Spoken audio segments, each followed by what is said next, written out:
എല്ലാവർക്കും എൻ്റെ വിനീതമായ നമസ്കാരം. ഇന്ന് ഇവിടെ ചർച്ച ചെയ്യപ്പെടുന്ന വിഷയമെന്ന് പറയുന്നത്, അതിൻ്റെ തലക്കെട്ട് ശരിക്കും പറഞ്ഞാൽ ചികിത്സ, സത്യവും മിഥ്യയും എന്ന് പറയാനാണ് ഞാൻ കൂടുതൽ ആഗ്രഹിക്കുന്നത്. കാരണം വളരെയേറെ കടുംപിടുത്തങ്ങളും വളരെയധികം മാനസിക അടിമത്തങ്ങളും വളരെയധികം വിരുദ്ധ രീതിയിലുള്ള അഭിപ്രായങ്ങളും ഒക്കെ ചേർന്ന് എല്ലായ്പ്പോഴും വിവാദങ്ങളുണ്ടാക്കുന്ന ഒരു മേഖലയാണ് ചികിത്സ എന്ന് പറയുന്നത്. അപ്പം അതുകൊണ്ട് തന്നെ അത് യഥാർത്ഥത്തിൽ എന്താണ്, ഇതിനകത്ത് പല രീതികളൊക്കെ വരുവാൻ സാധ്യതയുണ്ടോ തുടങ്ങിയ കാര്യങ്ങൾ, അത് വിദ്യാസമ്പന്നരായ ആൾക്കാർക്ക് പോലും ഒരുപാട് പ്രശ്നങ്ങൾ, ഒരുപാട് കൺഫ്യൂഷനുകൾ ഉണ്ടാക്കാറുണ്ട്.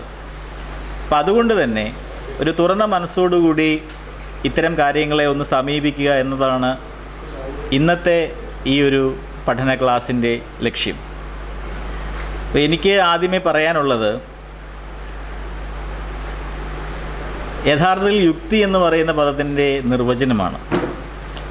നമ്മളിപ്പോൾ ഒരു 2-3 ദിവസമായിട്ട് വെള്ളം കുടിക്കാതെ ദാഹിച്ച് വലഞ്ഞ് അങ്ങനെ വരുമ്പോൾ നമ്മളുടെ മുൻപിൽ ഒരു ഗ്ലാസ്സിൽ വെള്ളവും ഒരു ഗ്ലാസ്സിൽ മണ്ണെണ്ണയും ഉണ്ട് എങ്കിൽ നമ്മൾ ഏത് കുടിക്കുമെന്ന് ചോദിച്ചാൽ നമ്മൾ വെള്ളം കുടിക്കും, മണ്ണെണ്ണ കുടിക്കുകയില്ല. കാരണം നമ്മളുടെ യുക്തി നമ്മളവിടെ പ്രയോഗിച്ചു. എന്നാൽ മണ്ണെണ്ണ കുടിച്ചാൽ പ്രശ്നമാകും. ഈ ഒരു യുക്തി എല്ലാ കാര്യത്തിലും പ്രയോഗിക്കുന്ന ആൾക്കാരാവണം ഏതൊരു മനുഷ്യനും. നിർഭാഗ്യവശാൽ മതവിശ്വാസത്തിൻ്റെ കാര്യത്തിൽ മാത്രമേ മതവിശ്വാസികൾ ഈ യുക്തി മാറ്റിവെക്കാറുള്ളൂ. ബാക്കി എല്ലാ കാര്യത്തിലും യുക്തി എന്ന് പറയുന്നത് എല്ലാവരും പ്രയോഗിക്കുന്ന ഒന്നാണ്. കാരണം നമ്മളൊരിക്കലും ഒരു സോക്കറ്റിനകത്ത് കയറി കൈയിടത്തില്ല. കാരണം ഷോക്കടിക്കും, അപകടം സംഭവിക്കും, നമുക്കറിയാം. അപ്പോൾ ഇതുപോലെയുള്ള തലച്ചോറിൽ ഇതുപോലെയുള്ള യുക്തിപരമായ കാര്യങ്ങളിലൂടെ നമ്മൾ മുന്നോട്ട് പോവുകയാണ്. പക്ഷേ ചില സന്ദർഭങ്ങളിൽ വരുമ്പോൾ ഇത് മാറ്റിവെച്ചുകൊണ്ട് മനുഷ്യർ പെരുമാറുന്നുണ്ട്. അതിന് പലപ്പോഴും ഏതെങ്കിലും പ്രത്യയശാസ്ത്രങ്ങളോടുള്ള വിധേയത്വമോ അല്ലെങ്കിൽ രാഷ്ട്രീയ സംഘടനകളിലെ അംഗത്വമോ മതവിശ്വാസം, അങ്ങനെ പല കാര്യങ്ങൾ അതിൽ വരാം. ഇപ്പോൾ ചികിത്സ എന്ന് പറയുന്ന ഒരു കാര്യത്തെ സംബന്ധിച്ചിടത്തോളം നമ്മൾ അതിനെ സമീപിക്കുമ്പോൾ നമുക്ക് വേണ്ട ഒരു കാര്യമെന്ന് പറയുന്നത് യഥാർത്ഥത്തിൽ ശരി എന്ത് എന്ന് വിവേചിച്ചറിയുവാനുള്ള കഴിവ്, ആ ഒരു യുക്തിയാണ് നമുക്ക് വേണ്ടത്. അത് വളരെ എളുപ്പമാണ് താനും. കാരണം ഏതൊരു കാര്യത്തിലും സയൻസ് എന്ന് പറയുന്ന ഒരു സംഗതിയെ നമ്മൾ പ്രയോഗിക്കുകയാണെങ്കിൽ, ആപ്ലിക്കേഷൻ ഓഫ് ദ സയൻസ്, ഏതൊരു കാര്യത്തിലും നമുക്കൊരു നേർവഴി കിട്ടും. കാരണം സയൻസ് എന്ന് പറയുന്നത് സത്യമാണ്. അതിന് ഒരു വഴി, അതിന് ഒരേ ഒരു മുഖം മാത്രമേ ഉള്ളൂ. എന്നാൽ സയൻസ് എന്ന് പറയുന്ന സാധനത്തിനെ മാറ്റി നിർത്തിക്കൊണ്ട് മറ്റേതെങ്കിലും രീതിയിൽ നമ്മളൊരു വിഷയത്തിനെ സമീപിക്കുകയാണെങ്കിൽ നമുക്ക് പല രീതിയിലുള്ള വഴികൾ ഉണ്ടാവും, വിരുദ്ധമായിട്ടുള്ള അഭിപ്രായഗതികളുണ്ടാവും. അപ്പം അതുകൊണ്ട് സയൻസിൻ്റെ നിർവചനം കൂടെ നമ്മൾ അറിഞ്ഞിരിക്കുക. ആ നിർവചനവും ഇത്രയേ ഉള്ളൂ: ആര് എവിടെ വെച്ച് എങ്ങനെ പരീക്ഷിച്ചാലും ഒരേ ഫലം ഉളവാകുന്നതെന്തോ അതാണ് സയൻസ്. വളരെ ലളിതമായിട്ട് പറയുകയാണെങ്കിൽ, 2 ഹൈഡ്രജൻ ആറ്റവും ഒരു ഓക്സിജൻ ആറ്റവും കൂടി ചേർന്ന് കഴിഞ്ഞാൽ പ്രപഞ്ചത്തിൽ എവിടെയാണെങ്കിലും ഹൈഡ്രജൻ ഓക്സൈഡ് എന്നൊരു സംഭവം മാത്രമേ ഉണ്ടാവുകയുള്ളൂ.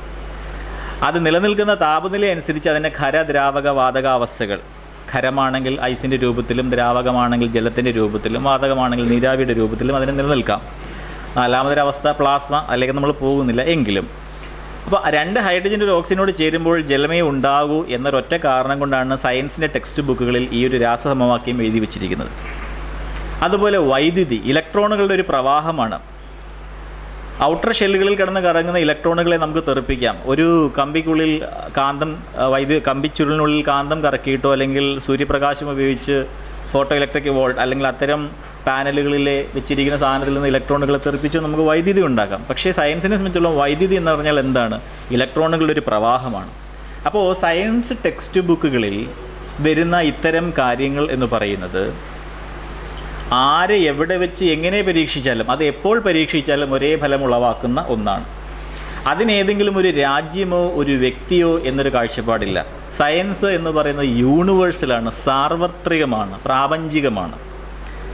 നമ്മൾക്ക് മനസ്സിൽ വരുന്നൊരു കുഴപ്പം എന്താണെന്ന് വെച്ചാൽ, ആർഷഭാരത സംസ്കാരത്തിൽ വലിയൊരു വിഭാഗം ജനങ്ങളെ വിദ്യയിൽ നിന്നും അകറ്റി നിർത്തുകയും വളരെ ചെറിയൊരു ശതമാനത്തിൻ്റെ അടിമകളാക്കി മാറ്റിയിടപ്പെടുകയും ചെയ്യുന്നതുകൊണ്ട് വലിയൊരു ജനവിഭാഗം എത്തിക്കുകയുണ്ടായി.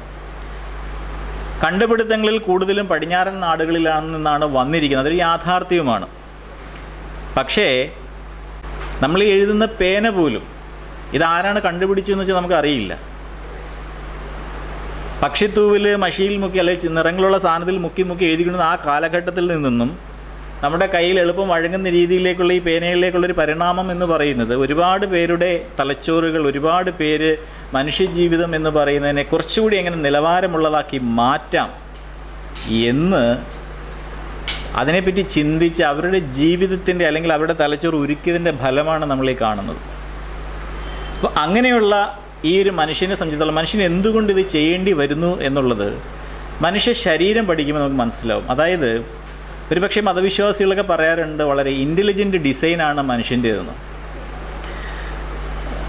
ഞങ്ങളൊക്കെ വൈദ്യശാസ്ത്രം പഠിക്കുമ്പോൾ ആദ്യം പഠിക്കുന്ന ആദ്യത്തെ 1.5 വർഷം കൊണ്ട് പഠിക്കുന്ന 3 വിഷയങ്ങൾ അനാട്ടമി, ഫിസിയോളജി, ബയോകെമിസ്ട്രി. അതായത് ശരീരശാസ്ത്രം, ശരീരധർമ്മശാസ്ത്രം, ഒപ്പം ജൈവരസതന്ത്രം.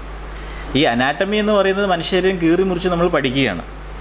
അപ്പോൾ ഭ്രൂണാവസ്ഥയിലുള്ള ഒരു ദിവസം പ്രായമായ ഭ്രൂണം തൊട്ട് പുറത്ത് വരുന്ന മനുഷ്യജീവി അത് പ്രായപൂർത്തിയാകുമ്പോഴത്തേക്ക് എന്തെല്ലാം മാറ്റങ്ങൾ ശരീരത്തിൽ വരുന്നു, ഇത് പഠിക്കുമ്പോഴത്തേക്ക് അവിടെ ഒരു യുക്തി പ്രയോഗിച്ചാൽ നമുക്ക് മനസ്സിലാകുന്ന ഏറ്റവും വലിയ കാര്യം, യുക്തി പ്രയോഗിച്ചാൽ എന്ന് ഞാൻ എടുത്തു പറയാൻ കാരണം പഠിച്ചിറങ്ങുന്ന ആൾക്കാരെല്ലാവരും തന്നെ ബിരുദം എടുത്തൊക്കെ പോകാറുണ്ട്.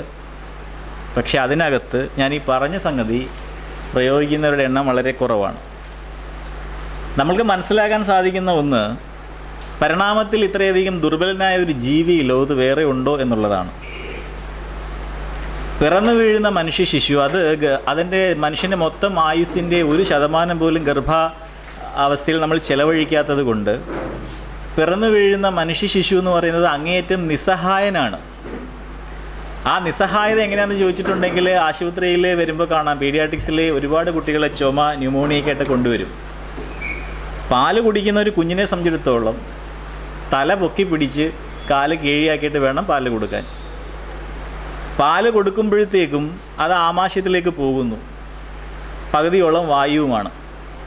പക്ഷേ ആമാശയത്തിന് പുറത്ത് ഏറ്റവും മുകൾ ഭാഗത്ത് ഒരു അടപ്പുണ്ട്, ഈസോഫേജൽ സ്ഫിങ്ക്റ്റർ. ആ അടപ്പ് മുറുകിയിരുന്നെങ്കിൽ മാത്രമേ ഇനി ദഹനം നടക്കുമ്പോൾ, ദഹനം എന്ന് വെച്ചാൽ ആമാശയത്തിൻ്റെ ചുരുങ്ങലുകൾ വികസിക്കലുകളാണ്, ദ്രുതഗതിയിലുള്ള ചുരുങ്ങലുകൾ വികസിക്കലുകൾ. ഈ സമയത്ത് പാല് എന്ന് പറയുന്നത് തിരിച്ച് മുകളിലോട്ട് കയറി വരാതിരിക്കാൻ മുതിർന്ന നമ്മൾക്കൊക്കെ ഈ ഒരു സ്ഫിങ്ക്റ്റർ മെക്കാനിസം ഉണ്ട്, പക്ഷേ ജനിച്ചു വീഴുന്നൊരു ശിശുവിന് അതില്ല. അപ്പോൾ അങ്ങനെയുള്ളൊരു ശിശുവിനെ നമ്മൾ തോളത്തിടണം, തട്ടണം. ഇടയ്ക്കിടയ്ക്ക് നവജാത ശിശു ഈ ഏമ്പക്കം എന്ന് പറയുന്നത് അത് കുടിച്ച പാലിനോടൊപ്പം ആ താഴേക്ക് പോയ വായുവാണ്.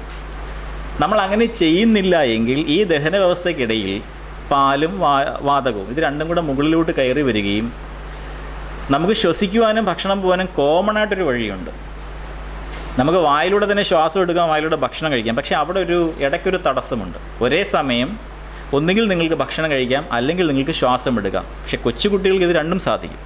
അപ്പോൾ ഈ കോമൺ ആയിട്ടുള്ള ഈ ഒരു വഴിയിൽ വെച്ച് തിരിച്ച് കയറി വരുന്ന പാലോ അല്ലെങ്കിൽ അതിനോടൊപ്പമുള്ള വാതകവും ശ്വാസകോശത്തിലേക്ക് പോയി കഴിഞ്ഞാൽ ന്യൂമോണിയ വരും, ആസ്പിറേഷൻ ന്യൂമോണിയ. അത് തിരിച്ച് തേട്ടി ഇങ്ങനെ ഒരു സംഗതി വരുന്നതുകൊണ്ടുള്ളൊരു ന്യൂമോണിയ.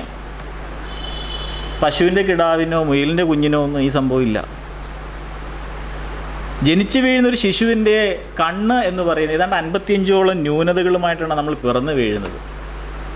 ജനിച്ചു വീഴുന്നൊരു ശിശു ശരിക്കും ഹൈപ്പർ മെട്രോപ്പിക് എന്ന് പറയും, ദീർഘദൃഷ്ടിയോടു കൂടിയാണ് അതിൻ്റെ കണ്ണ്. പിന്നീടാണ് ഐബോൾ അഥവാ നമ്മളീ പറയുന്ന കണ്ണെന്ന് പറയുന്ന സാധനത്തിൻ്റെ വലിപ്പങ്ങളൊക്കെ ശരിയാകുന്നതും കൃത്യസ്ഥലത്ത് തന്നെ പ്രകാശരശ്മികൾ ഫോക്കസ് ചെയ്യും നമുക്ക് സാധാരണഗതിയിലൊരു കാഴ്ച സാധ്യമാകുന്നത്. ഓരോ അവയവവും നമ്മൾ എടുത്ത് നോക്കിയാൽ, ഇപ്പോൾ മനുഷ്യൻ്റെ മൂക്ക് എന്ന് പറഞ്ഞാൽ നാസാരന്ധ്രങ്ങൾ വളരെ ചെറുതാണ്, ഒരു വളഞ്ഞ രീതിയിലാണ്, ചെന്ന് ഒടിഞ്ഞ് മുടങ്ങി വീണ്ടും. നമ്മളൊന്ന് ആലോചിച്ച് നോക്കും, ഒരു മൂക്കടപ്പ് വന്നിട്ടുണ്ടെങ്കിൽ നമ്മൾ എത്രത്തോളം അസ്വസ്ഥരും എത്രത്തോളം നമുക്ക് ബുദ്ധിമുട്ടുകളും വരുമെന്ന്. എന്നാൽ നമ്മൾ കാണുന്ന പട്ടി, പൂച്ച, പശു, മറ്റ് മൃഗങ്ങൾ ആരെങ്കിലും മൂക്കടപ്പ് മൂലം മൂക്ക് ചീന്തിയിട്ട് നടക്കുന്നത് നമ്മൾ കാണാറുണ്ടോ? അല്ലെങ്കിൽ വലിയ വലിയ മുള്ളുകളുള്ള മത്സ്യങ്ങളെ കൊക്ക് കൂളായിട്ട് വിഴുങ്ങാറുണ്ട്. അതിൻ്റെ തൊണ്ടയിൽ മുള്ള് തടഞ്ഞെന്നും പറഞ്ഞ് അതൊരിക്കലും ഒരു ENT ഡോക്ടറെ അടുത്ത് പോകാറില്ല. അപ്പം അനുകൂലനങ്ങൾ, മറ്റ് മൃഗങ്ങൾക്ക് കിട്ടിയിരിക്കുന്ന അനുകൂലനങ്ങൾ നമ്മൾ നോക്കുമ്പോൾ വഴിയിൽ വഴിയെ പോകുന്ന പട്ടിയെ കല്ലെടുത്തെറിയുന്നത് നമ്മുടെ ഒരു ശീലമാണ്. അങ്ങനെയാണ് നമ്മുടെ മനസ്ഥിതിയാണത് വെളിവാക്കുന്നത്. അതിൻ്റെ കൈയൊടിയും കാലൊടിയും അതൊരിക്കലും ഒരു ഡോക്ടറെ അടുത്ത് പോകാറില്ല. അത് ക്രമേണ ആ എല്ലുകൾ കൂടിച്ചേരാറുണ്ട്. പക്ഷേ മനുഷ്യൻ്റെ ശിശുവിന് അല്ലെങ്കിൽ മനുഷ്യന് ഒടിയുന്ന കൈ നമ്മൾ ഒന്നും ചെയ്യാതെ ഇട്ട് നോക്കുകയും കൈ വളയും അവിടം കൊണ്ട് മാൽ യൂണിയൻ നോൺ യൂണിയൻ എന്നൊക്കെ പറഞ്ഞിട്ട് വളഞ്ഞ് വേറൊരു രീതിയിലേക്ക് പോകും. അപ്പോൾ അസ്ഥിയാണെങ്കിലും മാംസമാണെങ്കിലും ഏതൊരു ശരീരത്തിൽ ഏതൊരു കലകൾ നമ്മൾ എടുത്തിട്ടുണ്ടെങ്കിൽ ഏകകോശ ജീവിയായ അമീബയിൽ നിന്നും കോടിക്കണക്കിന് കോശങ്ങളായ മനുഷ്യരിലേക്ക് അല്ലെങ്കിൽ മറ്റു മൃഗങ്ങളിലേക്കുള്ള പരിണാമത്തിൽ നമുക്ക് സംഭവിച്ചത് എന്താണ് എന്ന് ചോദിച്ചാൽ നമ്മൾ ശാരീരികപരമായി വളരെ വളരെയധികം ദുർബലരാണ്. മനുഷ്യർ കുഴഞ്ഞു വീണ് മരിക്കാറുണ്ട്. ചിലപ്പോൾ ഒരു അപകടം മുന്നിൽ കാണുമ്പോൾ കുഴഞ്ഞു വീണ് മരിക്കാറുണ്ട്. 100 കാട്ടുപോത്തുകൾ ഒരുമിച്ച് നിൽക്കുമ്പോൾ അതിൽ ഒരു കാട്ടുപോത്തിനെ കുറേ സിംഹങ്ങൾ എല്ലാവരും കൂടെ ജീവനോടെ കടിച്ചു കയറി കൊല്ലുമ്പോൾ കൂടെ നിൽക്കുന്ന മറ്റു കാട്ടുപോത്തുകളാരും കുഴഞ്ഞു വീണ് മരിക്കാറില്ല. അപ്പോൾ ഈ ശാരീരികപരമായ ദൗർബല്യങ്ങൾ അത് പറയാൻ നിന്നതിന് ഒരുപാട് സമയമെടുക്കും. ഞാൻ ചില ഉദാഹരണങ്ങൾ സൂചിപ്പിച്ചു എന്നേ ഉള്ളൂ. പക്ഷേ ഈ ദൗർബല്യങ്ങളൊക്കെ മനുഷ്യൻ മറികടന്നു. എങ്ങനെ? അതിന് വേറൊരു അവയവമാണ് നമ്മളെ സഹായിച്ചത്. അതിൻ്റെ പേരാണ് തലച്ചോറ്. ഒരുപക്ഷെ ബുദ്ധിമാന്യമുള്ള കുട്ടികളെ അല്ലെങ്കിൽ തലച്ചോറ് നേരാവണ്ണം വളരാതിരിക്കുന്ന കുട്ടികളെ നോക്കിയാൽ മതി, അവരുടെ തലയുടെ മുൻഭാഗമൊക്കെ ചപ്പിയിരിക്കും. കുരങ്ങന്മാർക്കും ഇങ്ങനെ തന്നെയാണ്. ചിന്തിക്കുന്ന ആ ഒരു ഫ്രോണ്ടൽ കോർട്ടെക്സ് ആവുന്നു അത്ര കണ്ട് വികസിച്ചിട്ടില്ല. മനുഷ്യന് ഈ തലച്ചോറ് എന്ന് പറഞ്ഞൊരു സാധനം വികസിച്ചതുകൊണ്ട് അവൻ്റെ വിരലുകൾ എന്ന് പറയുന്നത് തള്ളവിരലിനെ മറ്റു വിരലുകളുമായിട്ട് തൊടാനുള്ള ഈ ശേഷി ഉള്ളത് കൊണ്ട് ആ തലച്ചോറ് വികസിക്കുവാനൊരു സമയം മനുഷ്യന് കിട്ടി. എപ്പോൾ എന്ന് ചോദിച്ചാൽ കൃഷിയുടെ കണ്ടുപിടുത്തത്തോടുകൂടി. ഈ പദം അന്നത്തെ യൂറോപ്പ് എന്ന് പറഞ്ഞാൽ അവിടെ ചികിത്സയ്ക്ക് വേണ്ടിയിട്ട് അവലംബിച്ചിരുന്ന ചില രീതികൾ ഇന്നത്തെ നമ്മുടെ കാഴ്ചപ്പാടിൽ കൂടെ നോക്കുമ്പോൾ വളരെയധികം പ്രാകൃതവും ക്രൂരവും മനുഷ്യത്വത്തിനെതിരായിട്ടുള്ളതൊക്കെയായിരുന്നു. ഉദാഹരണം പറഞ്ഞാൽ ആരെങ്കിലും പേപ്പട്ടി കടിച്ചിട്ടുണ്ടെങ്കിൽ ആ ഭാഗം വലിയ അച്ച് പഴിപ്പിച്ചങ്ങ് പൊള്ളിക്കുക, അതല്ലെങ്കിൽ മെർക്കുറി പാഷാണം കുത്തിവെക്കുക, അതല്ലെങ്കിൽ വെരിക്കോസ് വെയിൻ അതുമായിട്ട് വരുന്ന ആൾക്കാരുടെ കാലൊക്കെ മുറിച്ച് ചോര ചോർത്തിക്കളയുക. ഇങ്ങനെയൊക്കെയുള്ള കുറേ കാര്യങ്ങൾ.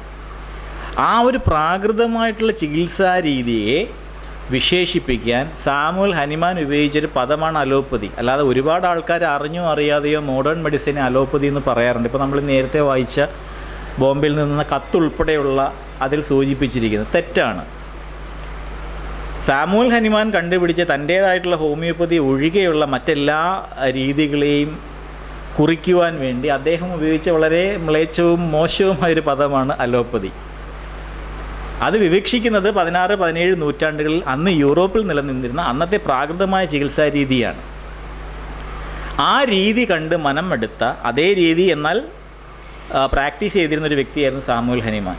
അപ്പോൾ അദ്ദേഹം ഇത്രയേ ചിന്തിച്ചുള്ളൂ, ഈ വേദനാജനകമായ അല്ലെങ്കിൽ ഈ മനുഷ്യത്വത്തിനെതിരെ ഇത്ര കാടത്തമായിട്ട് നിൽക്കുന്ന ഈ രീതി മാറ്റി മനുഷ്യർക്ക് വേദനയൊന്നും സമ്മാനിക്കാത്ത ഒരു ചികിത്സാ രീതി കണ്ടെത്തണം. ആ ചിന്താഗതിയെ നമ്മൾ ഒരിക്കലും കുറ്റം പറയുന്നില്ല. കാരണം മനുഷ്യത്വമുള്ള ഏതൊരാൾക്കും അങ്ങനെ ചിന്തിക്കാൻ സാധിക്കും. അപ്പോൾ ആ കാലഘട്ടത്തിൽ അദ്ദേഹത്തിന് യാദൃശ്ചികമായിട്ട് പിണഞ്ഞ ഒരു ചെറിയ സംഭവം. അന്ന് പനിയും വിറയലുമായിട്ട് വന്നുകൊണ്ടിരുന്ന ഒരുപാട് ആൾക്കാർക്ക് സിങ്കോണ ചെടി അതിൻ്റെ സത്ത് കുടിക്കാൻ കൊടുക്കും. സിങ്കോണ ചെടിയുടെ പുറം പട്ടയിൽ നിന്ന് എടുക്കുന്ന സത്ത്. കുറേ ആൾക്കാർക്ക് പനിയും വിറയലൊക്കെ മാറും, കുറച്ച് പേർക്ക് മാറില്ല. ഇതെന്തുകൊണ്ടാണ് എന്ന് ആർക്കും അറിയില്ലായിരുന്നു. പിൽക്കാലത്താണ് സയൻസ് ഇത് തെളിയിക്കുന്നത്. സിങ്കോണ എന്ന് പറയുന്ന ചെടിയുടെ പുറം പട്ടയിൽ നിരവധി ക്ഷാര സംയുക്തങ്ങൾ അടങ്ങിയിട്ടുണ്ട്. അതിൽ ഒന്ന് ക്വിനൈൻ എന്ന പേരിൽ അറിയപ്പെടുന്നു. ഈ ക്വിനൈൻ എന്ന് പറയുന്ന സാധനം മലേറിയയുടെ രോഗാണുക്കളെ നശിപ്പിക്കും. അപ്പോൾ അന്നത്തെ യൂറോപ്പിൽ മലമ്പനിയായിട്ട് വന്ന ആൾക്കാരൊക്കെ ഈ ചെടിയുടെ സത്ത് കുടിച്ച് രക്ഷപ്പെട്ടു. അതല്ലാതെയും മറ്റു ചില അസുഖങ്ങളിലുമൊക്കെ പനിയും വിറയലും വരാം, അവരാരും രക്ഷപ്പെട്ടില്ല. ഇതാർക്കും അറിയില്ലായിരുന്നു. എങ്കിലും അത് അന്നത്തെ ഒരു രീതിയിൽ അത് കൊടുത്തിരുന്നു. വെറുതെ ഇരുന്നപ്പോഴത്തേക്ക് ഒരു രസത്തിന് വേണ്ടിയിട്ട് അല്ലെങ്കിൽ സ്വയം ഒരു പരീക്ഷണത്തിന് വേണ്ടിയിട്ട് ഇദ്ദേഹം കുറച്ച് സിങ്കോണ സത്ത് കുടിക്കുകയും കുറച്ച് കഴിഞ്ഞപ്പോൾ സാമുവൽ ഹനിമാൻ്റെ ശരീരത്തിന് വല്ലാതൊരു വിറയിലും ആ വിറയിലിൽ നിന്ന് അദ്ദേഹത്തിൻ്റെ ശരീരത്തിന് ഇത്തിരി ഊഷ്മാവ് കൂടുകയും ചെയ്തു. ഇത് കുറച്ച് നേരം നീണ്ടു നിന്ന് കുറച്ച് കഴിഞ്ഞ് ശമിച്ചു. അപ്പം അദ്ദേഹം ഇങ്ങനെയാണ് ചിന്തിച്ചത്, പനിയും വിറയിലുമായിട്ട് വരുന്ന ആൾക്കാർക്ക് സിങ്കോണയുടെ സത്ത് കുടിക്കുവാൻ കൊടുക്കുമ്പോൾ അവരുടെ പനിയും വിറയിലും മാറി. ഇതൊന്നുമില്ലാതിരുന്ന ഞാൻ ഇത് കുടിച്ചപ്പോൾ എനിക്ക് പനിയും വിറയിലും വന്നു. അപ്പോൾ അദ്ദേഹം അതിൽ നിന്ന് ഒരു സിദ്ധാന്തം ഉണ്ടാക്കി. ഒരു രോഗിയിൽ രോഗലക്ഷണങ്ങൾ ശമിപ്പിക്കുവാൻ വേണ്ടി കൊടുക്കുന്നത് എന്തോ അത് ആരോഗ്യവാനായ ഒരാളിൽ, അതായത് രോഗമില്ലാത്ത ഒരാളിൽ ഇതേ ലക്ഷണങ്ങൾ പുറപ്പെടുവിക്കും. ഈ സിദ്ധാന്തം ആണ് ഹോമിയോപ്പതിക്ക് അടിസ്ഥാനമായിട്ട് അന്ന് ഉണ്ടായത്. ഇന്നും അതുപോലെ തന്നെ തൊണ്ട തൊടാതെ ഒരുപാട് പേര് വിഴുങ്ങുന്നുണ്ട്. ഇവിടെ എന്താണ് സംഭവിച്ചതെന്ന് ചോദിച്ചാൽ, ക്യുനൈൻ എന്ന ആൽക്കലോയിഡ് ആ ക്ഷാരസംയുക്തത്തിനെതിരായിട്ട് ഷാമുൽ ഹനുമാനുണ്ടായ അലർജിയാണ് അദ്ദേഹത്തിൻ്റെ മാംസപേശികൾ ഇത്ര ദ്രുതഗതിയിൽ വിറയ്ക്കാൻ കാരണമായതും അതിൽ നിന്ന് ടെമ്പറേച്ചർ വന്നത്. കുറച്ച് കഴിഞ്ഞപ്പോഴത്തേക്ക് അത് മാറി. ഈ ഒരു യാഥാർത്ഥ്യം അദ്ദേഹം മനസ്സിലാക്കിയില്ല. കാരണം അന്നത്തെ സയൻസ് അത്രയ്ക്ക് ഉള്ള ഡെവലപ്മെൻറ്റൊക്കെ ഉണ്ടായിരുന്നുള്ളൂ. പക്ഷേ കാലം ഇത്രയൊക്കെ മാറിയിട്ടും ഇപ്പോഴും ഇത് ശരിയാണ് എന്ന് പറഞ്ഞുകൊണ്ട് നടക്കുന്ന ആൾക്കാരെ നമുക്ക് എന്ത് ചെയ്യാൻ സാധിക്കും? ഹോമിയോപ്പതിയുടെ രണ്ടാമത്തെ സിദ്ധാന്തം എന്ന് പറയുന്നത്, നേർപ്പിക്കും തോറും വീര്യം കൂടും. നിങ്ങളുടെ വീട്ടിലുണ്ടാക്കി വെച്ചിരിക്കുന്ന സാമ്പാറിലോ മോരിലോ ഒക്കെ വെള്ളം ഒഴിച്ച് കഴിഞ്ഞാൽ, നേർപ്പിച്ച് കഴിഞ്ഞാൽ വീര്യം കുറയുകയുള്ളൂ. കെമിസ്ട്രിയുടെ സിദ്ധാന്തം അങ്ങനെയാണ്. ഡൈല്യൂട്ട് ചെയ്യുന്തോറും, നേർപ്പിക്കും തോറും വീര്യം കുറയത്തതേ ഉള്ളൂ. പക്ഷേ ഹോമിയോപ്പതിയിൽ അവർ പറയുന്ന മരുന്ന് എന്ന് പറയുന്ന സാധനം ഉണ്ടാക്കുന്നത് ഈ ഒരു പ്രക്രിയയിലൂടെയാണ്. അത് ഒരുപാട് പേർക്ക് അറിയത്തില്ല. അതുകൊണ്ട് ഞാനൊന്ന് ഡെമോൺസ്ട്രേറ്റ് ചെയ്യാമെന്ന് വിചാരിക്കുന്നു. ഒരു ഉദാഹരണം, നമ്മുടെ കമ്മ്യൂണിസ്റ്റ് പച്ച പോലെ ഒരു ചെടി, അതിൻ്റെ സത്ത് തൈറോയിഡിൻ്റെ അസുഖത്തിന് മരുന്നാണ് എന്ന് ഹോമിയോപ്പതിക്കാരുടെ ടെക്സ്റ്റ് ബുക്കിൽ എഴുതി വെച്ചിരിക്കുന്നു എന്ന് കരുതുക. ശാസ്ത്രീയമായ അടിത്തറയൊന്നും ചോദിക്കരുത്. അവരുടെ രീതി അങ്ങനെയാണ്. ഇന്ന സാധനത്തിൻ്റെ സത്ത് ഇത്ര പൊട്ടൻഷ്യൽ കൊടുത്താൽ ഈ അസുഖം മാറും. അപ്പോൾ അവർ ചെയ്യുന്നത്,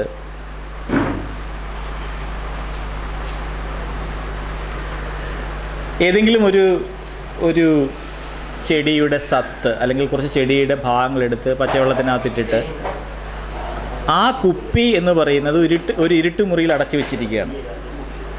ഏതാനും ദിവസം കഴിയുമ്പോൾ ആ ചെടിയിലെ സത്തും മറ്റു കാര്യങ്ങളും ഊറി ഇറങ്ങിയിട്ട് ആ കുപ്പിയിലെ ദ്രാവകത്തിന് അല്ലെങ്കിൽ വെള്ളത്തിന് ഒരു ചെറിയ നിറവ്യത്യാസം വരും.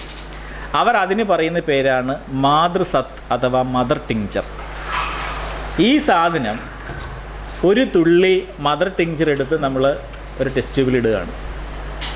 എന്നിട്ട് ഇതിനോടൊപ്പം 9 തുള്ളി അല്ലെങ്കിൽ 99 തുള്ളി അല്ലെങ്കിൽ 999 തുള്ളി, 3 രീതിയിൽ നേർപ്പിക്കുന്ന ആൽക്കഹോൾ എന്തെങ്കിലും നമ്മൾ അതിനകത്തോട്ട് ആഡ് ചെയ്തു. ഇതിനെ നന്നായിട്ട് കുലുക്കുകയാണ്. കുലുക്കുന്ന ഈ പ്രക്രിയയ്ക്ക് ഇവർ പറയുന്ന പേരാണ് പൊട്ടൻസിയേഷൻ അല്ലെങ്കിൽ വീര്യം കൂട്ടൽ. ഓക്കെ, കുലുക്കി. ഇങ്ങനെ കിട്ടിയ ഒന്നാമത്തെ ടെസ്റ്റ് ട്യൂബിൽ നിന്നും ഒരു തുള്ളി എടുത്ത് വീണ്ടും അടുത്ത ടെസ്റ്റ് ട്യൂബിൽ ഇട്ടു. അതിൽ വീണ്ടും ഈ പറഞ്ഞ രീതിയിൽ 9 തുള്ളി അല്ലെങ്കിൽ 99 അല്ലെങ്കിൽ 999 തുള്ളി നേർപ്പിച്ച് ആൽക്കഹോൾ എടുക്കുന്നു, കുലുക്കുന്നു. അതടുത്ത് കിട്ടും. ഇതിൽ നിന്ന് വീണ്ടും ഒരു തുള്ളി എടുത്ത് അടുത്ത ടെസ്റ്റ് ട്യൂബ്. ഇതേ പ്രക്രിയ ആവർത്തിക്കുന്നു. ഇങ്ങനെ ചെയ്ത് 100ാമത്തെ ടെസ്റ്റ് ട്യൂബിൽ വരുമ്പോൾ അവർ പറയുന്നത്, അഭൗമികമായിട്ടുള്ള ഒരു വൈറ്റൽ ഫോഴ്സ്, ഒരു ജീവശക്തി വെളിയിൽ നിന്ന് ഇതിനകത്തോട്ട് വന്ന് കയറി. അതാണ് ഈ സാധനം. ഇനി ഇതിനെ ഗ്ലൂക്കോസ് ലോബ്യൂൾസ്, പഞ്ചസാര ഗുളികയ്ക്കകത്തിട്ടെടുത്ത് ഒഴിക്കുന്നു, വെച്ചിട്ട് നിങ്ങളുടെ കയ്യിൽ തരുന്നു. ഇതാണ് മരുന്ന്. മതപുരോഹിതർ ചെയ്യുന്ന കലാപരിപാടി ഇതുമായിട്ട് വലിയ വ്യത്യാസമൊന്നുമില്ല. കാരണം അവരിങ്ങനെ കാക്കറി ഊകറി കാണിച്ചിട്ട് ഇതിനകത്ത് ഈ ജപിച്ചിരിക്കുന്നു അല്ലെങ്കിൽ ഇതിൽ എന്തൊക്കെ ആയിരിക്കുന്നു എന്ന് പറയുമ്പോൾ അതെന്തോ ആയി മാറുന്നു എന്ന് പറയുന്ന ആ പ്രക്രിയയും ഇതുമായിട്ട് എന്തെങ്കിലും വ്യത്യാസമുണ്ടോ എന്ന് ചോദിച്ചാൽ ഇല്ല. അപ്പോൾ പക്ഷേ നമുക്ക് കഴിക്കാൻ സുഖമാണ്. കാരണം നല്ല മധുരമാണ്. മറ്റ് മരുന്നുകളെ പോലെ കയ്പ്പ്, ഓക്കാനം, ഛർദിൽ അങ്ങനെയൊന്നും വരില്ല. കഴിക്കാം.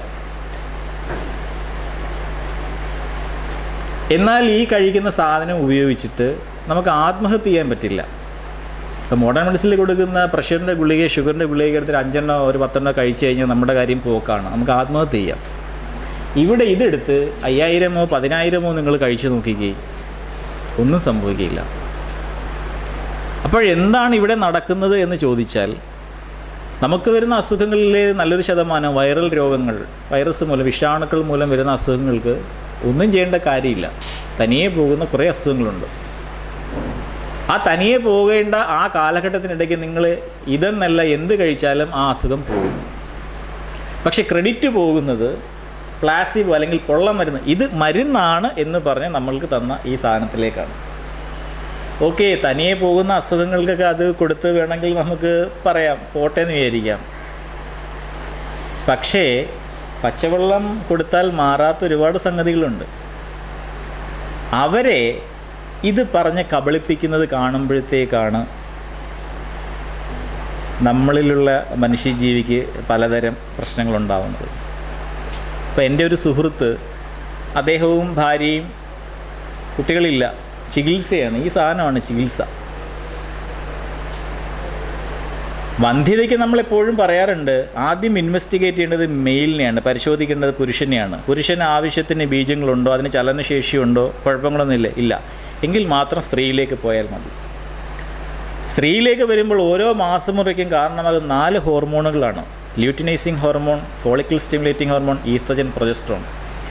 ഈ 4 ഹോർമോണുകൾ ഉണ്ടാവുകയും ഓരോ അണ്ടാശയത്തിൽ നിന്ന് ഓരോ അണ്ഡം വീതം പക്വമാവുകയും അത് അതിൻ്റെ തോടിൽ നിന്ന് പൊട്ടി പുറത്ത് വരികയും അത് നേരെ അണ്ടവാഹിനി കുഴലുകളിലൂടെ വന്ന് ഗർഭപാത്രത്തിൽ വരികയും അവിടെ എന്താ പറയുക, ഒരു സംയോഗം നടന്നിട്ടുണ്ടെങ്കിൽ ഒരു സിക്താനണ്ടമായിട്ട് മാറി അതവിടെ അങ്ങനെയാണ് കുട്ടിയുണ്ടാകുക, വളരെ ലളിതമായിട്ട് പറഞ്ഞാൽ. പക്ഷേ ഇതിനകത്ത് ഒരുപാട് സംഗതികളുണ്ട്. അന്തസ്രാവി ഗ്രന്ഥികളുമായിട്ട് ബന്ധപ്പെട്ട് പല പ്രശ്നങ്ങളുണ്ടെങ്കിൽ ഹോർമോണുകളുടെ അളവിൽ മാറ്റം വരും, അണ്ടോൽപാദനം നടക്കുകയില്ല. ഇനി അണ്ടം വരേണ്ട കുഴൽ എന്ന് പറഞ്ഞ സാധനത്തിനകത്ത് തടസ്സമുണ്ടെങ്കിൽ അണ്ടം അങ്ങനെ വരില്ല. പുരുഷ ബീജത്തിനെതിരായിട്ട് പുറപ്പെടുവിക്കുന്ന ചില ആൻറ്റിബോഡീസ്, ചില പ്രതിദ്രവ്യങ്ങൾ സ്ത്രീയുടെ ഗർഭപാത്രത്തിൽ ഉണ്ടായെങ്കിൽ സംയോഗം നടക്കുകയില്ല. സംയോഗം നടന്ന സിക്താണ്ഡത്തിനെ അവിടെ വേരുറപ്പിച്ച് അവിടെ നിർത്താൻ ഗർഭപാത്രത്തിന് കഴിവില്ലെങ്കിൽ അപ്പോഴും കുട്ടിയുണ്ടാവില്ല. നിരവധി കാരണങ്ങൾ ഇൻഫെർട്ടിലിറ്റിക്കുണ്ട്. ഈ ഒരു കാര്യം കണ്ടെത്തി ചികിത്സിക്കുന്നതിന് പകരം ഇങ്ങനെ ഒരു സംഭവം കഴിച്ചുകൊണ്ടിരുന്നാൽ എങ്ങനെയാണ് കുട്ടി ഉണ്ടാവുക എന്ന് ചോദിച്ചാൽ, ആ സുഹൃത്തിനിപ്പോൾ 40 വയസ്സുണ്ട്.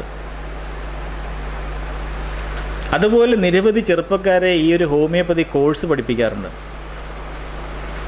സ്കൂളിൽ ഞാൻ 5ാം ക്ലാസ്സിൽ പഠിക്കുമ്പോൾ അന്ന് 7ാം ക്ലാസ്സുകാരനായ എൻ്റെ സീനിയർ സോഷ്യൽ സയൻസ് ക്വിസ്സിൽ UP സ്കൂൾ ലെവലിൽ ടൈ വന്നു. ഞാനൊരു 5ാം ക്ലാസ്സുകാരൻ, മറ്റേ പുള്ളി 7ാം ക്ലാസ്സുകാരൻ. അപ്പോൾ അത് അവിടുത്തെ സ്കൂളിലെ, നാട്ടിൻപുറത്തെ സ്കൂളിലെ ആദ്യത്തെ സംഭവമാണ്. ടൈ ബ്രേക്ക് ചെയ്യാൻ വേണ്ടിയിട്ട് അധ്യാപകരുടെ ബാക്കി ചോദ്യങ്ങൾ, അതിന് ഞങ്ങൾ രണ്ടുപേരും മറുപടി പറഞ്ഞിങ്ങനെ നിൽക്കുകയാണ്. പിന്നെ അവസാനം അന്ന് എത്ര സംസ്ഥാനങ്ങളുണ്ട്, കേന്ദ്രഭരണ പ്രദേശങ്ങളുണ്ടെന്നൊരു ചോദ്യം വന്നു. അന്ന് 9 കേന്ദ്രഭരണ പ്രദേശങ്ങൾ, അതിൽ പുള്ളിക്ക് തെറ്റിപ്പോയി. അങ്ങനെ ആ സോഷ്യൽ സയൻസ് ക്വിസിൽ ഞാൻ ജയിച്ചു. ഇപ്പോഴും എനിക്ക് ആ ഒരു നൊസ്റ്റാൾജിയാണ്. 5ലെയും 6ലെയും കുട്ടികളെല്ലാവരും കൂടെ ചേർന്ന് എന്നെ പൊക്കിയിട്ട്, കാരണം ഇവൻ ഒരു ദാവീദ്, മറ്റേതൊരു ഗോലിയാത്ത്, ഇങ്ങനെയായിരുന്നു അത്. ആ സീനിയർ ഈ ഒരു ഹോമിയോപ്പതി കോഴ്സ് കഴിഞ്ഞിട്ട് ഇന്നിപ്പോൾ കിഴക്കമ്പലത്ത് ഒരു LD ക്ലർക്കായിട്ട് ജോലി ചെയ്യാണ്. ഹോമിയോപ്പതി പഠിച്ചിറങ്ങിയ ആൾക്കാർക്ക് പഞ്ചായത്തുകൾ ഡിസ്പെൻസറി ഉണ്ടാക്കി വെച്ചിട്ട് ശമ്പളം കൊടുക്കുന്നത് പഞ്ചായത്താണ്. എന്തുകൊണ്ടാണ് ഇങ്ങനെ സംഭവിക്കുന്നത്? ഏതെങ്കിലും ഒരു ഫാർമസിസ്റ്റിനോ ഒരു സ്റ്റാഫ് നഴ്സിനോ അല്ലെങ്കിൽ ഒരു മെഡിക്കൽ ലാബ് ടെക്നീഷ്യനോ ഒന്നും പഞ്ചായത്തല്ല ശമ്പളം, ട്രഷറിയിൽ നിന്ന് നേരിട്ടാണ് കൊടുക്കുക. അപ്പോൾ ഹോമിയോപ്പതി എന്ന് പറഞ്ഞാൽ ഒരു പൊട്ടത്തരമാണെന്നും ഭാഗികമായിട്ട് തന്നെ സമ്മതിച്ചുകൊണ്ട് കുറേയധികം ചെറുപ്പക്കാരുടെ ജീവിതം തന്നെ ഇല്ലാതാക്കുന്നൊരു പരിപാടിയാണ് ഇവിടെ നടക്കുന്നത്. ഇവിടെ ഇതൊക്കെ സ്ഥാപനവൽക്കരിക്കപ്പെട്ടതുകൊണ്ടും ആരോഗ്യ മാസികകളെന്ന് പറഞ്ഞിട്ട് അനാരോഗ്യം വിളമ്പുന്ന ഒരുപാട് മാസികകൾ ഉള്ളതുകൊണ്ടും പിന്നെ മതവിശ്വാസം ഇത്ര കട്ടിക്ക് നിലനിൽക്കുന്ന ഒരു സ്ഥാനത്ത് എന്ത് പറഞ്ഞാലും ജനം തൊണ്ട തൊടാതെ വിഴുങ്ങുന്ന ഒരു പോപ്പുലേഷൻ ഉള്ളതുകൊണ്ടും ഇത്തരം കാര്യങ്ങൾക്ക് ഇവിടെ പിടിച്ചു നിൽക്കാം. മറിച്ച് സോവിയറ്റ് യൂണിയനിൽ 1949 അവരിതിനെ നിരോധിച്ചു. കാരണം അവർ പറഞ്ഞു ദിസ് ഈസ് പ്ലാസിബോ. ബുദ്ധിയുള്ള ഭരണകൂടങ്ങൾ ഒരിക്കലും അവരുടെ ജനത്തിൻ്റെ ജീവിതമായിട്ട് പന്താടാറില്ല. അവർ പറഞ്ഞു ഇത് അശാസ്ത്രീയമാണ്, ദിസ് ഈസ് നത്തിങ്. ഓക്കെ, അതിനെ ബാൻ ചെയ്തു. ഒരു വാദത്തിന് വേണ്ടിയിട്ട് അംഗീകരിക്കാൻ ചിലർക്ക്, കാരണം കേരളത്തിൽ ഇപ്പോൾ എന്ത് പറഞ്ഞാലും സാമ്രാജ്യത്വത്തിൻ്റെ ആൾ, കുത്തകയുടെ ആൾ, അല്ലെങ്കിൽ ബഹുരാഷ്ട്ര കുത്തക, സാമ്രാജ്യത്വ, ബൂർഷ, കുറേ പദങ്ങളുണ്ട്. ഓക്കെ, സോവിയറ്റ് ചേരിക്ക് നമുക്കിതൊന്നും പറയാൻ പറ്റില്ലല്ലോ. അവർക്ക് സാമ്രാജ്യത്വം ഉണ്ടായിരിക്കാം, പക്ഷേ അവർ ബഹുരാഷ്ട്രവും കുത്തകയൊന്നുമല്ല. അവരെന്ത് ചെയ്ത് നിരോധിച്ചു? സാമുവൽ ഹനിമാൻ്റെ സ്വന്തം ജന്മനാട് ജർമ്മനി പോലും എന്ത് ഇതിനെ തോണ്ടിക്കളഞ്ഞു. അമേരിക്കയിലെ ഓസ്ട്രേലിയയിലൊക്കെ ഹോമിയോപ്പതി എന്ന് വെച്ചാൽ ക്വാക്കറിയാണ്, അതായത് കപട വൈദ്യമാണ്. അപ്പോൾ അതിൽ ചെങ്ങന്നൂരിൽ നിന്ന് പോയ ഒരു യുവ ദമ്പതികൾ അവരുടെ ഒരു കുഞ്ഞിന് തൊലിപ്പുറത്തുണ്ടാകുന്ന എക്സിമ, ആ രോഗം വന്നപ്പോൾ അവിടുത്തെ ആശുപത്രി കാണിച്ചപ്പോൾ അവർ മരുന്ന് കൊടുത്തു, ആൻറ്റിബയോട്ടിക്സ് കൊടുത്തു. കാരണം സെക്കൻഡറി ബാക്ടീരിയൽ ഇൻഫെക്ഷൻ അതിൽ വന്നു. ഇവർ വീട്ടിൽ കൊണ്ടുപോയിട്ട് ഹോമിയോയുടെ സംഭവം കൊടുത്തു, കുട്ടി മരിച്ചുപോയി. ഈ മാതാപിതാക്കൾ ഓസ്ട്രേലിയ ജയിലിലാണ്. അതാണ് ഞാൻ പറഞ്ഞത്, ബുദ്ധിയുള്ള ഭരണകൂടങ്ങൾ, പൗരൻ്റെ ജീവന് അങ്ങേയറ്റം വില കൽപ്പിക്കുന്ന ഭരണകൂടങ്ങളൊന്നും തന്നെ ജീവിതം വിട്ട് പന്താടുന്ന ഇത്തരം കലാപരിപാടികൾ, ഇത്തരം ആഭാസങ്ങളെ പ്രോത്സാഹിപ്പിക്കാറില്ല. ഇതൊരു കാലഘട്ടത്തിൽ, അന്നത്തെ ഒരു കാലഘട്ടത്തിൽ സംഭവിച്ചെന്നാണ്. പക്ഷേ സയൻസിൻ്റെ ആവിർഭാവത്തോടു കൂടി ഇതെന്ന് പറഞ്ഞാൽ ഇത്രയേ ഉള്ളൂ എന്ന് മനസ്സിലാക്കിയപ്പോൾ അവരൊക്കെ അത് കളഞ്ഞു. കേന്ദ്രത്തിലൊരു ഹോമിയോപ്പതി വകുപ്പ് വരുന്നതിന് മുമ്പ് തന്നെ ഇവിടെ കേരളത്തിലൊക്കെ വരികയുണ്ട്, 77-ലൊക്കെ. കാരണം നമ്മളെ സംബന്ധിച്ചിടത്തോളം ഭരിക്കുന്നവരുടെ കാര്യം വോട്ട് കിട്ടിയാൽ മതി. അവർക്ക് ഇത്തരം കാര്യങ്ങളിൽ എന്ത് ക്വാളിറ്റി ഉണ്ടെന്ന്, എന്ത് ക്വാളിഫിക്കേഷൻ ഉണ്ടെന്ന് നമ്മൾ ആരും അന്വേഷിക്കാറില്ല. സോ നമ്മുടെ രാജ്യത്ത് ഇതൊക്കെ അനുഭവിക്കാൻ നമ്മൾ ബാധ്യസ്ഥരാണ്. കാരണം ബഹുഭൂരിപക്ഷം എന്ന ജനം തിരഞ്ഞെടുക്കുന്നത് അത്തരം ആൾക്കാരെയാണ്. രണ്ടാമത്, ഏതെങ്കിലും ഒരു കാര്യത്തിന് ഇങ്ങനെ അതും ഒരു സയൻസാണ് എന്ന രീതിയിൽ ഇത്രയും ചെറുപ്പക്കാരുടെ ജീവിതം വഴിമുട്ടിക്കും. നിങ്ങളൊന്ന് അന്വേഷിച്ച് നോക്കുക. ഞാൻ സ്ഥിരം കൊല്ലം പുനലൂർ റൂട്ടിൽ എൻ്റെ ആശുപത്രിയിലേക്ക് പോകുന്ന തീവണ്ടി മാർഗ്ഗമാണ്. അതിനകത്തൊരു ഗാർഡുണ്ട്, പുള്ളി ഹോമിയോപ്പതി ഡോക്ടറാണ്. എന്തുകൊണ്ടാണ് ഈ ഒരു കോഴ്സ് ഇത്രയും ഒരു 5-5.5 വർഷം പഠിച്ച ആൾക്കാർക്ക് അവസാനം ഇങ്ങനെ ആകേണ്ടി വരുന്നു? ചിന്തിക്കുക. നമുക്ക് ആ ഒരു നമ്മുടെ തന്നെ കൊളീഗ്സുണ്ട്, എൻട്രൻസൊക്കെ എഴുതി ഇത്രയൊക്കെ തലച്ചോറൊക്കെ ഉണ്ടായിട്ട് വരുന്ന ആൾക്കാരോടുള്ള ഒരു സഹതാപം കൊണ്ടാണ് നമ്മളിത് പറയുന്നത്. അപ്പോൾ ഇതിലെ അല്ലെങ്കിൽ ആൾക്കാർ എന്തുകൊണ്ട് ചില സ്ഥലങ്ങളിലൊക്കെ ചെന്ന് ചിലർ കൊച്ചുകുട്ടികൾക്ക് അത് ഇതൊക്കെ കൊടുത്തു. ന്യൂമോണിയ ആയി കഴിയുമ്പോൾ അവർക്കറിയാം എവിടെ കൊണ്ടുപോകണമെന്നുള്ളത്. അപ്പോൾ തനിയെ മാറുന്ന കുറച്ച് സംഗതികളുടെ പുറത്ത് ഇരുന്നു കൊണ്ട് തൈറോയ്ഡ് രോഗത്തിന് ഒരു ചികിത്സിക്കും, വന്ധ്യതയ്ക്ക് ചികിത്സിക്കും, ക്യാൻസറിന് ചികിത്സിക്കും. 2 മാസം മുമ്പ്, 2 മാസമല്ല, ഓഗസ്റ്റ് 15 കഴിഞ്ഞ വർഷം സ്വാതന്ത്ര്യദിനം, ഞാൻ ജോലി ചെയ്യുന്നത് ജില്ലാ ക്യാൻസർ കെയർ സെൻ്ററിലാണ്, താലൂക്ക് ആശുപത്രി പുനലൂരിലാണ്, കൊല്ലത്തെ ക്യാൻസർ കെയർ സെൻറ്റർ. എൻ്റെ കയ്യിൽ പിടിച്ചുകൊണ്ട് ആ സ്ത്രീ പറയുന്നുണ്ട്, എനിക്ക് ജീവിക്കണം. കാരണം അവരുടെ മകളുടെ വിവാഹം കഴിഞ്ഞ് ഒരു പേരക്കുട്ടിയൊക്കെ കാണണം, അവർക്ക് 45 വയസ്സേ ഉള്ളൂ. പക്ഷേ മാരടത്തിലെ സ്തനാർബുദം എന്ന് പറയുന്നത് സ്റ്റേജ് 4 അന്തിമഘട്ടം. ഹൃദയത്തിന് ചുറ്റുമുള്ള സ്ഥലത്തിനകത്ത് ദ്രാവകം നിറഞ്ഞു നിൽക്കുന്ന അവസ്ഥ, പെരിക്കാർഡിയൽ എഫ്യൂഷൻ. ആ ഘട്ടത്തിലാണ് രോഗീനെ അവിടെ കൊണ്ടുവരുന്നത്. ഹൃദയത്തിന് ചുറ്റുമുള്ള സ്ഥലത്തിനകത്ത് വെള്ളം കുത്തിയെടുക്കുക എന്ന് പറഞ്ഞാൽ വളരെ ഡിഫിക്കൽട്ടാണ്. അവിടെ ഒരു കാർഡിയോളജിസ്റ്റ് സഹായത്തോടെ അത് ചെയ്തു. പയറ്റോട് പയറ്റായിരുന്നു, കഷ്ടിച്ചൊരു 1.5 മാസം ആ പേഷ്യൻ്റ് ജീവിച്ചിട്ടു. ഓഗസ്റ്റ് 15 അവർ മരിച്ചു. അപ്പോൾ ഈ ഒരു സംഭവമായിട്ട് കണ്ടപ്പോൾ അടുത്തുള്ള ഹോമിയോക്കാരനാണ് പറഞ്ഞത്, ഇത് കുഴപ്പമില്ല, ഇത് കഴിച്ചാൽ മതി. ഇവർക്കാർക്കും മനുഷ്യാവകാശ കമ്മീഷൻ നരഹത്യക്കെതിരെ ഒന്നും കേസെടുക്കാറില്ല. സയൻസിൻ്റെ രീതിശാസ്ത്രം ഞാൻ പറഞ്ഞു, ഒരു മാരടത്തിലൊരു മൊഴിയായിട്ട് വരുമ്പോൾ നമ്മളത് നോക്കുമ്പോഴത്തേക്ക് അറിയാം ഉപദ്രവകാരിയാണോ നിരുപദ്രവകാരിയാണോ അറിയാൻ ഒറ്റ മാർഗ്ഗം, ഒരു സൂചി അതിനകത്തേക്ക് ഇടുക, ഒരല്പം കോശങ്ങളെടുത്ത് പരിശോധിക്കുക. മൈക്രോസ്കോപ്പിന് അടി വെച്ച് നോക്കുമ്പോൾ നമുക്ക് കാണാം ക്യാൻസർ കോശങ്ങളാണോ അതല്ല നിരുപദ്രവകാരിയായ സംഗതികളാണോ. ഇത് ചെയ്യാതെയാണ് അവരോട് പറഞ്ഞത്, ഇത് കുഴപ്പമൊന്നുമില്ല, ഇത് കഴിച്ചാൽ മതി. ആ ഭൂമിയിൽ ജീവിക്കാനുള്ള അവരുടെ അവകാശമാണ് ഇല്ലാതായത്. ഇതിങ്ങനെ എത്രയോ പേർ വാദപ്രതിവാദങ്ങൾ പലരും പറയും, ഇവിടുന്ന് കളഞ്ഞതിനെ ഞങ്ങൾ നോക്കി, അവിടുന്ന് കളഞ്ഞതിനെ ഇവർ നോക്കി എന്ന്. നമ്മൾ അത്തരം വാദപ്രതിവാദങ്ങൾ മാറ്റിവെക്കുക. ഇതുപോലെയുള്ള ഒരു പൊള്ള മരുന്ന് അല്ലെങ്കിൽ മരുന്ന് എന്ന് പറഞ്ഞ് ഇത് മരുന്നാണ് എന്ന് പറഞ്ഞ് കൊടുക്കുന്ന നേർപ്പിച്ച ആൽക്കഹോൾ, ഈ 100 ടെസ്റ്റ് ട്യൂബിൻ്റെ ഒടുക്കത്തെ ടെസ്റ്റ് ട്യൂബിലെത്തുമ്പോൾ നിങ്ങൾ ആലോചിക്കുക, ആദ്യത്തെ മദർ ടിങ്ചറിൻ്റെ ഒരു തന്മാത്രയെങ്കിലും കാണുമോ അവസാനത്തതിൽ? ഇല്ല. എന്നിട്ടാണ് പറയുന്നത് ഇത് മരുന്നാണ് എന്ന്. ഈ ഒരു രീതി ഉപയോഗിച്ച് ആൾക്കാരെ കബളിപ്പിക്കുന്നത് ശരിയോ തെറ്റോ അത് യുക്തി ഉപയോഗിച്ച് ചിന്തിക്കുക. രണ്ടാമത്, ഏറ്റവും കൂടുതൽ തർക്കം വരുന്ന മറ്റൊരു സംഗതിയാണ് ആയുർവേദം. ആദ്യമായിട്ട് നമുക്ക് ആ വേദം എന്ന് പറയുന്ന പദത്തിൻ്റെ അർത്ഥം എടുക്കാം. നമ്മൾ സ്കൂൾ ടെക്സ്റ്റ് ബുക്കുകളിൽ പഠിപ്പിച്ചിരിക്കുന്നത് വേദം എന്നാൽ അറിവ് എന്നാണ്. എന്നാൽ നമ്മൾ ഈ സാധാരണ കാണുന്ന 4 വേദങ്ങളിലൂടെ ഒന്ന് സഞ്ചരിച്ച് നോക്കിയാൽ അതിലെങ്ങനെ പെൻസിൽ ഉണ്ടാക്കാമെന്നോ, എങ്ങനെ പേന ഉണ്ടാക്കാമെന്നോ, എങ്ങനെ കടലാസ് ഉണ്ടാക്കാമെന്നോ, E=mc² ഒന്നും എഴുതി വെച്ചിട്ടില്ല. നമ്മുടെ ഈ പൗരാണിക ഗ്രന്ഥം എന്ന് പറയുന്ന വേദങ്ങളിൽ പിന്നെ എന്താണ് ഉള്ളത്?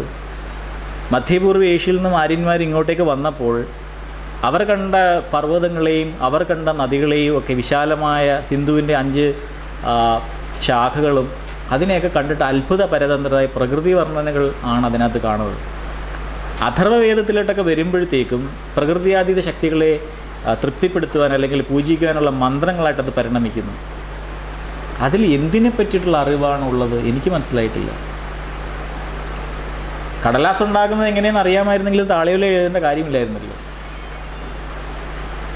പിന്നെ വിശദീകരിച്ച് അതിൻ്റെ നിഗൂഢാർത്ഥം ഇങ്ങനെയാണ് അങ്ങനെയാണ് എന്നിവയെ, ഈ വേദങ്ങളെന്ന് പറഞ്ഞ സാധനം നമുക്ക് കിട്ടിയത് തന്നെ മാക്സ് മുള്ളർ എന്ന് പറഞ്ഞൊരു സായിപ്പ് വിചാരിച്ചുകൊണ്ടാണ്. അപ്പോൾ അദ്ദേഹത്തെയും തെറി പറഞ്ഞുകൊണ്ടിരിക്കുന്നത്. പുള്ളി അതിനകത്തു നിന്നുള്ള കുറേ അറിവുകളെ അടിച്ചു മാറ്റി നമുക്കിപ്പോൾ ഉള്ളത് അപൂർണമായിട്ടുള്ള വേദങ്ങളാണ്. ഓക്കെ, അപ്പോൾ സ്കൂൾ തലത്തിൽ ടെക്സ്റ്റ് ബുക്കുകളിലൂടെ തന്നെ വേദമെന്നാൽ അറിവ് എന്ന ഒരു സംഭവം നമ്മുടെ തള്ളിക്കയറ്റുകയാണ്. ആയുസ്സിനെ പറ്റിയിട്ടുള്ള അറിവ്, അതാണ് ആയുർവേദം എന്ന് അവർ അവകാശപ്പെടുന്നു. ദേവന്മാരുടെ ഡോക്ടർ ധന്വന്തിരി, അദ്ദേഹം നേരിട്ട് ഇങ്ങോട്ട് ഇറക്കി കൊടുത്താണ്. സെമിറ്റിക് മതങ്ങളുമൊക്കെ പറയാറുണ്ട്, മറ്റേ മേളിൽ നിന്ന് പുസ്തകം ഇറക്കി തന്നു, മേളിൽ നിന്ന് 10 കൽപ്പനകൾ ഇറക്കി തന്നു എന്ന് പറയുന്നത് പോലെ മേളിൽ നിന്ന് ഇറക്കി തന്നതാണ്. ദേവന്മാർ തന്നതായതുകൊണ്ട് കൂട്ടിച്ചേർക്കലുകളൊന്നും പാടില്ല. ഇത് മനുഷ്യൻ്റെ സംഭവമല്ല, ദേവന്മാരുടേതാണ്. അപ്പോൾ അതുകൊണ്ട് കൂട്ടിച്ചേർക്കലുകളൊന്നും പാടില്ല, ഗവേഷണങ്ങളോ പഠനങ്ങളോ ഒന്നും പാടില്ല. പിന്നെ അതിൽ പറഞ്ഞിരിക്കുന്നത് അതുപോലെ തൊണ്ട തൊടാതെ വിഴുങ്ങുക. ഹോമിയോപ്പതിയുമായിട്ട് താരതമ്യം ചെയ്യുമ്പോൾ ചെടികളിൽ അടങ്ങിയിരിക്കുന്ന പല സംഗതികൾ, ക്ഷാരസംയുക്തങ്ങൾ, ആൽക്കലോയിഡുകൾ, ചെടികൾ വളരാൻ വേണ്ടി എല്ലാ ചെടിക്കകത്തും സ്റ്റിറോയിഡുകളുണ്ട്. അതിനെ പ്ലാന്റ് സ്റ്റിറോയിഡുകൾ എന്നാണ് പറയുന്നത്. ഇത്തരം സാധനങ്ങളൊക്കെ ചെടികളിലുണ്ട്. നമുക്ക് വേണ്ടത് എന്താണ്? നമ്മുടെ ഏതെങ്കിലും ഒരു അസുഖമുള്ള ഒരു അവസ്ഥയിൽ, ഒരു രോഗാവസ്ഥയിൽ അതിനെ മറികടക്കാൻ ഇതിലേതെങ്കിലും ഒരു സംയുക്തത്തിന് സാധിക്കുമെങ്കിൽ നമുക്കത് മതി. ഇവർ പലരും പറയാറുണ്ട് ഹെർബൽ മെഡിസിൻ എന്ന് പറഞ്ഞാൽ എന്തോ വലിയൊരു സംഭവമാണ്, അതിന് സൈഡ് ഇഫക്റ്റ് ഇല്ല. ഇത് ഞാൻ കുഞ്ഞിലെ സ്കൂൾ ടെക്സ്റ്റ് ബുക്കിൽ പഠിച്ചിട്ടുള്ള പാർശ്വഫലമില്ല എന്ന്. അപ്പം ഞാൻ 1-2 ക്ലാസ്സുകളിലൊക്കെ ഈ ന്യൂട്ടൻ്റെ 3-ാം ചലന നിയമം എടുത്തിട്ടുണ്ടായിരുന്നു. അതായത് for every action there is equal and opposite reaction എന്നുള്ള ആ ഒരു സംഗതി. അത് ചികിത്സയുടെ കാര്യത്തിൽ പറഞ്ഞിട്ടുണ്ട്. അപ്പോൾ കഴിഞ്ഞ തവണ ഫേസ്ബുക്കിലൊരു കമൻറ്റ് കണ്ടു. അത് ന്യൂട്ടൺ ഉദ്ദേശിച്ചത് ഒരു തള്ള് വരുമ്പോഴത്തേക്ക് അപ്പുറത്തുനിന്ന് മറ്റൊരു തള്ള് ഉണ്ടാകും, അത്രയും ഉദ്ദേശിച്ചു. അത് ബലം. ഓക്കെ, ഞാൻ അതിനൊരു താങ്ക്സ് പറഞ്ഞു. ശരിയാണ്. ഇല്ല, ഞാനിവിടെ പറയുന്നത് അങ്ങനെയല്ല. നമ്മൾ വെള്ളം കുടിച്ചിട്ടുണ്ടെങ്കിൽ വിയർക്കും, മൂത്രമൊഴിക്കും. അപ്പോൾ വെള്ളം കുടിയുടെ സൈഡ് എഫക്റ്റ്, നിങ്ങൾ വെള്ളം കുടിച്ചില്ലെങ്കിൽ ഈ പ്രശ്നം ഉണ്ടാവില്ല. സൂര്യനിൽ അണുസംയോജനം നടന്ന് പ്രകാശരശ്മികൾ പുറത്തേക്ക് വരുന്നു. ഓക്കെ, നമുക്കതുകൊണ്ട് ചെടികൾക്ക് പ്രകാശ സംശ്ലേഷണത്തിലൂടെ ഭക്ഷണം ഉണ്ടാക്കാൻ സാധിക്കും, നമുക്ക് ജീവിക്കാൻ പറ്റുന്നു. അറ്റ് ദ സെയിം ടൈം വിഷരശ്മികളും അതിനോടൊപ്പം വരുന്നുണ്ട്. അതിനെയാണ് ഞാൻ അവിടെ ഒരു സൈഡ് എഫക്റ്റ് അല്ലെങ്കിൽ ഒരു പാർശ്വഫലം എന്ന് പറയുന്നത്. ഇപ്പോൾ മലയാളിയുടെ അല്ലെങ്കിൽ നമ്മുടെയൊക്കെ പ്രശ്നം എന്ന് പറഞ്ഞാൽ പാർശ്വഫലം. അത് നമ്മൾ അറിയുക, ഫലമുണ്ട് എങ്കിൽ ഒരു പാർശ്വഫലമുണ്ടായിരിക്കും, ഒരു ആക്ഷന് ഒരു റിയാക്ഷൻ ഉണ്ടായിരിക്കും, ഒരു എഫക്റ്റിന് ഒരു സൈഡ് എഫക്റ്റ് ഉണ്ടായിരിക്കും. അല്ലാതെ ഈ ഒരു സാധനത്തിന് കുഴപ്പമൊന്നുമില്ല എന്ന് ആരെങ്കിലും പറഞ്ഞാൽ മനസ്സിലാക്കുക, അത് മണ്ടത്തരമാണ്, വിഡ്ഢിത്തരമാണ്, അല്ലെങ്കിൽ നമ്മളെ കബളിപ്പിക്കലാണ്. ഒരു മനുഷ്യൻ്റെ ജീവൻ നിലനിർത്തുക എന്ന പരമപ്രധാനമായിട്ടുള്ള കർത്തവ്യം മുൻപിൽ നിൽക്കുമ്പോൾ വളരെ നിസ്സാരമായിട്ട് കളയാവുന്ന സാധനങ്ങളേ ഉള്ളൂ പാർശ്വഫലങ്ങളെന്ന് പറയുന്നത്. ഇപ്പോൾ ഒരു ഉദാഹരണം പറഞ്ഞാൽ, നമ്മുടെ അറിയപ്പെടുന്ന ഒരു പ്രകൃതി ചികിത്സകനുണ്ട്. പുള്ളിയുടെ ഇതെന്ന് വെച്ചാൽ പാരസിറ്റമോൾ, എലിവിഷം എന്ന് പറഞ്ഞാണ് പുള്ളി നടക്കുന്നത്. അപ്പോൾ ഒരുപാട് പേര് പുള്ളിയുടെ വാഗ്ധോരണിയിൽ മയങ്ങി വീഴാറുമുണ്ട്, ഒരുപാട് പേര് കൊടുക്കാറുമില്ല. മനുഷ്യ ശരീരത്തിൽ ചൂട് എന്ന് പറയുന്നത്, മനുഷ്യൻ്റെ താപനില എന്ന് പറയുന്നത് 37 ഡിഗ്രിയിൽ നിൽക്കുകയാണെങ്കിൽ അതൊരു നിയതമായ താപനില, ഒരു ഓപ്റ്റിമൽ ടെമ്പറേച്ചർ നമുക്ക് വേണം നമ്മുടെ ശരീരത്തിൽ ഉപാപചയ പ്രവർത്തനങ്ങൾ നടക്കാൻ. ആ താപനിലയിൽ കൂടിയാലും കുഴപ്പമാണ്, കുറഞ്ഞാലും കുഴപ്പമാണ്. നമ്മൾ മരിച്ചു പോകും, ഉപാപചയ പ്രവർത്തനങ്ങൾ നിലച്ചു പോകും, മനുഷ്യൻ മരിക്കും. ഇതാണ് സൂര്യതാപം ഏൽക്കുമ്പോൾ ആൾക്കാർ മരിക്കാറുണ്ട്, മഞ്ഞിൽ ആൾക്കാർ മരിക്കാറുണ്ട്. അസുഖങ്ങൾ വരുമ്പോഴത്തേക്ക് ഒരു കൂട്ടം കലാപരിപാടികൾ ശരീരത്തിൽ നടക്കുന്നുണ്ട്. രോഗാണുക്കളെ ചെറുക്കുവാനും ശരീരത്തിൻ്റെ പ്രതിരോധ വ്യവസ്ഥ ഒന്നിനെ ഉണർത്തുവാനും അതിൽ പുറപ്പെടുവിക്കുന്ന പല രാസവസ്തുക്കൾ എല്ലാവരും കൂടെ ചേരുമ്പോഴത്തേക്ക് കുറേയധികം കലാപരിപാടികളകത്ത് നടക്കുന്നുണ്ട്. അതിൽ ഒരേ ഒരു എഫക്റ്റ് മാത്രമാണ് ശരീരത്തിൻ്റെ താപനില അല്പം കൂടുക. അതിനെയാണ് നമ്മൾ പനി എന്ന് പറയുന്നത്. അപ്പോൾ ഇത് ഒരു പരിധിക്ക് അപ്പുറത്തേക്ക് പോയാൽ, ഇപ്പോൾ 6 മാസം തൊട്ട് 6 വയസ്സ് വരെയുള്ള കുട്ടികളിലാണ് 102 ഡിഗ്രിക്ക് അപ്പുറത്തേക്ക് ടെമ്പറേച്ചർ പോയാൽ അപസ്മാരം വരും, ഫിറ്റ്സ് വരും. നമുക്കത് ചെയ്യാൻ പാടില്ല, നമുക്ക് അവിടെ കുറയ്ക്കണം. അത് മാത്രമാണോ ചികിത്സ? അല്ല. പിന്നെയോ ഈ ടെമ്പറേച്ചർ കൂടാൻ എന്താണോ കാരണം അതിനെയും കൂടെ നമ്മൾ പിടിക്കണം. ഇതാണ് അതിൻ്റെ ചികിത്സ എന്ന് പറയുന്നത്. പാരസിറ്റമോൾ എന്നുള്ള സാധനത്തിനെ നിർവീര്യമാക്കുന്നത് കരളാണ്. കോൺജുഗേഷൻ എന്ന പ്രോസസ്സിലൂടെ അത് നിർവീര്യമാക്കും. ഇങ്ങനെ നിർവീര്യമാക്കുമ്പോൾ കരളിൽ 10 കോടി കോശങ്ങളുണ്ടെങ്കിൽ 1-2 കോശങ്ങൾ നശിച്ചു പോകും. 10 കോടിയിൽ 1-2. പക്ഷേ അപ്പോഴും സയൻസ് എഴുതി വയ്ക്കും പാരസിറ്റമോൾ ഈസ് ഹെപ്പറ്റോടോക്സിക്, കരളിന് നാശം ഉണ്ടാക്കുന്നു. കരളിന് നാശം ഉണ്ടാക്കുന്ന ഏതറിയത്തില്ല, 10 കോടി കോശങ്ങളിൽ 1-2 പോകുമ്പോഴത്തേക്കാണ് സയൻസ് അങ്ങനെ എഴുതി വയ്ക്കുന്നത്. ഇതാണ് ഇവർ പൊക്കിപ്പിടിക്കുന്നത്. കണ്ടില്ലേ, അവരുടെ പുസ്തകത്തിൽ തന്നെ എഴുതി വച്ചിട്ടുണ്ട് കരൾ പോകുന്നു. ഈ 10 കോടി കോശങ്ങൾ നശിച്ചു പോകണമെങ്കിൽ നമ്മൾ എത്രത്തോളം പാരസിറ്റമോൾ ടാബ്ലറ്റുകൾ കഴിക്കണം? ഒരാളുടെ മനുഷ്യൻ്റെ ഒരു ആയുസ്, ഒരു 80 വർഷം ആയുസ് എടുത്താൽ എത്ര പാരസിറ്റമോൾ ഗുളിക കഴിക്കും ആൾക്കാർ? പക്ഷെ മുമ്പിലിരിക്കുന്ന ആൾക്കാർക്ക് തിരിച്ചെന്തെങ്കിലും ചോദിക്കാനൊരു അവസരം കൊടുക്കാതെ ഇവർ വളരെ ചാക്യാർ കൂത്ത് ഉൾപ്പെടെയുള്ള പല സ്റ്റൈലുകളിൽ, പല രൂപത്തിലൊക്കെയാണ് ഇത്തരം കാര്യങ്ങൾ ജനമനസ്സുകളിലേക്ക് തള്ളിവിടുന്നത്. മലയാളിയുടെ ഒരു പ്രശ്നമുണ്ട്, ക്ഷിപ്രവിശ്വാസശീലം. എന്തെങ്കിലും കേട്ട് കഴിഞ്ഞാൽ തൊണ്ട തൊടാതെ വിഴുങ്ങും. അച്ചടിച്ച് വന്നാൽ പോയി, പിന്നെ പറയേ വേണ്ട, അത് തന്നെ ഉറപ്പിച്ചു. അപ്പോഴ് പാർശ്വഫലം എന്നൊരു സംഭവത്തിനെ കാണിച്ചുകൊണ്ട് കുറച്ച് പേര് പറയുകയാണ് ഞങ്ങളുടെ ഇതിൽ കുഴപ്പമൊന്നുമില്ല. തെറ്റാണത്. ഒരു ഉദാഹരണം പറഞ്ഞാൽ, അമോൽപുരി എന്ന് പറയുന്ന ചെടി, റിവോൾഫിയ സർപ്പൻറ്റീന, ഈ ചെടിയിൽ നിന്നും, ഈ ചെടി പണ്ട് നമ്മുടെ നാട്ടിൻ പുറത്തൊക്കെ രക്തസമ്മർദ്ദത്തിന് കൊടുത്തിരുന്നു. രക്തസമ്മർദ്ദം എന്നല്ല, രക്താതിസമ്മർദ്ദം, ഹൈപ്പർ ടെൻഷൻ. രക്താതിസമ്മർദ്ദം അളക്കാനുള്ള ഉപകരണം സ്ഫിഗ്മോ മാനോമീറ്റർ കണ്ടുപിടിക്കുന്നതിന് മുമ്പ് എങ്ങനെയായിരുന്നു ഈ ആൾക്ക് രക്താതിസമ്മർദ്ദം ഉണ്ടായെന്ന് പറയുന്നത്? പറയാൻ പറ്റത്തില്ല, പോട്ടെ. എങ്കിലും ഇതൊക്കെ കണ്ടുപിടിച്ച മനുഷ്യൻ്റെ സാധാരണഗതിയിലുള്ള രക്തസമ്മർദ്ദം ഇത്രയാണ്, അത് കൂടിക്കഴിഞ്ഞാൽ രക്താതിസമ്മർദ്ദം, ഹൈപ്പർ ടെൻഷൻ എന്നൊരു അവസ്ഥ വരും, അതിന് ഇന്ന മരുന്ന് കൊടുക്കാം. ഈ ചെടിക്കകത്ത് അടങ്ങിയിരിക്കുന്ന ഒരു നിരവധി ക്ഷാരസമിതികളിൽ ഒന്നായ റിസർപ്പിൻ, ഓക്കെ, BP കുറയ്ക്കും, സമ്മതിച്ചു. ആ റിസർപ്പിനെ അതുപോലെ തന്നെ ഗുളികയാക്കി സയൻസ് എടുത്ത് വെച്ചു. കുറേ വർഷങ്ങൾ, അല്ലെങ്കിൽ ഒരു 10-20 വർഷങ്ങൾ പുതിയ മോളിക്യൂൾസ് വരുന്നതിന് മുമ്പുള്ളൊരു കാലഘട്ടത്തിൽ ഉപയോഗിച്ചിരുന്നു. അതിൻ്റെ ഏറ്റവും വലിയ സൈഡ് എഫക്റ്റ് എന്ന് വെച്ചാൽ പാർക്കിൻസോണിസം രോഗമാണ്. മെച്ചപ്പെട്ട പുതിയ നല്ല നല്ല മോളിക്യൂളുകൾ, നല്ല നല്ല തന്മാത്രകൾ വന്നപ്പോൾ പഴയത് കളഞ്ഞു. സയൻസ് എന്ന് പറഞ്ഞാൽ അങ്ങനെയാണ്, എല്ലായ്പ്പോഴും മാറ്റം, പരിണാമം സംഭവിച്ചു കൊണ്ടിരിക്കുന്ന ഒന്ന്, കൂടുതൽ മെച്ചപ്പെട്ട ഒന്നിലേക്ക്. നിങ്ങളുടെ കയ്യിലിരിക്കുന്ന മൊബൈൽ ഫോണിൻ്റെ കാലഘട്ടം നിങ്ങൾ ആലോചിച്ച് നോക്കൂ. ആദ്യം ഇറങ്ങിയതൊക്കെ ചുടുകട്ടയുടെ വലിപ്പം ഉണ്ടായിരുന്നു, നമുക്ക് ജിം അടിക്കാവുന്നൊരു സാധനം. അത് കഴിഞ്ഞ് നോക്കിയയുടെയൊക്കെ എൻട്രി ലെവൽ വന്നു. നമുക്ക് സാധാരണക്കാർ പട്ടി എറിയാം എന്ന് വെച്ച് കഴിഞ്ഞാൽ എറിഞ്ഞാലും ഒന്നും സംഭവിക്കില്ല. അപ്പോൾ അവിടുന്ന് മാറി ഇന്നത്തെ ഫോണിലേക്ക് നോക്കൂ. ഇപ്പോൾ നിങ്ങൾ തോണ്ടുണ്ണിയാണ്, തോണ്ടി വിളിച്ചാൽ മതി. അതിന് മുമ്പ് ഞെക്കുണ്ണിയായിരുന്നു, ഞെക്കി വിളിക്കണം. അതിന് മുമ്പുള്ള ലാൻഡ് ഫോൺ കറക്കുണ്ണിയായിരുന്നു, നമ്മൾ ചൂണ്ടുവിരൽ ഉപയോഗിച്ച് കറക്കി വിളിക്കുമായിരുന്നു. അതിൽ നിന്ന് മാറി ഇനിയിപ്പോൾ എങ്ങനെ വളച്ചാലും ഒടിയാത്ത ഫോണിലേക്ക് സയൻസ് അങ്ങനെയാണ് പൊയ്ക്കൊണ്ടിരിക്കുകയാണ്. അങ്ങനെയുള്ള സയൻസിൻ്റെ അടുത്താണ് പറയുന്നത് ഇത് പണ്ട് മേളിൽ നിന്ന് ഇറക്കി തന്നതാണ്, ഇതിനകത്ത് യാതൊരു മാറ്റവും പാടില്ല. അപ്പോൾ ഈ പറഞ്ഞിരിക്കുന്ന സാധനങ്ങൾ ഞാൻ നേരത്തെ സൂചിപ്പിച്ച ക്ഷയം, കുഷ്ഠം, ന്യൂമോണിയ, തലച്ചോറിൽ പഴുപ്പ് അഥവാ മെനിഞ്ചൈറ്റിസ് തുടങ്ങി മനുഷ്യരാശിക്ക് ഹാനികരമാകുന്ന അസുഖങ്ങളിൽ ഏതിനെയെങ്കിലും ചികിത്സിക്കാൻ പറ്റുമോ എന്ന് ചോദിച്ചാൽ ഇല്ല എന്നതാണ് മറുപടി. പിന്നെ കൂടുതൽ ചോദിക്കുമ്പോൾ പറയും അതൊരു ജീവിതചര്യയാണ്, ജീവിത രീതിയാണ് എന്ന് പറയും. ഇങ്ങനൊരു ജീവിത രീതിക്ക് അത് ജനിതകപരമായിട്ടുള്ള അസുഖങ്ങളെ നിങ്ങൾക്ക് മാറ്റിയെടുക്കാൻ പറ്റുമോ? ഓട്ടോ ഇമ്മ്യൂൺ അസുഖങ്ങളെ മാറ്റിയെടുക്കാൻ പറ്റുമോ? പറ്റുകയില്ല. അവിടെ നിന്നും അത് ഇങ്ങനെ ഔട്ട്ഡേറ്റഡ് ആയിട്ട് വന്നപ്പോഴത്തേക്കാണ് പഞ്ചകർമ്മ ചികിത്സയെന്നും പറഞ്ഞുകൊണ്ട് ഒരു സംഭവം രംഗപ്രവേശം ചെയ്തു. ടൂറിസം, ഒരുപാട് ടൂറിസ്റ്റുകൾ വരുന്നൊരു സ്ഥലമാണ് കേരളം. അപ്പോൾ എല്ലാവരും പറയാറുണ്ട് പഞ്ചകർമ്മ ചികിത്സ. പക്ഷേ ഈ പറയുന്നതിനപ്പുറം ആരും അതിൻ്റെ ആഴങ്ങളിലേക്ക് പോകാറില്ല. അതിൽ ആദ്യത്തെ സംഭവം നസ്യം അഥവാ മൂക്കിൽ മരുന്നൊഴിക്കുന്ന പരിപാടി. നല്ല മൂക്കടപ്പോ കാര്യങ്ങളൊക്കെ വരുമ്പോഴത്തേക്ക്, ശക്തമായിട്ടുള്ളൊരു മൂക്കടപ്പൊക്കെ ഉണ്ടെങ്കിൽ മാത്രമേ മോഡേൺ മെഡിസിനിൽ മൂക്കിൽ ഡീകഞ്ചസ്റ്റൻ്റ് ഇടാൻ പറയാറുള്ളൂ. കാരണം മൂക്കിനകത്ത് കാണുന്ന ലോലമായിട്ടുള്ള എപ്പിത്തീലിയൽ കോശങ്ങൾ അതിന് ക്ഷതം സംഭവിക്കരുത്. രണ്ടാമത് പലപ്പോഴും ആൾക്കാർ കുറേ നാൾ തുടർച്ചയായിട്ടൊക്കെ ഈ മരുന്നിടും.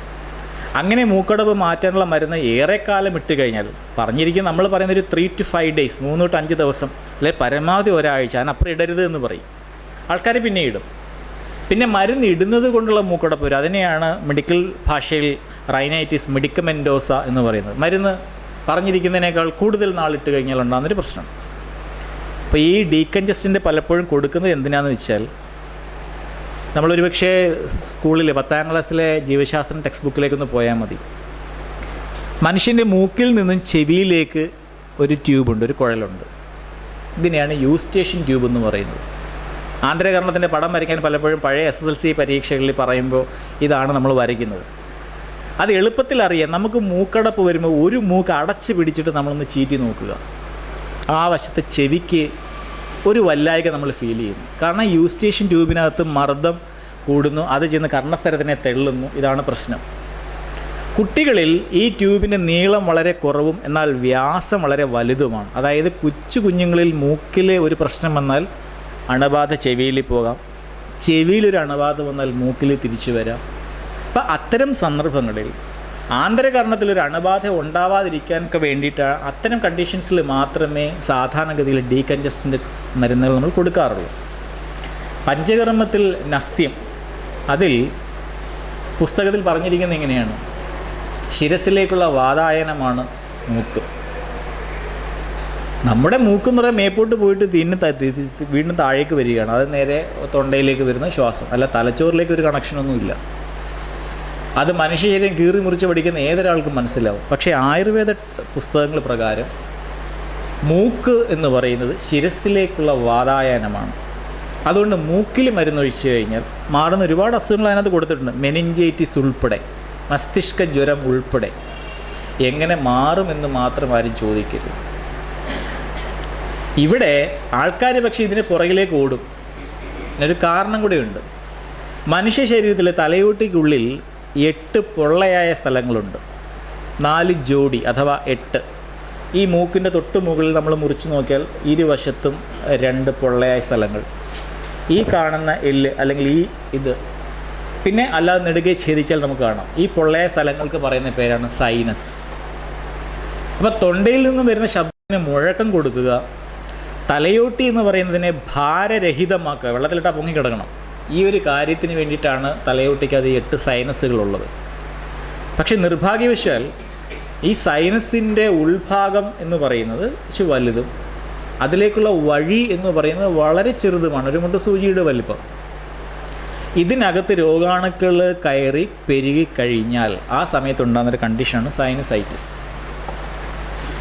മരുന്ന് കൊടുക്കാം, പക്ഷേ അത്രയ്ക്ക് രക്തക്കുഴലുകൾ അതിനകത്ത് ഇല്ലാത്തത് കൊണ്ട് അങ്ങനെ മാറണമെന്ന് നിർബന്ധമില്ല. അപ്പോൾ ഈ ഫ്രോണ്ടൽ, ഈ മൂക്കിൻ്റെ മുകൾ ഭാഗത്തിരിക്കുന്ന സൈനസിനകത്ത് അണുബാധ അടിച്ചേക്കുന്ന ആൾക്കാർക്ക് ഇവിടെ തൊട്ട് നോക്കിക്കഴിഞ്ഞാൽ നല്ല വേദന വരും. അപ്പോൾ സാധാരണഗതിയിൽ മരുന്ന് കഴിച്ച് മാറാത്ത ആൾക്കാർ തെക്ക് വടക്ക് ഓടും. കാരണം ഇത് എങ്ങനെയെങ്കിലും മാറിയേ പറ്റൂ. മോഡേൺ മെഡിസിനിൽ ചെയ്യുന്നത് എന്താണെന്ന് വെച്ചാൽ മരുന്ന് കൊടുത്ത് മാറില്ല, നേരെ അതിനകത്തേക്ക് ഒരു സൂചി ഇടും, അതിനകത്തിരിക്കുന്ന മൊത്തം വലിച്ചെടുത്തും കളയും. ഇതാണ് ചെയ്യുക. അത്തരം ആൾക്കാരാണ് നസ്യം എന്ന് പറഞ്ഞുകൊണ്ട് മൂക്കിലൂടെ ഈ ഒഴിക്കുന്ന സാധനം നേരെ വായിക്കൂടെ വരും എന്നല്ലാതെ ഇതിലെന്തെങ്കിലും മാറ്റം സംഭവിക്കുമോ എന്ന് ചോദിച്ചാൽ ഇല്ല. വൈറസ് മൂലമുള്ള അണുബാധയാണ് എങ്കിൽ ചിലപ്പോൾ കാലക്രമേണ കുറച്ച് കഴിയുമ്പോൾ അത് മാറിക്കഴിഞ്ഞാൽ ആ സമയത്ത് ആരെങ്കിലും നസ്യം ചെയ്തിട്ടുണ്ടെങ്കിൽ ആ രോഗി പറയും ഞാനിത് ചെയ്തത് കൊണ്ടാണ് മാറിയത്. ഇതാണ് അത്തരം അവകാശവാദങ്ങളിൽ വരുന്നത്. രണ്ടാമത്തെ പഞ്ചകർമ്മത്തിലെ രണ്ടാമത്തെ സംഭവമാണ് സ്വേദനം. ഒരു പെട്ടിക്കകത്ത് നമ്മളെ അടച്ചിടുകയാണ്, നമ്മുടെ തല മാത്രം വെളിയിൽ കാണും. എന്നിട്ട് നമ്മളെ ആവി കയറ്റി, ആവിക്കുളി എന്നൊക്കെ വേണമെങ്കിൽ പറയാം, ചൂടാക്കി തരും. അപ്പോൾ നമ്മൾ ഒരുപാടങ്ങ് വിയർക്കും. വിയർത്ത് കഴിയുമ്പോൾ ശരീരത്തിൽ ഒരുപാട് ജലവും ലവണങ്ങളൊക്കെ നഷ്ടപ്പെടും. എന്നിട്ട് ഒരു ലിസ്റ്റ് തരും, ഇത്രയും അസുഖങ്ങൾ മാറി. ഇത് കേട്ട് കഴിഞ്ഞാൽ സൊമാലിയയിലും ദുബായിലും ഒക്കെ കിടക്കുന്ന ആൾക്കാർ പൊട്ടിച്ചിരിക്കണം. അവിടെയൊക്കെ 53-55 ഡിഗ്രിയൊക്കെയാണ് താപനില വരുന്നത്. അവർ വിയർക്കുന്നതൊക്കെ വേറെ ആരും വിയർക്കാറുമില്ല. അങ്ങനെയാണെങ്കിൽ അവിടങ്ങളിലൊന്നും അസുഖം വരാൻ പാടില്ല. പക്ഷേ ഇത്രയും വെയിലടിക്കുന്ന ട്രോപ്പിക്കൽ ഇതുപോലെയുള്ള ഭൂമധ്യരേഖയുടെ അടുത്ത് കിടക്കുന്ന സ്ഥലങ്ങളിലാണ് ഏറ്റവും അധികം രോഗാണുക്കൾ കാണുന്നത്. ബയോഡൈവേഴ്സിറ്റി എന്ന് പറയുന്ന പോലെ രോഗാണുക്കളിലെ ഇത്രയും പല ടൈപ്പ് സാധനങ്ങൾ കാണുന്നത് ഇത്തരം സ്ഥലങ്ങളിലാണ്. അപ്പം മനുഷ്യൻ്റെ ഒരു ശരീരത്തിൻ്റെ ആ ഒരു താപനില അത്രയേ പാടുള്ളൂ. അത് വല്ലാണ്ട് കൂട്ടിക്കഴിഞ്ഞ് കുറേ വിയർത്ത് കുറേ നിർജ്ജലീകരണം സംഭവിക്കുമ്പോൾ ആൾക്കാർ പറയുന്ന കുറേ അസുഖം മാറി. കാരണം ഇവരുടെ ഒരു കാഴ്ചപ്പാട് എന്താണെന്ന് വെച്ചാൽ വിയർപ്പ് അതാണ് ഏറ്റവും വലിയ മാലിന്യം എന്നാണ്. തെറ്റാണ്. മനുഷ്യ ശരീരത്തിലുണ്ടാകുന്ന ഉപാപചയ പ്രവർത്തനങ്ങളുടെ ഫലമായിട്ടുണ്ടാകുന്ന ഏറ്റവും വലിയ മാലിന്യം ഈസ് കാർബൺ ഡൈ ഓക്സൈഡ്. അത് നിശ്വാസവായിലൂടെ നമ്മൾ കളയുന്നുണ്ട്. 70% കാർബൺ ഡൈ ഓക്സൈഡാണ്. അത് അപ്പോഴേ പുറത്തു പോകുന്നുണ്ട്. പിന്നീടുണ്ടാകുന്ന യൂറിയ, ക്രിയേറ്റിനിൻ അത് ഒരു കോശത്തിലും കെട്ടിക്കിടക്കാറില്ല. ഉണ്ടാകുന്നതിന് അപ്പോഴേ വൃക്ക അരിച്ച് പുറന്തള്ളുന്നുണ്ട്. മനുഷ്യ ശരീരത്തിലെ എക്സ്ക്രീറ്ററി സിസ്റ്റം അഥവാ വിസർജ്യ വ്യവസ്ഥയെപ്പറ്റി യാതൊരു ബോധവുമില്ലാത്ത ആൾക്കാർ പഴയ കാലത്ത് എഴുതി വെച്ച സംഭവമാണിത്. ഇന്നും ഏതെങ്കിലും പട്ടണങ്ങളിൽ മേളകൾ നടക്കുമ്പോൾ ആദിവാസി സ്റ്റോൾ, അവിടുത്തെ ഇപ്പോഴും ഏറ്റവും വലിയ സംഭവം ആവിക്കുളിയാണ്. കുറച്ച് ആൾക്കാർ പോയി ഇങ്ങനെ പിന്നെ അത് നിന്നിട്ട് കുറേ ആവിയൊക്കെ ദേഹത്ത് വേണ്ടി കുറച്ച് വിയർത്തിറങ്ങി വരും. എന്നിട്ട് പറയുന്ന കാശും കൊടുക്കും. അതിനെ നമ്മൾ മുടക്കരുത്. കാരണം ആദിവാസിക്ക് അങ്ങനെയെങ്കിലും 10 രൂപ കിട്ടുന്നെങ്കിൽ ആയിക്കോട്ടെ.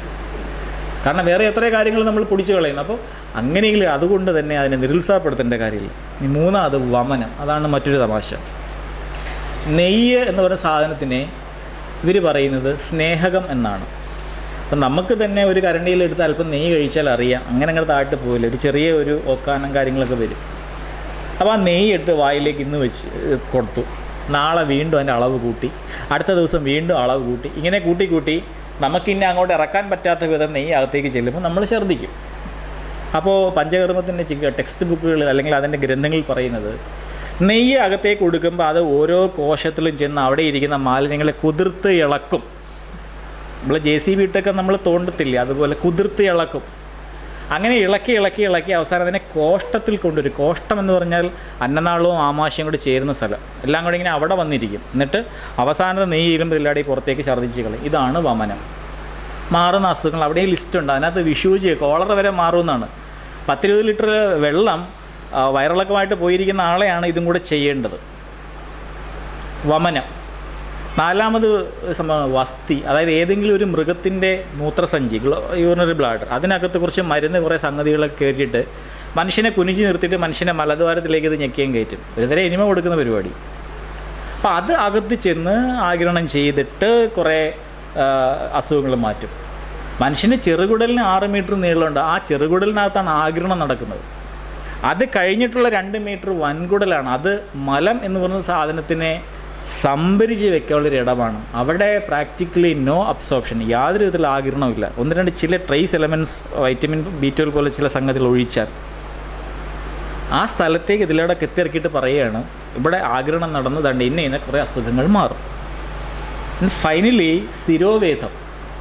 മനുഷ്യൻ ഈ 2 കാലിൽ നടക്കുന്നൊരു മൃഗമായതുകൊണ്ട് മറ്റ് മൃഗങ്ങളെ അപേക്ഷിച്ച് കുറച്ച് തട്ടുകേടുകൾ വന്നിട്ടുണ്ട്. അതിലൊന്നാണ് കാലിലെ രക്തക്കുഴലുകളിൽ വരുന്ന വെരിക്കോസ് വെയിൻ, ഞരമ്പ് തടിച്ചിൽ എന്നൊക്കെ നമുക്ക് പറയാം. ഭൂകൃത്യ ആകർഷണ ബലത്തിനെ അതിജീവിച്ചുകൊണ്ട് ഈ രക്തത്തിന് ഹൃദയത്തിലേക്ക് പോകണം. അപ്പോൾ ചുമ്മാതെ പോകാൻ പറ്റില്ല.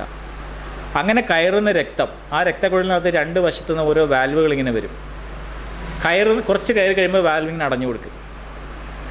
വീണ്ടും താഴെ കുറച്ച് രക്തമാകുമ്പോൾ ഇത് തുറക്കും, മേപ്പോട്ട് കയറും, വീണ്ടും അടയും. ഇങ്ങനെയാണ് രക്തം ഹൃദയത്തിലേക്ക് പോകുന്നത് സിരകളിലൂടെ. അപ്പോൾ ഈ വാൽവുകൾക്ക് എന്തെങ്കിലും തകരാറ് സംഭവിച്ചാൽ, മര്യാദയ്ക്ക് അടയുന്നില്ല എങ്കിൽ തുറന്നിരിക്കും, കയറിയ രക്തം അതുപോലെ താഴേക്ക് വരും. ഇതാണ് വെരിക്കോസ് വെയിൻ. അതിന് ഗുളികയൊന്നുമില്ല. നമ്മൾ ചെയ്യുന്നത് എന്താണ്? മാംസപേശികളിൽ അകത്തുകൂടി പോകുന്ന ഡീപ്പ് വെയിൻസ്, അകത്തുകൂടെ പോകുന്ന രക്തക്കുഴലുകളിലേക്ക് ഈ കേട് സംഭവിച്ച രക്തക്കുഴലിലെ രക്തത്തിനെ വഴിതിരിച്ചു വിടുന്നു. ഇതാണ് വെരിക്കോസ് വെയിനിൽ ചെയ്യുന്ന ശസ്ത്രക്രിയ, സർജറി എന്ന് പറയുന്നത്. ഇതേ ഉള്ളൂ അതിനകത്ത് ചെയ്യാൻ. അതിന് പകരം വൈദ്യൻ്റെ അടുത്ത് ചെല്ലുന്നു. പുള്ളി നല്ല കത്തി ഉപയോഗിച്ച് രക്തക്കുഴൽ മുറിക്കും. ശിരോവേദം. കുറേ രക്തം ചോർത്തിക്കളയുമ്പോൾ രക്തക്കുഴൽ തടിച്ചുരുണ്ട രക്തക്കുഴൽ നമുക്ക് കാണാൻ പറ്റുന്നില്ല.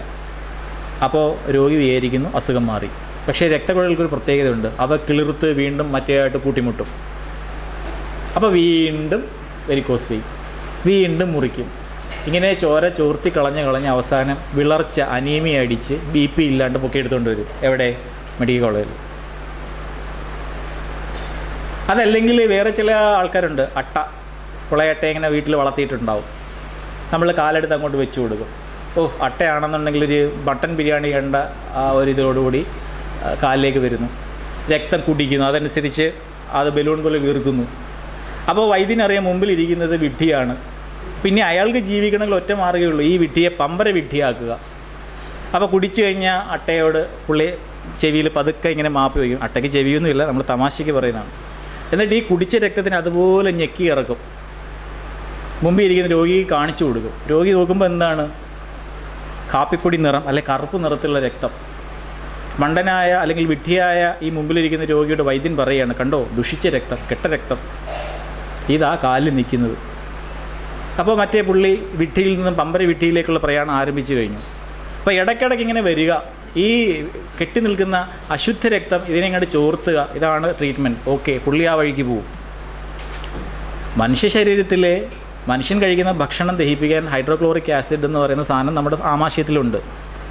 ഈ ആമാശയത്തിൽ കാണുന്ന ആസിഡിനകത്ത് ഹീമോഗ്ലോബിൻ അഥവാ രക്തത്തിന് ചുവന്ന നിറം കൊടുക്കുന്ന സാധനം വീണ് കഴിഞ്ഞാൽ അതിന് രാസമാറ്റം സംഭവിക്കും. ഹീമോഗ്ലോബിൻ എന്ന ചുവന്ന സാധനം ആസിഡ് ഹിമാറ്റിൻ എന്ന ബ്രൗൺ നിറത്തിലുള്ള രാസവസ്തുവായിട്ട് മാറും. ഇത് തന്നെയാണ് അട്ടയുടെ വയറ്റിൽ നടന്നത്. ഇത് നമ്മൾ സ്കൂളിൽ പഠിക്കുന്നതാണ്, പക്ഷേ നമുക്ക് ഇവിടെ പ്രയോഗിക്കാൻ പറ്റുന്നില്ല. കാരണം നമ്മൾക്ക് കിട്ടുന്ന വിദ്യാഭ്യാസം അങ്ങനെയാണ്, മതാത്മക വിദ്യാഭ്യാസമാണ്. ചിന്തിക്കാനുള്ള ശേഷി നമുക്കില്ല. ആരെങ്കിലും എന്തെങ്കിലും പറഞ്ഞാൽ തൊണ്ട തൊടാതെ വിഴുങ്ങുക, ഒരിക്കലും യുക്തി പ്രയോഗിക്കുകയില്ല. അത്തരം ഒരു ജനസമൂഹം, വലിയൊരു വിഭാഗം ജനങ്ങൾ അങ്ങനെയാണ്. അവരെ കബളിപ്പിക്കാൻ ഇത്തരം ആൾക്കാർക്ക് സാധിക്കും. അവിടെയും അല്ലെങ്കിൽ ഈ രക്തക്കുഴലിനകത്തുള്ള വാൽവുകളുടെ ഇൻകോമ്പിറ്റൻസ്, അതിൻ്റെ ശരിക്കുള്ള രീതിയിലുള്ള അടച്ചിൽ, അതിന് വന്ന തകരാറ് മാറിയിട്ടില്ല. അവിടെയും അട്ടയ്ക്ക് രക്തം കൊടുത്ത് ഇടയ്ക്കിടയ്ക്ക് നോക്കുമ്പോൾ തേര് കയറുമ്പോൾ ക്ഷീണം, 4 വാക്ക് സംസാരിക്കാൻ അണപ്പ് വരുന്നു, ഇങ്ങനെ അവരുടെ ആശുപത്രിയിലേക്ക് വരും. നമ്മൾ പിടിച്ച് നോക്കുമ്പോൾ വിളർച്ച, രക്തമില്ല. ഏത് വഴിക്ക് പോയി? ഒരുപക്ഷെ പുരുഷനായിരിക്കും, അവർക്ക് മാസം മുറയില്ലല്ലോ, പിന്നെ ഏത് വഴിക്ക് പോയി? പൈൽസ് എന്തെങ്കിലും ഉണ്ടോ, രക്തസ്രാവം? അതുമില്ല, പിന്നെ ഏത് വഴിക്ക് പോയി? ചോദിച്ചു വരുമ്പോഴാണ് അട്ടയുടെ കഥ. ഇതൊക്കെ സയൻറ്റിഫിക് ആണോ അല്ലയോ നമ്മൾ തന്നെ ചിന്തിക്കുക. ഒരു കാലഘട്ടത്തിൽ അസുഖങ്ങൾ എന്നാൽ എന്താണ് എന്നറിയാതിരുന്നൊരു കാലഘട്ടത്തിൽ ആൾക്കാർ പലതും കാണിച്ചിട്ടുണ്ട്. അത് അന്നത്തെ ശാസ്ത്രം എന്നാൽ ശാസിക്കപ്പെടുന്നത്. ഞാനൊരിക്കലും സയൻസിൻ്റെ തന്നെ മലയാളമായിട്ട് ശാസ്ത്രം ഉപയോഗിക്കാറില്ല. കാലഘട്ടം ഇത്രയും മാറി, നൂതന സങ്കേതങ്ങൾ വന്നു കഴിയുമ്പോൾ നമ്മളിപ്പോഴും പഴയത് കെട്ടിപ്പിടിച്ചുകൊണ്ടിരിക്കേണ്ട കാര്യമുണ്ടോ? അവിടെയാണ് ഞാൻ പറഞ്ഞത്, മനുഷ്യ മനസ്സെന്ന് പറയുന്നത് ഏതെങ്കിലും പ്രത്യയശാസ്ത്രത്തിനോടോ ഏതെങ്കിലും പ്രത്യേക രാഷ്ട്രീയവാദത്തോടോ ഏതെങ്കിലും രാഷ്ട്രീയ സംഘടനകളോടോ എന്നുള്ള അടിമത്വം, വിധേയത്വം പാടില്ല. ആർഷഭാരത സംസ്കാരത്തിൻ്റെ ആദ്യത്തെ 3 അക്ഷരങ്ങൾ എടുത്താൽ ആഭാസമെന്ന് നമുക്ക് പറയാം. അതെന്തുകൊണ്ടാണ് അങ്ങനെ പറയുന്നത്? സ്വന്തം രാജ്യത്തോട് സ്നേഹമില്ലാഞ്ഞിട്ടൊന്നുമല്ല. ഒരു വീട്ടിൽ അച്ഛൻ മരിച്ചാൽ ആ കുട്ടികളെ നോക്കേണ്ടത് പിന്നെ അമ്മയാണ്. അങ്ങനെ അമ്മമാർ വളർത്തിയ ഒരുപാട് കുട്ടികളുണ്ട്. അച്ഛൻ മരിച്ച് പകുതി അനാഥരായ കുട്ടികൾക്ക് അവരെ സമ്പൂർണ്ണമായിട്ട് അനാഥരാക്കുന്ന രീതിയിൽ ജീവനുള്ള അമ്മയെ പിടിച്ച് ചിതയിലിടുക, അത് നിലനിന്നൊരു രാജ്യമാണ് ഇന്ത്യ. ഇവിടെ ഇറാഖിലെ ഐസിസ് ഭീകരരെ കൂട്ടിലിട്ട് തീയെത്തിച്ചപ്പോൾ ഫേസ്ബുക്കിലൊക്കെ ഒരുപാട് കമൻറ്റ് കണ്ടു. അപ്പോൾ ഇവരൊക്കെ സതി കണ്ടിരുന്നുവെങ്കിൽ എന്തു പറയുമായിരുന്നു? നമുക്ക് മറ്റു രാജ്യങ്ങളും പറയാൻ പറ്റത്തില്ല ഇത് നമ്മുടെ രാജ്യത്തുണ്ടായിരുന്ന ഒന്നാണ്. രാജാറാം മോഹൻ റോയ് എന്തെല്ലാം പാടുപെട്ടിട്ടാണ് ഇംഗ്ലണ്ടിലൊക്കെ പോയി സംഭവം ഇല്ലാതാക്കിയത്. അന്നും കുറച്ച് പേര് ഇരുന്നു, ഇത് ഞങ്ങളുടെ ശാസ്ത്രമാണ്, ബ്രിട്ടീഷുകാർ പറഞ്ഞു ഞങ്ങളുടെ കയ്യിൽ ശസ്ത്രമുണ്ട്, തീർത്ത് കളയും. അതോടുകൂടി അത് അവസാനിച്ചു. വലിയൊരു വിഭാഗം ജനം അവരെ അറിവിൻ്റെ ലോകത്തിൽ നിന്ന് മാറ്റി നിർത്തിയിരുന്നു. കുറച്ച് പേര് ക്രോസ് ബെൽറ്റ് ഇട്ടിട്ട് പൂണൂലിട്ടിട്ട് അവരെന്തോ മേളിൽ നിന്ന് വന്നത്, അവർക്ക് 46 ക്രോമസോമല്ല, അതിനേക്കാൾ കൂടുതൽ എന്തൊക്കെയോ ഉണ്ട്. ബാക്കിയുള്ളവർ എന്തൊക്കെയോ കുറവുള്ള ആൾക്കാർ, അവർ പണിയെടുക്കുവാൻ വേണ്ടി മാത്രം വിധിക്കപ്പെട്ട, ഇവരുടെ കാമ സംതൃപ്തികൾ തീർക്കാൻ വിധിക്കപ്പെട്ട ബാക്കി കുറേ ആൾക്കാർ. ഇതൊന്നും നമുക്കത്ര കണ്ട് അഭിമാനിക്കാൻ പറ്റുന്നൊരു പൈതൃകമോ സംസ്കാരമോ അല്ല. സാധാരണ പട്ടിക്കും പന്നിക്കും പൂച്ചയ്ക്കും ഒക്കെ നടക്കാമായിരുന്ന വഴികളിൽ മനുഷ്യനെ നടത്താതിരുന്നു. ഇതൊക്കെ നമുക്ക് ഏതെങ്കിലും രാജ്യക്കാരുടെ മുമ്പിൽ അഭിമാനപൂർവ്വം പറയാൻ പറ്റുന്ന ഒന്നാണോ? അങ്ങനെ എണ്ണി നോക്കിക്കഴിഞ്ഞാൽ, പുറകോട്ട് നോക്കിക്കഴിഞ്ഞാൽ നമുക്കത്ര അഭിമാനിക്കത്തക്ക വിധത്തിലുള്ള ഒന്നുമില്ല എന്നുള്ളതാണ് വാസ്തവം. പിന്നെ ശാസ്ത്ര നേട്ടങ്ങളിൽ ജ്യോതിശാസ്ത്രം, തെളിഞ്ഞ ആകാശമുണ്ടായിരുന്നുകൊണ്ട് അത് ചെയ്തു. 0 നമ്മൾ കണ്ടുപിടിച്ചു.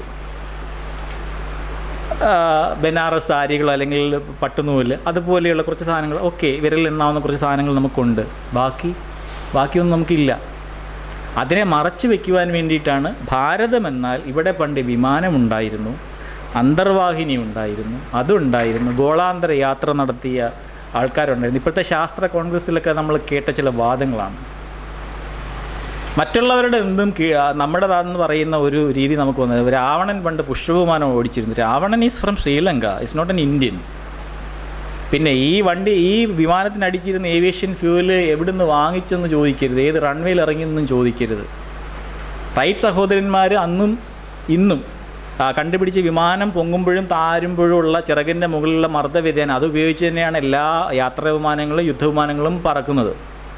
അപ്പം നമുക്ക് ഇങ്ങനൊരു സംഭവം ഉണ്ടായിരുന്നെങ്കിൽ എന്തുകൊണ്ട് റൈറ്റ് സഹോദരന്മാർക്ക് മുമ്പും ഇവിടെ വിമാനങ്ങൾ കാണേണ്ടതല്ലേ? കണ്ടില്ലല്ലോ. അപ്പോൾ കെട്ടുകഥകളിൽ മതം എന്ന് പറയുന്നത് എപ്പോഴും നിലനിൽക്കുന്ന അങ്ങനെയാണല്ലോ. മതവിശ്വാസികൾ പറയുന്ന വിശുദ്ധ ഗ്രന്ഥങ്ങളെന്ന് പറയുന്നത് മൊത്തം നിഷ്പക്ഷമായിട്ട് വായിച്ചു കഴിഞ്ഞാൽ കെട്ടുകഥകളാണ്. അത് ഏത് മതത്തിൻ്റെ ആണെങ്കിലും. ഏതെങ്കിലും ഒരു ദൈവം ഇവർ നന്നായി പോകട്ടെ എന്ന് പറഞ്ഞ് ശപിച്ചില്ല, പകരം തീമഴ പെയ്യിച്ചു. ഹനുമാൻ പലതവണ സീതയെ കാണാൻ പോയി, അത് വേണേൽ പൊക്കിയെടുത്തുകൊണ്ട് വരായിരുന്നില്ലേ? വന്നില്ല. പിന്നെ യുദ്ധം ചെയ്തു. അപ്പോൾ യുദ്ധത്തിന് കൂടെ പോയ ആൾക്കാരെ കുരങ്ങന്മാരാക്കി കളഞ്ഞു. അപ്പോൾ നമ്മൾ പുറകോട്ട് നോക്കിയാൽ നമ്മളുടെ സംസ്കാരം എന്ന് പറയുന്നത് അത്ര മികച്ചതല്ല. എന്നിട്ട് പിന്നെ ചിലർ ഹാരപ്പ, മോഹൻജുദാരോ എന്നൊക്കെ പറഞ്ഞ് നടക്കാറുണ്ട്. അതേതെങ്കിലും ഒരു മതത്തിൻ്റെ സംഭാവനയാണോ? അല്ല. ഒരു പറ്റം മനുഷ്യർ ബൗദ്ധികപരമായിട്ട് കുറച്ച് മെച്ചപ്പെടുമ്പോൾ അവർക്ക് തന്നെ തോന്നും ഒരു വീട്ടിലുണ്ടാകുന്ന മാലിന്യങ്ങൾ ഒഴുക്കിക്കളയാൻ ഒരു വഴി, 10 ആൾക്കാർ കൂടിയിരിക്കാൻ ഒരു സ്ഥലം. ഇങ്ങനെ ഒരു സംസ്കാരം നമുക്ക് ഉണ്ടായിരുന്നു. അത് അത്ര വർഷങ്ങൾക്ക് മുമ്പ്. ഓക്കെ, അതിൽ നമ്മൾ അഭിമാനിക്കാം. പക്ഷേ നമുക്കിന്ന് ഈ പറയുന്ന എറണാകുളത്ത് തന്നെ നോക്കൂ, ഓടകൾ, സ്ലാബില്ല, കൊതുക്. ഈവൻ ഈ ഇന്ത്യക്കകത്ത് ഏതെങ്കിലും ഒരു പഞ്ചായത്തിൽ ഒരു വാർഡെങ്കിലും അന്തർദേശീയ നിലവാരത്തിലുള്ള ഒന്നാക്കി മാറ്റാൻ നമ്മളെ കൊണ്ട് സാധിച്ചിട്ടുണ്ടോ? ഇല്ല. നമുക്കിങ്ങനെ പഴംപുരാണങ്ങൾ പറഞ്ഞ് മറ്റുള്ളവരുടെ കണ്ടുപിടുത്തങ്ങൾ അവർ പാടുവിട്ട് അധ്വാനിച്ചുണ്ടാക്കുമ്പോൾ അതിന് ഞങ്ങളുടെ മറ്റേ ഗ്രന്ഥത്തിൽ 4 സംസ്കൃത ശ്ലോകങ്ങൾ ഉദ്ധരിച്ചുകൊണ്ട് ഇത് അതിലുണ്ടായിരുന്നു, ഇവിടെ ഉണ്ടായിരുന്നു എന്ന് പറഞ്ഞ് ഈ നേട്ടങ്ങൾ കാശ് കൊടുത്ത് വാങ്ങിച്ച് ആസ്വദിക്കുക എന്നതിനപ്പുറം എന്താണ് ഇന്ത്യക്കാരനുള്ളത്? അത് നമ്മൾ നിഷ്പക്ഷമായിട്ട് ചിന്തിക്കുക. നോബൽ സമ്മാന ജേതാക്കളിൽ എത്ര പേർ ഭാരതീയരായിട്ടുണ്ട് നമ്മൾ ചിന്തിക്കുക. അതിൽ നമുക്ക് മനസ്സിലാക്കാം നമ്മളുടെ സ്ഥാനം എവിടെയാണ് എന്ന്. അതിനെ മറച്ചു പിടിക്കാൻ വേണ്ടി പറയും പഴയ കാലത്ത് ഇങ്ങനെ ചില സംഗതികളുണ്ടായിരുന്നു. ശസ്ത്രക്രിയയുടെ കാര്യം എടുക്കുമ്പോൾ പറയും സുശ്രുതൻ എന്ന് പറയുന്ന ഒരാൾ ഇത്തരം കാര്യങ്ങൾ പ്രാക്ടീസ് ചെയ്തിരുന്നു എന്ന് പുസ്തകങ്ങൾ പറയുന്നുണ്ട്. അത് പുള്ളിയുടെ മാത്രം നേട്ടമല്ല, അതിന് മുമ്പുണ്ടായിരുന്ന പല ആൾക്കാരും മുൻഗാമികളും പലരുടെയും കാര്യങ്ങൾ ചേർത്ത് വെച്ചിട്ടാണ്. പക്ഷേ ഏത് മരുന്ന് ഉപയോഗിച്ചാണ് രോഗിയെ നിങ്ങൾ ബോധം കെടുത്തിയതെന്ന് ചോദിച്ചാൽ എന്ത് പറയും? അനസ്തേഷ്യ കൊടുത്ത് മരുന്ന് ചെയ്ത്. ഏത് അണുനാശിനി ഉപയോഗിച്ചാണ് നിങ്ങൾ കൈ കഴുകിയത്? എന്തുപയോഗിച്ചാണ് നിങ്ങൾ തയ്ച്ചത്? ഓക്കെ, തയ്ച്ച സാധനം അണുബാധയൊന്നും ഉണ്ടായില്ല, അത് കറക്റ്റായിട്ട് പിടിച്ചോ, അവിടെ ഇരുന്നോ? പുസ്തകത്തിൽ എഴുതി വെച്ചിരിക്കുന്ന അത്രയേ ഉള്ളൂ. ബാക്കി എന്ത് സംഭവിച്ചു എന്നൊന്നും അതിനകത്ത് എഴുതിയിട്ടില്ല. അത് വെച്ചിട്ട് പറഞ്ഞു സർജറിയുടെ ഫാദർ സുശ്രുതനാണെന്ന് പറഞ്ഞുകൊണ്ട് ഇന്ത്യക്കാരിരുന്നു. ബാക്കിയുള്ളവർ സമ്മതിച്ചില്ല. ശസ്ത്രക്രിയയുടെ പിതാവ് ആംബ്രോസ് പാര എന്ന ആൾക്ക് പേര് കൊടുത്തിട്ട് ഫാദർ ഓഫ് ഇന്ത്യൻ സർജറി വേണമെങ്കിൽ സുശ്രുതനായിക്കോ എന്നവർ പറഞ്ഞതിൻ്റെ കാര്യം എന്താണ്? നമ്മളോട് വൈരാഗ്യം ഉണ്ടായിട്ടല്ല. നമ്മളൊരു ശസ്ത്രക്രിയ ചെയ്യുമ്പോഴത്തേക്ക് അതിന് അനസ്തീഷ്യ വേണം, അണുവിമുക്തമായിരിക്കണം. ഇത് ചെയ്ത് കഴിഞ്ഞിട്ട് എന്തെങ്കിലും ഒരു സാധനം വെച്ച് പിടിപ്പിച്ചിട്ടുണ്ട്, അത് പിടിച്ചിരിക്കണം അവിടെ. അണുബാധ ഉണ്ടാവാതിരിക്കാൻ അന്ന് ആൻറ്റിബയോട്ടിക്സ് ഉണ്ടായിരുന്നോ? ഇല്ല. പിന്നെ എന്തൊക്കെ വെച്ചിട്ടാണ് ഇതൊക്കെ മാറ്റിയെന്ന് ചോദിച്ചാൽ മറുപടിയില്ല. പക്ഷേ സങ്കുചിത മനസ്കരായിട്ടുള്ള സ്വന്തം മതത്തിലും സ്വന്തം രാഷ്ട്രത്തിലുമൊക്കെ വളരെ സങ്കുചിതമായിട്ട് അന്ധമായിട്ട് വിശ്വസിക്കുന്ന കുറച്ച് ആൾക്കാർ ഇപ്പോഴും പൊക്കി പിടിച്ചുകൊണ്ട് നടക്കാൻ. അതിൽ ഡോക്ടർമാർ ഉൾപ്പെടെയുള്ളവരുണ്ട്. ഇവിടെ പണ്ട് അങ്ങനെ നടന്നു, ഇങ്ങനെ പണ്ട് അങ്ങനെ നടന്നെങ്കിൽ ഇപ്പോഴും അത് തന്നെ നടക്കാമായിരുന്നു. അതെന്തുകൊണ്ട് നടന്നില്ല? ഇതാണ് ചോദ്യം. അതാണ് ഞാൻ ആദ്യമേ പറഞ്ഞത്. നമുക്കൊരു സങ്കുചിത ദേശീയവാദം നമ്മുടെ തലയ്ക്ക് പിടിക്കേണ്ട കാര്യമില്ല. നമ്മുടെ രാഷ്ട്രത്തിന് എന്തെങ്കിലും പൈതൃകമായിട്ട് കൊള്ളാവുന്നതുണ്ടെങ്കിൽ നമ്മൾ പറയണം ഇത് കൊള്ളാം, ഇതിൽ നമ്മൾ അഭിമാനിക്കുക. ഇത് കൊള്ളത്തില്ല, അതിൽ നമുക്ക് അപമാനമാണ്. എണ്ണം നോക്കിക്കഴിഞ്ഞാൽ അപമാനമാണ് കൂടുതൽ. ജലം എന്ന് പറയുന്നത് ചോലകളായിട്ട് ഒഴുകി, അരുവിയായിട്ട് ഒഴുകി, നദിയായിട്ട് ഒഴുകി അവസാനം കടലിൽ ചേരുന്നു. കടൽ മുറിച്ച് കിടക്കരുത്. അതുകൊണ്ട് അത് മുറിച്ച് കടന്നാൽ എന്തൊക്കെയോ പ്രശ്നം വരും. പക്ഷേ കായൽ മുറിക്കാം, കുഴപ്പമില്ല. പുഴ മുറിക്കാം, കുഴപ്പമില്ല. അതുകൊണ്ട് എന്ത് പറ്റി? ഇന്ത്യക്കാർ ഇവിടെ ആയിപ്പോയി. പാശ്ചാത്യർ ആ സമയത്ത് ഉത്തര ധ്രുവത്തിലും ദക്ഷിണ ധ്രുവത്തിലും അങ്ങേയറ്റം ഓസ്ട്രേലിയ, ന്യൂസിലൻഡ്, ലോകത്തിൻ്റെ എല്ലാ സ്ഥലത്തും എത്തപ്പെട്ടിട്ട് അവർ ലോകം നിയന്ത്രിക്കുകയാണ്. നമ്മുടെ ഇവിടുന്ന് ചൊവ്വയിലേക്കൊരു സാധനം പൊക്കി വിട്ട് കഴിഞ്ഞാൽ കുറച്ച് കഴിയുമ്പം ഓസ്ട്രേലിയക്കാരൻ്റെ സഹായം വേണം. കാരണം ഭൂമിയുടെ അവിടെ അവനാണ് കിടക്കുന്നത്. കുറച്ച് കഴിയുമ്പോൾ അമേരിക്കൻ്റെ സഹായം വേണം. കാരണം അപ്പുറത്തെ ഗോളത്തിൽ അവൻ്റെ സ്ഥാനം വെച്ച് സിഗ്നൽ പിടിക്കാൻ പറ്റൂ. അവർക്ക് ഈ കുഴപ്പമില്ല, കാരണം അവരുടെ ആൾക്കാരാണ് ഈ ഭൂമി മൊത്തം ഇങ്ങനെ കിടക്കുന്നത്. എന്തുകൊണ്ട് അവർക്ക് ഇങ്ങനെ കിടക്കാൻ പറ്റുമെന്ന് വെച്ചാൽ അവർ കടൽ മുറിച്ച് കടന്നു പോയി. നമുക്ക് വരണം കോപിക്കുമായിരുന്നു, അന്ന് കോപിച്ചെങ്കിൽ ഇന്നെന്തേ കോപിക്കാത്തു, അതാരും ചോദിക്കാറില്ല. അപ്പം ഇത്തരം ബാലിശ്യമായിട്ടുള്ള വിശ്വാസങ്ങൾ അല്ലെങ്കിൽ അന്ധമായിട്ടുള്ള കാര്യങ്ങൾ ഏർപ്പാടാക്കി മനുഷ്യനെ ഇവർ പുറകോട്ടടിച്ചു. ഇതിൽ പറയുന്ന വേറൊരു കാര്യം തന്നെ, ആധുനിക വൈദ്യം എന്ന് പറയുന്നത് പ്രസവത്തിനെ ഒരു ചികിത്സയാക്കി. ഇവിടെ മറ്റൊരു ആരോപണമാണ്, 2 കാലിൽ നടക്കുന്ന മനുഷ്യനെ സംബന്ധിച്ചിടത്തോളം മനുഷ്യൻ്റെ ഇടുപ്പെല്ലിൻ്റെ ബലം എന്ന് പറയുന്നത് ഒരുപക്ഷെ ഇത്രയും ശക്തിമത്തായിട്ടുള്ള ഒരു സംഭവം വേറെ കാണത്തില്ല. കാരണം നമ്മൾ 1 വയസ്സ് തൊട്ടേ നടക്കുന്ന നമ്മളെ സംബന്ധിച്ചിടത്തോളം അത്രത്തോളം ബലം ഇടുപ്പെല്ലിനുണ്ട്. അതേസമയം കാട്ടുപോത്ത്, സിംഹം തുടങ്ങിയ മൃഗങ്ങളെ നോക്കിയാൽ അവയുടെ മുൻകാലുകൾക്കാണ് ബലം കൂടുതൽ. കാട്ടുപോത്ത് 2 മുൻകാലുകൾ കൊണ്ട് 2 ചവിട്ട് പൊട്ടിയാൽ നമ്മൾ തീർന്നു പോകും. നമ്മളെന്നല്ല, ആരും തീർന്നു പോകും. സിംഹത്തിനും അങ്ങനെയാണ്, മുൻ കൈ കൊണ്ടിട്ടാണ് അത് അടിക്കുന്നത്. അപ്പോൾ 4 കാലി മൃഗങ്ങളെ സംബന്ധിച്ചിടത്തോളം മുൻകാലുകൾക്കാണ് ബലം. മനുഷ്യനെ സംബന്ധിച്ചിടത്തോളം അങ്ങനെയല്ല, ഇടുപ്പെല്ലിനാണ് ബലം. അപ്പോൾ അവിടെ ഒരു സിമ്പിൾ സയൻസേ ഉള്ളൂ, കുഞ്ഞിൻ്റെ തല അത് പുറത്തേക്ക് വരാൻ ഒരു വഴി. ഏതെങ്കിലും കാരണവശാൽ വഴി ചെറുതും കുഞ്ഞിൻ്റെ തല വലുതുമായി കഴിഞ്ഞാൽ പിന്നെ മാർഗമില്ല. പിന്നെ എങ്ങനെയാണ് ശിശു പുറത്തേക്ക് വരിക? അത്തരം സന്ദർഭങ്ങളിലാണ് നമുക്ക് വയറ് കയറി പുറത്തെടുക്കേണ്ടി വരുന്നത്. ചികിത്സ എന്ന് പറഞ്ഞ സംഭവം വന്നതുകൊണ്ടുള്ളൊരു പ്രശ്നം എന്താണെന്ന് ചോദിച്ചാൽ, ജനിതകപരമായിട്ട് ഡിഫക്റ്റീവായിട്ടുള്ള അല്ലെങ്കിൽ ജനിതക വൈകല്യങ്ങളുള്ള ഒരുപാട് പേരെ നമ്മൾ ആയുസ് നീട്ടിക്കൊടുത്ത് കല്യാണം കഴിപ്പിക്കാനും അടുത്ത തലമുറ ഉണ്ടാക്കാനും ഒക്കെ സാധിച്ചു. അതിൽ നിന്നാണ് അടുത്ത തലമുറയും എങ്ങനെയായിരിക്കും? ഡിഫക്റ്റീവ് ജീൻസ് ആയിരിക്കും. പഴയ കാലത്ത് കണക്ക് 10ഓ 12ഓ അല്ല, 1ഓ 2ഓ കുട്ടികൾ അതിനെ വേണം എന്ന് ആഗ്രഹിക്കുമ്പോഴത്തേക്കും ഈ കുട്ടിക്ക് എന്തെങ്കിലും വൈകല്യമുണ്ടോ, ഇതിൻ്റെ കിടപ്പ് നേരെയാണോ തുടങ്ങിയ കാര്യങ്ങൾ പരിശോധിക്കാൻ പോകുന്നു. ഓക്കെ, അതിൻ്റെ ഇടയിൽ ചില കച്ചവട താല്പര്യങ്ങൾ വരുന്നുണ്ട്. കച്ചവട താല്പര്യങ്ങൾ വരുന്നത് ആധുനിക വൈദ്യത്തിൻ്റെ കുഴപ്പമല്ല. ഇപ്പോൾ കത്തി കണ്ടുപിടിച്ചപ്പോഴത്തേക്ക് പച്ചക്കറി എറിയാൻ ഒരു മനുഷ്യനെ കുത്തിക്കൊല്ലാൻ ഒരുത്തൻ ഉപയോഗിച്ചു എന്നതുകൊണ്ട് കത്ത് കണ്ടുപിടിച്ചത് പാപമാണ് എന്ന് പറഞ്ഞാൽ നമുക്ക് അംഗീകരിക്കാൻ പറ്റില്ല. കാശിനോടുള്ള ആക്രാന്തം അത് എല്ലാ മേഖലയിലും ഉണ്ട്. നമ്മൾ പണിയുന്ന റോഡ് പണിയുന്നത് കണ്ടിട്ടില്ലേ? ശർക്കര പുരട്ടുക എന്നാണ് പറയുക. അതിൻ്റെ പുറത്തൊരു ഇത്തിരി സംഭവം ഇട്ടിട്ട് ഓടിച്ചിട്ട് റോഡ് ഉണ്ടാക്കുന്നുണ്ട്, അടുത്ത ദിവസം റോഡ് ഇളകും. അവിടെ ആർക്കും കുഴപ്പമില്ല. ഓരോ നിയമനങ്ങൾക്ക് രാഷ്ട്രീയ നേതാക്കൾ വാങ്ങിക്കുന്ന തുക, അവിടെ ഒന്നും ആർക്കും കുഴപ്പമില്ല. സമസ്ത മേഖലയിലും അഴിമതിയാണ്. ചെറിയ വൈകല്യങ്ങളില്ലേ? ഉണ്ട്. അതാണ് നമ്മുടെ സമൂഹം എന്ന് പറയുന്നത്. അതാണ്, ചിന്താശക്തി ഉള്ളവരായിട്ട് മാറുകയാണെങ്കിൽ നമ്മൾ എല്ലാത്തിനെയും എതിർക്കും. തെരഞ്ഞു പിടിച്ച് 1-2 തന്നെ മാത്രം എതിർക്കുകയില്ല. ഒന്നുകിൽ എല്ലാത്തിനെയും എതിർക്കുക, അല്ലെങ്കിൽ ഒന്നിനെ എതിർക്കാതിരിക്കുക. ഇതാണ് നമുക്ക് ചെയ്യാവുന്നത്. ഇവിടെ താളിയോലയിൽ എന്തെങ്കിലും എഴുതി വെച്ചിട്ടുണ്ടെങ്കിൽ അതാണ് സയൻസ്. തെളിയിക്കാനൊന്നും പറ്റത്തില്ല, കാരണം ദേവന്മാർ മേളിൽ തന്നതാണ്. അതുകൊണ്ട് കച്ചവടം നടത്തുന്ന ഒരുപാട് പേരുണ്ട്. ഒരിടയ്ക്ക് നല്ല പരസ്യമായിരുന്നു, ലവണതൈലം തേക്കൂ, വയറ് കുറയ്ക്കൂ. മോഡേൺ മെഡിസിനിൽ ഒരിക്കലും നിങ്ങൾ ആലോചിച്ചിട്ടുണ്ടോ, എണ്ണ കൊടുക്കാറില്ല. ഇപ്പോൾ ഒരു കൊച്ചുകുട്ടിക്ക് ചൂട് കുറയ്ക്കാൻ പാരസിറ്റമോൾ എണ്ണയ്ക്കകത്താക്കിയ പാരസിറ്റമോൾ ഓയിൽ ദേഹത്ത് തേച്ച് പിടിപ്പിച്ചാൽ പോരെ? വായിക്കാത്തോടെ കൊടുത്ത് പിള്ളേർ ഈ പാടുപെടേണ്ട കാര്യമില്ലല്ലോ. എന്തേ കൊടുക്കാത്തത്? കോശങ്ങളുടെ ഘടന പഠിക്കുമ്പോഴത്തേക്കും അതിനൊരു 3 പാളികളാൽ നിർമ്മിതമായ ലിപ്പിഡ് ലെയർ, കൊഴുപ്പിൻ്റെ 3 പാളികളാൽ നിർമ്മിതമാണ് കോശഭിത്തി. അതങ്ങനെ വെള്ളത്തിനെയും എണ്ണയൊന്നും അകത്തോട്ടൊന്നും അങ്ങനെ കടത്തി വിടത്തില്ല. എന്നാൽ എണ്ണ പുറത്ത് തേക്കുമ്പോൾ നമുക്കൊരു സുഖം, കാരണം അതൊരു ലൂബ്രിക്കൻ്റാണ്, അത്രയേ ഉള്ളൂ. അതിനപ്പുറം അകത്തേക്ക് അത് പോകുന്നില്ലെന്നുള്ളതാണ് വാസ്തവം. അപ്പോൾ ഈ പരസ്യത്തിന് താഴെ എഴുതിയിട്ടുണ്ട്, വ്യായാമം കൂടെ ചെയ്യണം. വ്യായാമം ചെയ്തെങ്കിൽ മാത്രമേ ഇത് പോകൂ. അപ്പോൾ ഇത് സയൻസ് ആയിരുന്നുവെങ്കിൽ ലോകത്ത് കുടവയറന്മാരും വയറികളും കാണുകയില്ലായിരുന്നു. ഗർഭമൊക്കെ വേണമെങ്കിൽ നമുക്ക് ഒളിപ്പിച്ച് വയ്ക്കായിരുന്നു, എണ്ണ തേച്ചാൽ മതിയല്ലോ, വയറ് കുറയുമല്ലോ. സംഭവിച്ചില്ല, ആരും അത് തിരക്കിയില്ല. ഇത്തിരിയില്ലാത്ത എണ്ണയ്ക്ക് 375 രൂപ വെച്ച് ഒരുപാട് വിഡ്ഢികൾ അത് വാങ്ങിച്ചു കൂട്ടി തേച്ചു. കനം കുറഞ്ഞു പോക്കറ്റിൻ്റെ. ഇപ്പം അത് കാണാനില്ല. അതുപോലെ അടുത്തത് മുടി കിളിക്കും. എല്ലാവരും വാങ്ങിച്ച തലയിൽ തേപ്പോട് തേപ്പാണ്. മുടി എന്ന് പറയുന്ന പ്രായമാകുമ്പോൾ പുരുഷനായാലും സ്ത്രീക്കായാലും കുറയും. പുരുഷന് സൈഡിൽ കൂടെ ടെമ്പറൽ ലോബ് വഴി കയറുമെങ്കിൽ സ്ത്രീക്ക് ഉൾഭാഗത്തു നിന്നായിരിക്കും കുറച്ചിൽ വരിക. ഇതിനെ മറികടക്കാൻ വേണ്ടിയിട്ട് ജനിതകപരമായിട്ട് തന്നെ കൂടുതൽ മുടിയുള്ള ആൾക്കാരെ നിർത്തിയിട്ട് മോഡൽസായിട്ട് കാണിച്ചിട്ട് പരസ്യം ഇറക്കും. പോയി തേക്കുകയാണ്, വാങ്ങിച്ച് തേക്കുകയാണ്. അപ്പോഴെങ്കിലും നമുക്ക് ചിന്തിച്ചുകൂടെ, ഇത് സയൻസ് ആയിരുന്നുവെങ്കിൽ, ഇതിന് എഫിക്കസി ഉണ്ടായിരുന്നുവെങ്കിൽ ലോകത്ത് കഷണ്ടിക്കാരന്മാരാരും തന്നെ കാണുകയില്ലായിരുന്നു, ആണായാലും പെണ്ണായാലും. അങ്ങനെയാണോ? ഈ പറയുന്ന സിനിമാ താരങ്ങളൊക്കെ പാച്ച് ഉൾപ്പെടെയുള്ള സാധനങ്ങൾ തലയിൽ വെച്ചിട്ടാണ് ഈ പരസ്യത്തിൽ നിൽക്കുന്നത്. നമുക്കത് മനസ്സിലാവില്ല. കാരണം നമുക്ക് തലച്ചോറ് അത്ര കണ്ട് പോയിട്ടില്ല, ചിന്താശക്തി അത്ര കണ്ട് വന്നിട്ടില്ല. എണ്ണയുടെ കാര്യം എന്ന് പറഞ്ഞാൽ അങ്ങനെയാണ്.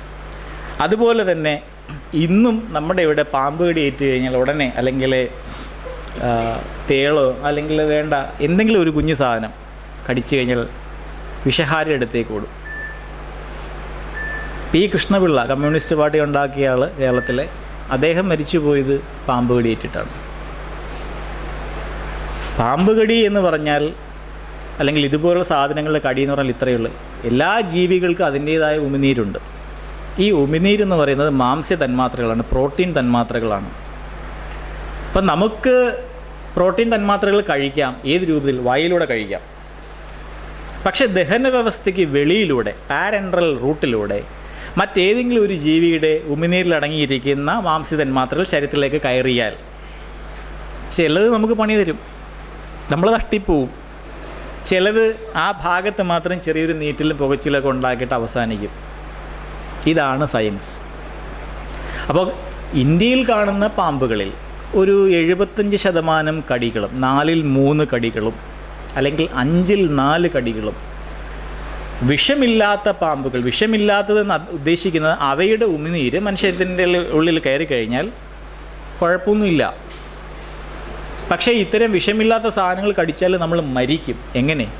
ഭയം, BP ഇല്ലാതെ താഴെ പോകും, തീർന്നു. അങ്ങനെയാണ് നമുക്ക്. വിഷമുള്ള പാമ്പുകളെ സംബന്ധിച്ചിടത്തോളം നമ്മൾ 3ആയിട്ടാണ് അവയുടെ വിഷത്തെ തരംതിരിച്ചിരിക്കുന്നത്. ഹീമോടോക്സിക്, രക്തത്തിലേക്ക് കയറി ചെന്നാൽ രക്തത്തിലെ പ്ലേറ്റ്ലെറ്റുകൾ ഉൾപ്പെടെയുള്ള എല്ലാത്തിനെയും നശിപ്പിക്കുന്നു, രക്തം കട്ട പിടിക്കുന്നില്ല, ആന്തരിക രക്തസ്രാവം, മനുഷ്യൻ മരിച്ചു, അണലി. മയോടോക്സിക്, മാംസപേശികളെ തളർത്തിക്കളയും. ന്യൂറോടോക്സിക്, നാഡികളെ തളർത്തിക്കളയും, മൂർഖൻ പോലുള്ള സാധനങ്ങൾ. അപ്പോൾ ഇതിന് ചെയ്യാവുന്ന എന്താണ്? പ്രതിവിധി. മനുഷ്യനെ കൊണ്ട് ഒന്നും ചെയ്യാൻ പറ്റില്ല. അപ്പോൾ ചെയ്യാവുന്നത് ഈ 3 തരത്തിൽപ്പെട്ട പാമ്പുകളുടെയും വിഷം എടുത്തിട്ട് കുതിരയിലേക്ക് കുത്തിവെക്കുകയാണ്. കുതിര, വലിയ മൃഗം. ഇപ്പോൾ കുതിര പോലെ വലിയ കരുത്തുള്ളൊരു മൃഗത്തിൻ്റെ ശരീരത്തിൽ ഉൽപ്പാദിപ്പിക്കപ്പെടുന്ന ആൻറ്റിബോഡി, പ്രതിദ്രവ്യം, ഈ പാമ്പിൻ്റെ ഉമിനീരിൽ അടങ്ങിയിട്ടുള്ള മാംസ്യ തന്മാത്രകൾക്കെതിരായിട്ടുള്ള സാധനങ്ങൾ, ആൻറ്റിബോഡി കുതിരയുടെ ശരീരം ഉണ്ടാകും. കുതിരയുടെ രക്തം മൊത്തം നമ്മൾ വലിച്ചൂറ്റി എടുത്തിട്ട് അതിൽ നിന്ന് ഈ ആൻറ്റിബോഡിനെ വേർതിരിച്ചെടുത്തിട്ട് കൊടുക്കുന്ന സാധനത്തിൻ്റെ പേരാണ് ആൻറ്റിവെനം. ഇത് കണ്ടുപിടിക്കുന്നതിന് മുമ്പ് വരെ വിഷമുള്ള പാമ്പ് കടിച്ചവരാരും രക്ഷപ്പെട്ടിട്ടില്ല. അങ്ങനെയാണ് ആൻറ്റിവെനം എല്ലാ സ്ഥലത്തിലും, എല്ലാ രാജ്യങ്ങളിലും. പിന്നെ ഇന്ത്യയിലിപ്പോൾ അണലി, മൂർഖൻ, വെള്ളിക്കെട്ടൻ, ഈ 3 തരത്തിലുള്ള സാധനങ്ങൾ കടിച്ചിട്ടുണ്ടെങ്കിൽ ഓക്കെ, നമുക്ക് ചികിത്സ എടുക്കാം. പക്ഷേ ഓരോ രാജ്യങ്ങളിൽ കാണുന്ന തനത് സ്പീഷീസുകൾ വെവ്വേറെ ആയിരിക്കും. അതനുസരിച്ചിട്ടായിരിക്കും ഓരോ രാജ്യങ്ങളിൽ ആൻറ്റിവെനം ഉണ്ടാക്കുക. പക്ഷേ രാജവെമ്പാലയ്ക്കെതിരെ ഒന്നും ചെയ്യാൻ പറ്റത്തില്ല. കാരണം ആനയെ പോലെ വലിയൊരു മൃഗത്തിൻ്റെ ശരീരത്തിലേക്ക് കുത്തിവെച്ചാൽ ആന പോലും അപ്പോഴേ തട്ടിപ്പോവും. പിന്നെ എങ്ങനെയാണ് ആൻറ്റിവെനം ഉണ്ടാക്കുക? പാമ്പ്, ചെവിയില്ലാത്തൊരു സാധനം, കാഴ്ചശക്തി തീരെയില്ല, തലച്ചോറ് ഒട്ടുമില്ല. സാധാരണ ഇണ ചേർന്ന് കഴിഞ്ഞുണ്ടാകുന്ന കുഞ്ഞുങ്ങളെപ്പോലും തിരിച്ചറിയാൻ അതിന് കഴിവില്ല. പക്ഷെ അങ്ങനെ ഒരു സാധനത്തിനെ മതങ്ങൾ പഠിപ്പിച്ച് വെച്ചിരിക്കുന്നത് ഇതൊരു സംഭവമാണ്, ഇത് പൊടി തിന്നും. പിന്നെ വേറൊരു പുള്ളി പണ്ട് കുന്തത്തിൻ്റെ പുറത്ത് വന്നിട്ടാണ് ഒരു സാധനത്തിനെ കൊന്നത്. പുള്ളിക്കിന്നയുടെ കോഴീനെയൊക്കെയാണ് ഇവിടെ എറണാകുളത്ത് കുറച്ച് ഇടപ്പള്ളിയിലൊക്കെ നേർച്ച കൊടുക്കുന്നത്. തമാശകളാണ് ഇതൊക്കെ, കെട്ടുകഥകൾ. പാമ്പ് ആരെയും കയറി അങ്ങോട്ട് കടിക്കാനൊന്നും വരില്ല. കാരണം അതിന് കാഴ്ചശക്തിയും വളരെ കുറവാണ്. അതിനെ കയ്യും കാലും ഇല്ലാത്തതുകൊണ്ട് അതിനെ ആരെങ്കിലും കയറി ചവിട്ടിയെങ്കിൽ മാത്രമേ പ്രാണരക്ഷാർത്ഥം അത് കടിക്കാറുള്ളൂ. ഈ യാഥാർത്ഥ്യം മനസ്സിലാക്കാതെയാണ് കൊച്ചു കുട്ടികൾ ഉൾപ്പെടെയുള്ളൊരു ചേരയെ കണ്ടാൽ പോലും തല്ലിക്കൊല്ലും. അതുകൊണ്ട് എന്ത് പറ്റി? എലികളെ തിന്നാൻ ആളില്ല. അശാസ്ത്രീയമായ വികസനം കൂടി ആയപ്പോൾ, അതായത് ഇടത്തോടുകൾ വന്നു ചേർന്ന് നദികളിലേക്കും നദികൾ കടലിലേക്കും പോയിക്കൊണ്ടിരുന്ന ആ വഴികളെല്ലാം നമ്മൾ അടച്ചപ്പോഴത്തേക്കാണ് നമുക്കൊരു പണി കിട്ടിയത്. മിക്കവാറും എല്ലാ മൃഗങ്ങളും, പട്ടി, പശു, ആട്, പന്നി അല്ലെങ്കിൽ അണ്ണാൻ, എന്തായിക്കോട്ടെ, ഇവറ്റകളുടെ ശരീരത്തിലേക്ക് പോകുന്ന ഒരു സാധനം, ഒരു രോഗമാണോ, മൃഗങ്ങളിൽ അത് യാതൊരു കുഴപ്പവും ഉണ്ടാക്കുന്നില്ല. എന്നാൽ മൃഗങ്ങൾ ജീവിതകാലം മൊത്തം ഈ രോഗാണുവിനെ പുറന്തള്ളും. അവയുടെ ചാണകത്തിലൂടെയും മൂത്രത്തിലൂടെയും സാധനം പുറത്തു വരും. ആ രോഗാണു ഉള്ള വെള്ളത്തിലേക്ക് നമ്മൾ ഇറങ്ങി നിന്ന് കഴിഞ്ഞാൽ നമ്മുടെ തൊലിയിൽ കൂടെ ഇതിനകത്ത് കയറും. കയറി കഴിയുമ്പോൾ നമുക്കൊരു അസുഖം വരും, ചികിത്സയില്ല, നമ്മൾ തട്ടിപ്പോവും. അപ്പോൾ ചിലർ പറയും അത് ഇപ്പോഴാണല്ലോ ഉണ്ടായത്, 50 വർഷം മുമ്പ് ഇല്ലായിരുന്നല്ലോ. 50 വർഷം മുമ്പ് ആരും തോട് നികത്തിയിട്ടില്ല, ചാല് നികത്തിയിട്ടില്ല, പെയ്യുന്ന വെള്ളം ഇങ്ങനെ സുഗമമായിട്ട് ഒഴുകിക്കൊണ്ടിരുന്നു. വെള്ളത്തിൻ്റെ ഒഴുക്കും തടസ്സപ്പെടുത്തി പാമ്പുകളെയൊക്കെ തല്ലിക്കുന്ന അതിൻ്റെ ആവാസ വ്യവസ്ഥയിൽ നിന്ന് അതിനെയൊക്കെ കുടിയിറക്കി എലി പോലുള്ള കുറേ സാധനങ്ങൾക്ക് മാളമൊക്കെ ഉണ്ടാക്കാൻ ഒരു അവസരം കൊടുത്തു കഴിഞ്ഞപ്പോൾ നമുക്കുണ്ടായ അസുഖത്തിൻ്റെ പേരാണ് എലിപ്പനി, ലെപ്റ്റോസ്പൈറോസിസ്. എലി മാത്രമല്ല പരത്തുന്നത്, അണ്ണാൻ, പശു, പട്ടി, പന്നി എല്ലാത്തരം മൃഗങ്ങൾക്കും ഈ ലെപ്റ്റോസ്പൈറ അകത്തല്ല. അവറ്റകൾക്ക് കുഴപ്പമില്ല, കുഴപ്പം മനുഷ്യനേ ഉള്ളൂ. അപ്പോൾ ആധുനിക വൈദ്യം വന്നതിന് ശേഷം ഇങ്ങനെ കുറേ അസുഖങ്ങൾ വന്നു എന്ന രീതിയിൽ മറ്റൊരു പരിപാടി. പനിക്കൂർക്ക കൊടുത്താൽ പനി കുറഞ്ഞ ആരെങ്കിലും കണ്ടിട്ടുണ്ടോ? അങ്ങനെ കുറയുമെങ്കിൽ സയൻസ് അതിനെ ഇങ്ങ് എടുത്തിട്ട് പറയുന്ന ഇതിലുള്ള ഈ ഒരു കണ്ടൻറ്റ്, ഈ ഒരു കെമിക്കൽ അല്ലെങ്കിൽ ഈ ഒരു ആക്റ്റീവ് പ്രിൻസിപ്പിൾ ഫുഡിനെ കുറയ്ക്കും. അതാണ് ഞാൻ പറഞ്ഞത്, സയൻസിന് ഒരിക്കലും ഇന്ത്യൻ സയൻസ് എന്നോ അമേരിക്കൻ സയൻസ് എന്നോ ഇന്തോനേഷ്യൻ സയൻസ് എന്നോ ഇല്ല. ലോകത്ത് ഏതെങ്കിലും ഒരു സാധനം അതിനകത്ത് എന്തെങ്കിലും ഒരു ആക്റ്റീവായിട്ടൊരു ഘടകമുണ്ട് എങ്കിൽ സയൻസ് അതിനെ സ്വാംശീകരിക്കും. ക്യാൻസർ രോഗത്തിന് ഇന്നലെയും വന്ന രോഗി പറയുകയാണ്, ലക്ഷ്മി തരുവിൻ്റെ ഇല കഴിക്കുന്നുണ്ട്, മുള്ളാത്ത കഴിക്കുന്നുണ്ട്. ഇതിനകത്ത് എന്തുണ്ടെന്ന് പറഞ്ഞിട്ടാണ് ഈ പറയുന്നത്? അനിയന്ത്രിതമായിട്ട് പെരുകുന്ന കോശങ്ങൾ, അവയാണ് നമ്മൾ ക്യാൻസർ കോശങ്ങൾ, ട്യൂമർ സെൽസ് എന്ന് പറയുന്നത്. നമ്മളെല്ലാവരിലും ഈ സാധനം ഉണ്ടാകുന്നുണ്ട്. ഭൂമിയിൽ 800 കോടി മനുഷ്യരുണ്ടെങ്കിൽ അത്രയും പേരുടെ ദേഹത്തും ഓരോ ദിവസവും പുതുതായിട്ട് കോടിക്കണക്കിന് കോശങ്ങളുണ്ടാകുമ്പോൾ നല്ല ചെറിയൊരു ശതമാനം ക്യാൻസർ കോശങ്ങളായിരിക്കും. ശരീരം അവയെ പിടിച്ച് കെട്ടുന്നതുകൊണ്ട് നമ്മൾ അറിയുന്നില്ലെന്നേ ഉള്ളൂ. ശരീരത്തിന് പിടിച്ച് കെട്ടാനാവാത്ത രീതിയിലേക്ക് അത് വരുമ്പോൾ, ഈ ഒരു അസുഖം ഉണ്ടാകുമ്പോൾ അവിടെ കൊടുക്കുന്ന മരുന്ന്, ക്യാൻസർ കോശങ്ങളെ നശിപ്പിക്കാൻ കൊടുക്കുന്ന മരുന്നിൻ്റെ പേരാണ് കീമോതെറാപ്യൂട്ടിക് ഏജൻറ്റ്സ്. ബാക്ടീരിയകളെ നശിപ്പിക്കാൻ കൊടുക്കുന്നതിന് ആൻറ്റിബയോട്ടിക്സ്, പൂപ്പലിനെ നശിപ്പിക്കാൻ ആൻറ്റിഫംഗൽ എന്ന് പറയുന്ന പോലെ ട്യൂമർ കോശങ്ങളെ അനിയന്ത്രിതമായി യാതൊരു ഉദ്ദേശ്യ ലക്ഷ്യവുമില്ലാതെ ദ്രുതഗതിയിൽ പെരുകുന്ന കോശങ്ങളെ നശിപ്പിക്കാൻ കൊടുക്കുന്ന മരുന്ന് ചുരുക്കി നമ്മൾ കീമോ എന്ന് പറയും. കോശവിധി നമ്മൾ പഠിച്ചിട്ടുള്ളതാണ്. ഊനഭംഗം, ക്രമഭംഗം, മൈറ്റോസിസ്, മിയോസിസ്.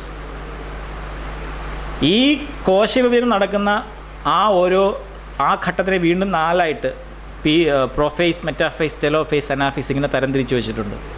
ഇതിലേതെങ്കിലും ഒരു സൈക്കിളിൽ കയറി ദാണ്ടേ ആ ഒരു സൈക്കിളിനെ ബ്ലോക്ക് ചെയ്യുമ്പോഴത്തേക്കും കോശങ്ങളുടെ വിഭജനം അവസാനിക്കും. ഇതാണ് കീമോ മരുന്നുകളിലെ ആക്ഷൻ, വളരെ ലളിതമായിട്ട് പറഞ്ഞാൽ. പക്ഷേ അതിദ്രുതം പെരുകുന്ന കോശങ്ങൾ ശരീരത്തിൽ വേറെ ചില ആൾക്കാരുണ്ട്. ഒന്ന് നമ്മുടെ മുടി. നമ്മൾ രാവിലെ ഷേവ് ചെയ്തിട്ടൊന്ന് അല്പം കഴിഞ്ഞ് വിരലൊന്ന് ഓടിച്ച് നോക്കിക്കേ, കുറ്റി വരും. മുടി വളർന്നുകൊണ്ടേയിരിക്കുകയാണ്. വായ്ക്കകത്ത് കാണുന്ന കോശങ്ങൾ ഓരോ സെക്കൻഡിൽ ഓരോ തവണ ചവയ്ക്കുമ്പോഴും കുറേ ഇളകിപ്പോവും. പുതിയത് അപ്പോഴേ കിളിർക്കണം. ദഹനാവസ്ഥ അങ്ങനെയാണ്. അവിടുത്തെ കോശങ്ങളും ദ്രുതഗതിയിൽ വളരും. മജ്ജ, ചുവന്ന രക്തമാണോ വെളുത്ത രക്തമാണോ പ്ലേറ്റ്ലെറ്റ് എപ്പോഴും ഉണ്ടായിക്കൊണ്ടിരിക്കണം. കീമോ കൊടുക്കുമ്പോൾ ഈ ആൾക്കാർക്കൊക്കെ ചില പണി കിട്ടും. അതുകൊണ്ടാണ് ഇച്ചിരി മുടി പൊഴിയുന്നതും വായിൽ നിന്ന് തൊലി പോകുന്നതും കൗണ്ട് കുറയാന്നൊക്കെ ആൾക്കാർ പറയും. നമുക്കതുകൊണ്ട് അസുഖം ഭേദമാക്കണ്ടേ, നമ്മൾ കൊടുക്കുക. കീമോ നിർത്തി കഴിയുമ്പോൾ ഇതൊക്കെ വീണ്ടും വളരും. മുടി കൊണ്ടല്ലല്ലോ മനുഷ്യർ ജീവിക്കുന്നത്. ഗാന്ധിജിയുടെ പടം നോട്ടിൽ അച്ചടിച്ച് വെച്ചേക്കുന്നത് മുടി കൊണ്ടായിട്ടൊന്നും അല്ലല്ലോ. നമുക്ക് ഈ മലയാളിക്ക് കുറച്ചും കൂടെ ഈ പൊങ്ങച്ചം പുറംമൂടിയിലാണ് കാര്യം. അപ്പോൾ സയൻസ് അവിടെയും ചെയ്യുന്നത് എന്താണ്? ഏറ്റവും ഒടുവിൽ ഇറങ്ങിയിരിക്കുന്നത് ട്യൂമർ സെല്ലുകളെ മാത്രം ടാർഗറ്റ് ചെയ്ത് വിട്ടേക്കുന്ന ആൻറ്റിബോഡീസ് ഉണ്ട്. പക്ഷേ വില ഇത്തിരി കൂടുതലാണ്.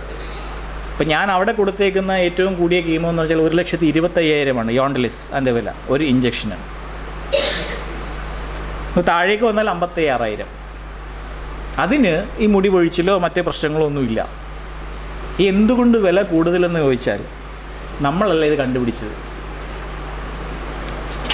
നമുക്കിവിടെ കണ്ടുപിടിക്കാൻ ആർക്കും നിൽക്കാൻ പറ്റില്ല. പഠിച്ചവരെല്ലാം രാജ്യം വിട്ട് ചാടുകയാണ്. അതുകൊണ്ട് മറ്റുള്ളവരത് കണ്ടുപിടിക്കുമ്പോൾ അതിന് ഗവേഷണത്തിന് ആവശ്യമായ തുകയും കൂടെ അവർ ഇതിനകത്തു നിന്ന് വലിക്കും. ഇതാണ് ഈ വില കൂടുതലിന് കാരണം. നമ്മളീ പറയുന്ന മുള്ളാത്തയിലോ ലക്ഷ്മി തരുവിലോ ഇതുപോലെ കോശവിഭജനത്തിൻ്റെ ഏതെങ്കിലും സൈക്കിളിനെ തടയുന്ന ഏതെങ്കിലും ഒരു ഘടകമുണ്ടോ എന്ന് ചോദിച്ചാൽ ഇല്ല എന്നുള്ളതാണ് വാസ്തവം. പിന്നെ ഇതൊക്കെ ഒരു ബിസിനസ്സാണ്. അത് കഴിച്ചു, എന്നിട്ട് ഒപ്പം ഇതുകൂടെ കഴിച്ചു, അത് കഴിച്ച് മാറും. ഇന്നലെ കൂടി മനോരമ ടിവിയുടെ ചാനലിൽ നാട്ടുപച്ച എന്താണ് ആ കൃഷിയുമായിട്ട് ബന്ധപ്പെട്ട അതില്ലേ തൃശ്ശൂരുകാരൻ പുള്ളി സർജറി, ഉമിനീർ ഗ്രന്ഥിക്ക് സർജറി കഴിഞ്ഞ് 30 റേഡിയേഷനും കഴിഞ്ഞ പുള്ളിയാണ് ഇതിൻ്റെ പ്രചാരകനായിട്ട് നടക്കുന്നത്. എന്നാൽ ഇതൊന്നും ചെയ്യാതെ ഇത് കഴിച്ചിട്ട് മാറ്റിയിട്ട് നടക്കുകയാണെങ്കിൽ നമുക്ക് പിന്നെയും പറയാം. അപ്പോൾ ആൾക്കാരെ എങ്ങനെ കുപ്പിയിലിറക്കാം, അതാണ് ഞാൻ പറയുന്നത്. അവിടെയും ആരെങ്കിലും എന്തെങ്കിലും പറയുമ്പോഴത്തേക്കും നമ്മൾ ചിന്തിക്കുക ഇതിനകത്ത് എന്തെങ്കിലും ഉണ്ടോ എന്ന്. പിന്നെ മധ്യവർഗ ഉപരിവർഗ പൊങ്ങച്ചങ്ങളിൽ പലതരം പൊങ്ങച്ചങ്ങൾ നമ്മൾ കാണാറുണ്ട്. അതിലൊന്നാണ്, ഇപ്പോൾ രാവിലെ ഞാൻ ജോലിക്ക് പോകുമ്പോൾ ഞാൻ വീട്ടിൽ നിന്ന് ഇറങ്ങി 10 മിനിറ്റ് കൊണ്ട് നടന്ന് ബസ് സ്റ്റാൻഡിലെത്തി, ബസ് കയറി ടൗണിലെത്തി, അവിടെ നിന്ന് വീണ്ടും 10 മിനിറ്റ് നടക്കുന്നിട്ടാണ് പാസഞ്ചർ തീവണ്ടിയിൽ കയറി, അങ്ങനെയാണ് ഞാൻ പോവുക. അപ്പോൾ എൻ്റെ നാട്ടിലുള്ള പല ആൾക്കാരും ഒന്ന് ആക്കാൻ വേണ്ടി ചോദിക്കാറുണ്ട്, കാറൊന്നും എടുക്കുന്നില്ലേ? കാരണം അവരെ സംബന്ധിച്ചിടത്തോളം ഡോക്ടർ എന്ന് പറഞ്ഞാൽ കാറിലേ പോകാൻ പാടുള്ളൂ. എനിക്കാകെ ഒരു സൈക്കിൾ മാത്രമേ ഉള്ളൂ, ഞാൻ ബൈക്ക് പോലും എടുത്തിട്ടില്ല. മറ്റൊന്നുകൊണ്ടല്ല, ഇരുന്ന് ജോലി ചെയ്യുന്ന ഒരാളാണ് ഞാൻ. ഇങ്ങനെ ഒരു സാധനം കൂടെ എടുത്തു കഴിഞ്ഞാൽ ഞാൻ രോഗിയായി പോകും. അതെനിക്ക് നല്ല ബോധ്യമുണ്ട്, ഞാൻ പഠിച്ചൊരാളാണ്. അതുകൊണ്ട് എനിക്ക് കിട്ടുന്ന സമയത്ത് എനിക്ക് നടന്നും മറ്റു കാര്യങ്ങളും ചെയ്തേ പറ്റൂ. അപ്പോൾ എന്നോട് അല്ലാത്ത സമയത്ത് കാറൊന്നും ഇല്ലേ എന്ന് ചോദിക്കുന്ന ആൾക്കാർ രാവിലെ തലയിൽ കെട്ടി ആരും കാണാതെ കയ്യും കാലും കുടഞ്ഞിങ്ങനെ പോകുന്ന ഒരു പോക്ക് ഞാൻ കാണാറുണ്ട്. അതിൽ ആണും ഉണ്ട് പെണ്ണും ഉണ്ട്. ഇപ്പം മനുഷ്യൻ്റെ പ്രശ്നം എന്താണെന്ന് വെച്ചാൽ, നായാടി നടന്ന കാലഘട്ടത്തിൽ നിങ്ങൾ വേട്ടയാടാൻ പോയി കഴിഞ്ഞാൽ മറ്റ് മൃഗങ്ങളെപ്പോലെ ഘ്രാണശക്തിയില്ല, ദൂരക്കാഴ്ചയില്ല, ഇര പിടിക്കാനുള്ള മറ്റ് കഴിവുകളൊന്നുമില്ല. മനുഷ്യൻ അറ്റംപ്റ്റ്സ്, എല്ലാ ശ്രമങ്ങളും പരാജയം, കിട്ടിയെന്നേ ഉള്ളൂ. ഈവൻ നാഷണൽ ജോഗ്രഫിക് ചാനലിലോ നിങ്ങൾ നോക്കിക്കോളൂ, ചീറ്റപ്പുലി ഒരു 10-12 തവണ ഓടിക്കഴിയുമ്പോഴായിരിക്കും ഒരു തവണ ഇര കിട്ടുന്നത്. അതിൻ്റെ ഗതി അതാണെങ്കിൽ പിന്നെ മനുഷ്യൻ്റെ കാര്യം പറയാനില്ല. അപ്പം അങ്ങനെ നായാടി നടന്ന ആ കാലഘട്ടത്തിൽ കിട്ടി ഇനി തീ ഉണ്ടാക്കണം. അന്ന് തീപ്പെട്ടിയില്ലല്ലോ. പിന്നെ ഇവിടെ ചിലർ പറയാറുണ്ട് അരണി കടഞ്ഞൊക്കെ തീ ഉണ്ടാക്കാമെന്ന്. തീപ്പെട്ടി കൊണ്ട് 1 സെക്കൻഡിൽ കത്തിക്കാവുന്ന തീയാണ് ഇവർ യാഗത്തിനിടയിൽ മണിക്കൂറുകളോളം ഇട്ട് ഉരട്ടിയിട്ട്. അതാണ് നമ്മൾ പറയുന്നത് മതം നമ്മളെ പുറകോട്ടടിക്കും എന്ന് പറയുന്നതിൻ്റെ കാര്യം അതാണ്. അപ്പോൾ ഇതൊക്കെ ആയി, ഇത് കഴിച്ച് കഴിഞ്ഞാൽ മറ്റ് മൃഗങ്ങൾ, ഇപ്പോൾ പെരുമ്പാമ്പിനൊക്കെയാണ് ഇരയെടുത്ത് കഴിഞ്ഞാൽ പിന്നെ 3 മാസം തൊട്ട് 6 മാസം വരെ ഭക്ഷണം കഴിക്കേണ്ട കാര്യമില്ല. ധ്രുവക്കരടിക്ക് 6 മാസത്തോളം ഹൈബർനേഷൻ, ശിശിരനിദ്രയാണ്, ഒന്നും കഴിക്കണ്ട. നമുക്ക് അങ്ങനെ കഴിക്കാതിരുന്നാൽ അൾസർ വരും. അതുകൊണ്ടാണ് മതങ്ങൾ പോലും അവരുടെ ഉപവാസം 8 മണിക്കൂറൊക്കെ ആക്കി ചുരുക്കി വെച്ചേക്കുന്നത്. ആമാശയവ്രണം വരും നമുക്ക്. അങ്ങനെയുള്ള മനുഷ്യൻ എന്തായാലും അങ്ങനെയൊക്കെ ജീവിച്ച് അവസാനം ഈ കൃഷിയൊക്കെ കണ്ടുപിടിച്ച് അതൊക്കെ സംഭരിച്ചു. സയൻസ് കുറച്ചുകൂടെ വികസിച്ചപ്പോൾ അത്യുൽപാദന ശേഷിയുള്ള വിത്തിനങ്ങൾ, രാസവളങ്ങൾ ഇതൊക്കെ വന്നപ്പോൾ കൂടുതൽ അപ്പോൾ നമുക്ക് കൂടുതൽ കഴിക്കാനുള്ള ഒരു അവസരത്തിലേക്ക് നമ്മളിപ്പോൾ വന്നു. 80കളെ അപേക്ഷിച്ച് നോക്കുമ്പോൾ ഈ കാലഘട്ടം എടുത്താൽ കുട്ടികൾക്ക് മിഠായി പോലും എത്രയധികം ചോയ്സുകൾ നിങ്ങൾ ആലോചിക്കുക. നിങ്ങളുടെ കുട്ടിക്കാലോട്ട് താരതമ്യം ചെയ്യും. ബിസ്ക്കറ്റ് പോലും എത്രയോ ടൈപ്പ് ആലോചിക്കുക. അപ്പം അങ്ങനെ വന്നപ്പോൾ ഭക്ഷണത്തിൻ്റെ ലഭ്യത കൂടി. നാക്ക് എന്ന് പറഞ്ഞ സാധനത്തിൽ വെക്കുമ്പോൾ ഏതാനും സെക്കൻഡുകൾക്ക് മാത്രം കിട്ടുന്ന ഒരു അനുഭൂതിയാണ് രുചി. ഇത് മനസ്സിലാക്കുന്നവനാണ് യഥാർത്ഥ യോഗി. എന്ന് വെച്ചാൽ അവൻ അമിതമായിട്ട് ഭക്ഷണം കഴിക്കില്ല. ചിക്കൻ ബിരിയാണിയാണോ മട്ടൻ ബിരിയാണോ എന്തോ ആയിക്കോട്ടെ, ഈ നാക്കിൽ നിന്ന് തട്ടി അന്നനാളത്തിലേക്ക് തട്ടുമ്പോൾ തീർന്നു, അതിൻ്റെ പരിപാടി തീർന്നു. ഇത്രയേ ഉള്ളൂ ഈ പറയുന്ന രുചി എന്ന് യഥാർത്ഥത്തിൽ മനസ്സിലാക്കിയാൽ ഒരുപാട് കഴിക്കാറില്ല. ലോകത്ത് പട്ടിണി കിടന്നവരെക്കാളേറെ മരണം അമിതമായിട്ട് കഴിച്ചുണ്ടായ മരണങ്ങളാണ്. അപ്പോൾ അങ്ങനെയുള്ള മനുഷ്യൻ്റെ ശരീരത്തിലേക്ക് കയറുകയാണ്. ഞാൻ നേരത്തെ പറഞ്ഞാൽ 60% ഗ്ലൂക്കോസ് ആയിരിക്കണം, 30% കൊഴുപ്പായിരിക്കണം, 10% പ്രോട്ടീൻസ്, അല്പം വൈറ്റമിൻസും ട്രേസ് എലമെൻസും. ഇതാണ് യഥാർത്ഥ ഭക്ഷണ രീതി. ആ രീതിക്ക് പകരം ഈ ഗ്ലൂക്കോസ് എന്ന് പറഞ്ഞ സാധനം അല്ലെങ്കിൽ മധുരമുള്ളത് അതെല്ലാം ഹൈ കാലറിയാണ്, ഒരുപാട് ഊർജ്ജം അടങ്ങിയുള്ള സംഗതിയാണ്. ഇത് അകത്തേക്ക് ഇങ്ങനെ കയറ്റി വിടുക, എന്നിട്ട് പണിയെടുക്കത്തില്ല. ഇതിനെയാണ് നമ്മൾ ഭോഗാലസത എന്ന് പറയുന്നത്. ചുമ്മാ ഇങ്ങനെ കഴിച്ച് വീർക്കുക, പണിയെടുക്കാൻ ആളില്ല. അതുകൊണ്ടാണല്ലോ എന്തായാലും ബംഗാളിൽ 10-35 വർഷം ഭരിച്ചുകൊണ്ട് ഇപ്പോൾ അവിടെ നിന്ന് ആൾക്കാരുണ്ട്. രാവിലെ ഇവിടെ വന്നപ്പോൾ ക്യാൻറ്റീനിൽ നിൽക്കുന്നതിനടുത്ത് അപ്പവും ചായയൊക്കെ പറഞ്ഞിട്ട് അവന് മനസ്സിലാവുന്നില്ല. എന്നുവെച്ചാൽ ബംഗാളി, സമയം എടുക്കും അവന് മനസ്സിലായി വരാൻ. ആയിക്കോട്ടെ, നമ്മൾ കാറെന്ന് പറഞ്ഞ സാധനം നോക്കിക്കഴിഞ്ഞാൽ സീറ്റ് ബെൽറ്റിന് താഴെ വീർപ്പ് മുട്ടിയിരിക്കുന്ന ഒരു വയറും ഒരു നെഞ്ചും, തികച്ചും അനാരോഗ്യമായൊരു സാധനം. ഇതാണ് ടിപ്പിക്കൽ മലയാളി. ഇംഗ്ലണ്ട് പ്രധാനമന്ത്രി ഓഫീസിലേക്ക് പോകുന്നത് ട്യൂബ് ട്രെയിൻ, അവരുടെ സബർബനിലും സൈക്കിളിലും ഒക്കെയാണ്. നമ്മളതായിട്ടില്ല. നമ്മൾ ഇങ്ങനെ പൊങ്ങച്ചം കാണിച്ചിങ്ങനെ അങ്ങോട്ട് പോവും. ഈ പറയുന്ന ഗ്ലൂക്കോസും സാധനങ്ങളും ഒന്നും മര്യാദയ്ക്ക് ഉപയോഗിച്ചില്ലെങ്കിൽ അത് നമുക്ക് പണി തരും.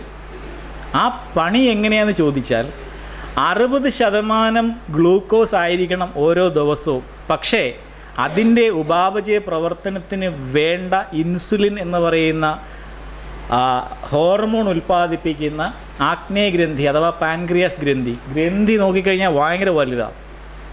പക്ഷേ ഇൻസുലിൻ ഉൽപ്പാദിപ്പിക്കുന്ന കോശങ്ങൾ അല്പമേ ഉള്ളൂ, അവിടെ ഇവിടെ ആയിട്ട് ചില പൊട്ട് പോലെ.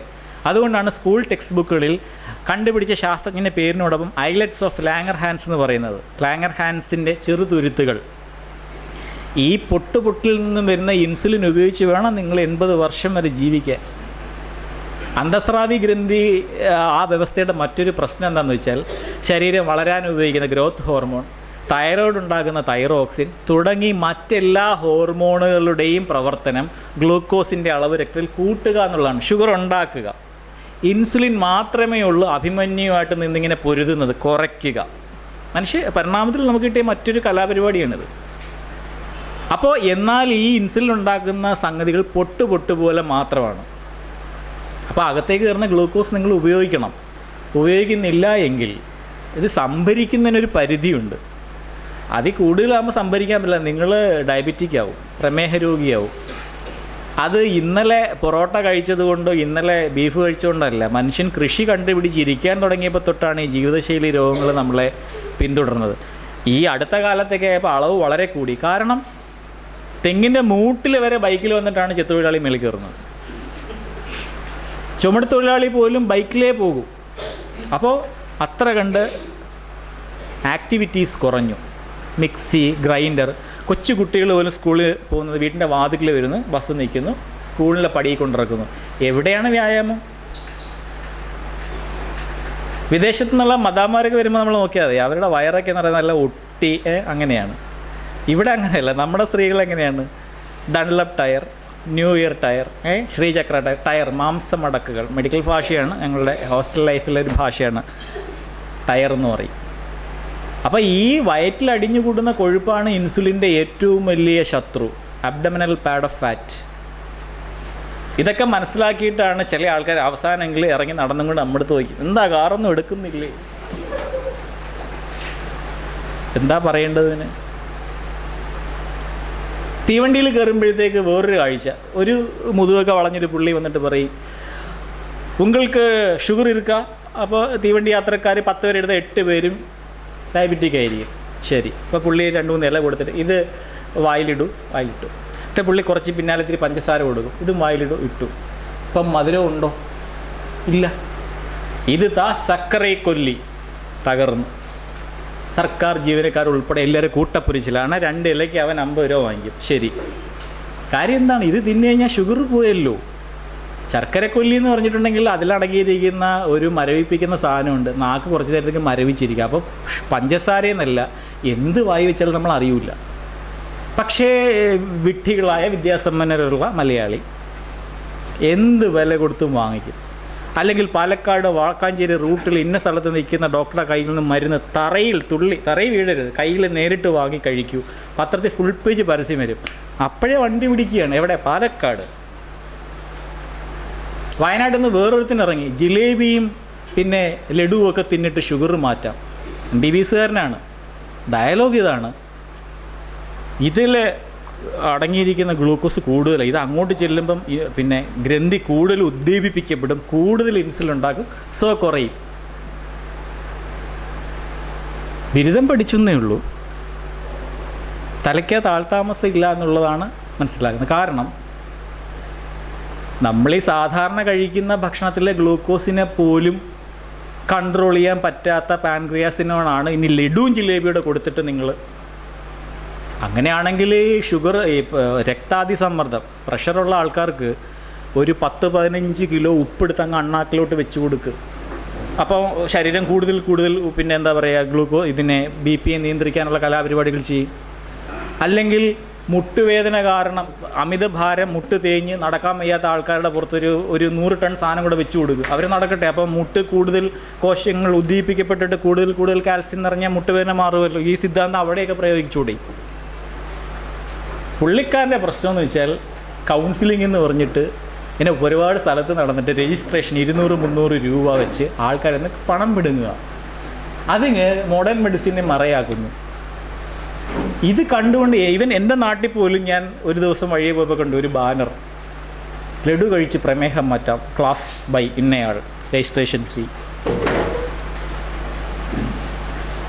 കാരണം നമ്മൾ പറയാറുണ്ട് ബംഗാളി, ബീഹാറി എന്നൊക്കെ നമ്മൾ ഈ അവജ്ഞയോടെ വിളിക്കുന്ന വിദ്യാഭ്യാസമില്ലാതെ ഇന്ത്യയിലെ മറ്റ് സംസ്ഥാനത്തിലെ ആൾക്കാർ. അയ്യോ, അവരെ ഒന്നും ഇങ്ങനെ കബളിപ്പിക്കാൻ പറ്റില്ല. കബളിപ്പിക്കാവുന്നത് മലയാളിയെ മാത്രമാണ്. കാരണം എന്താണ്? വിദ്യാഭ്യാസമുണ്ട്, പക്ഷെ വിവരമില്ല, ചിന്തിക്കാനുള്ള ശേഷിയില്ല.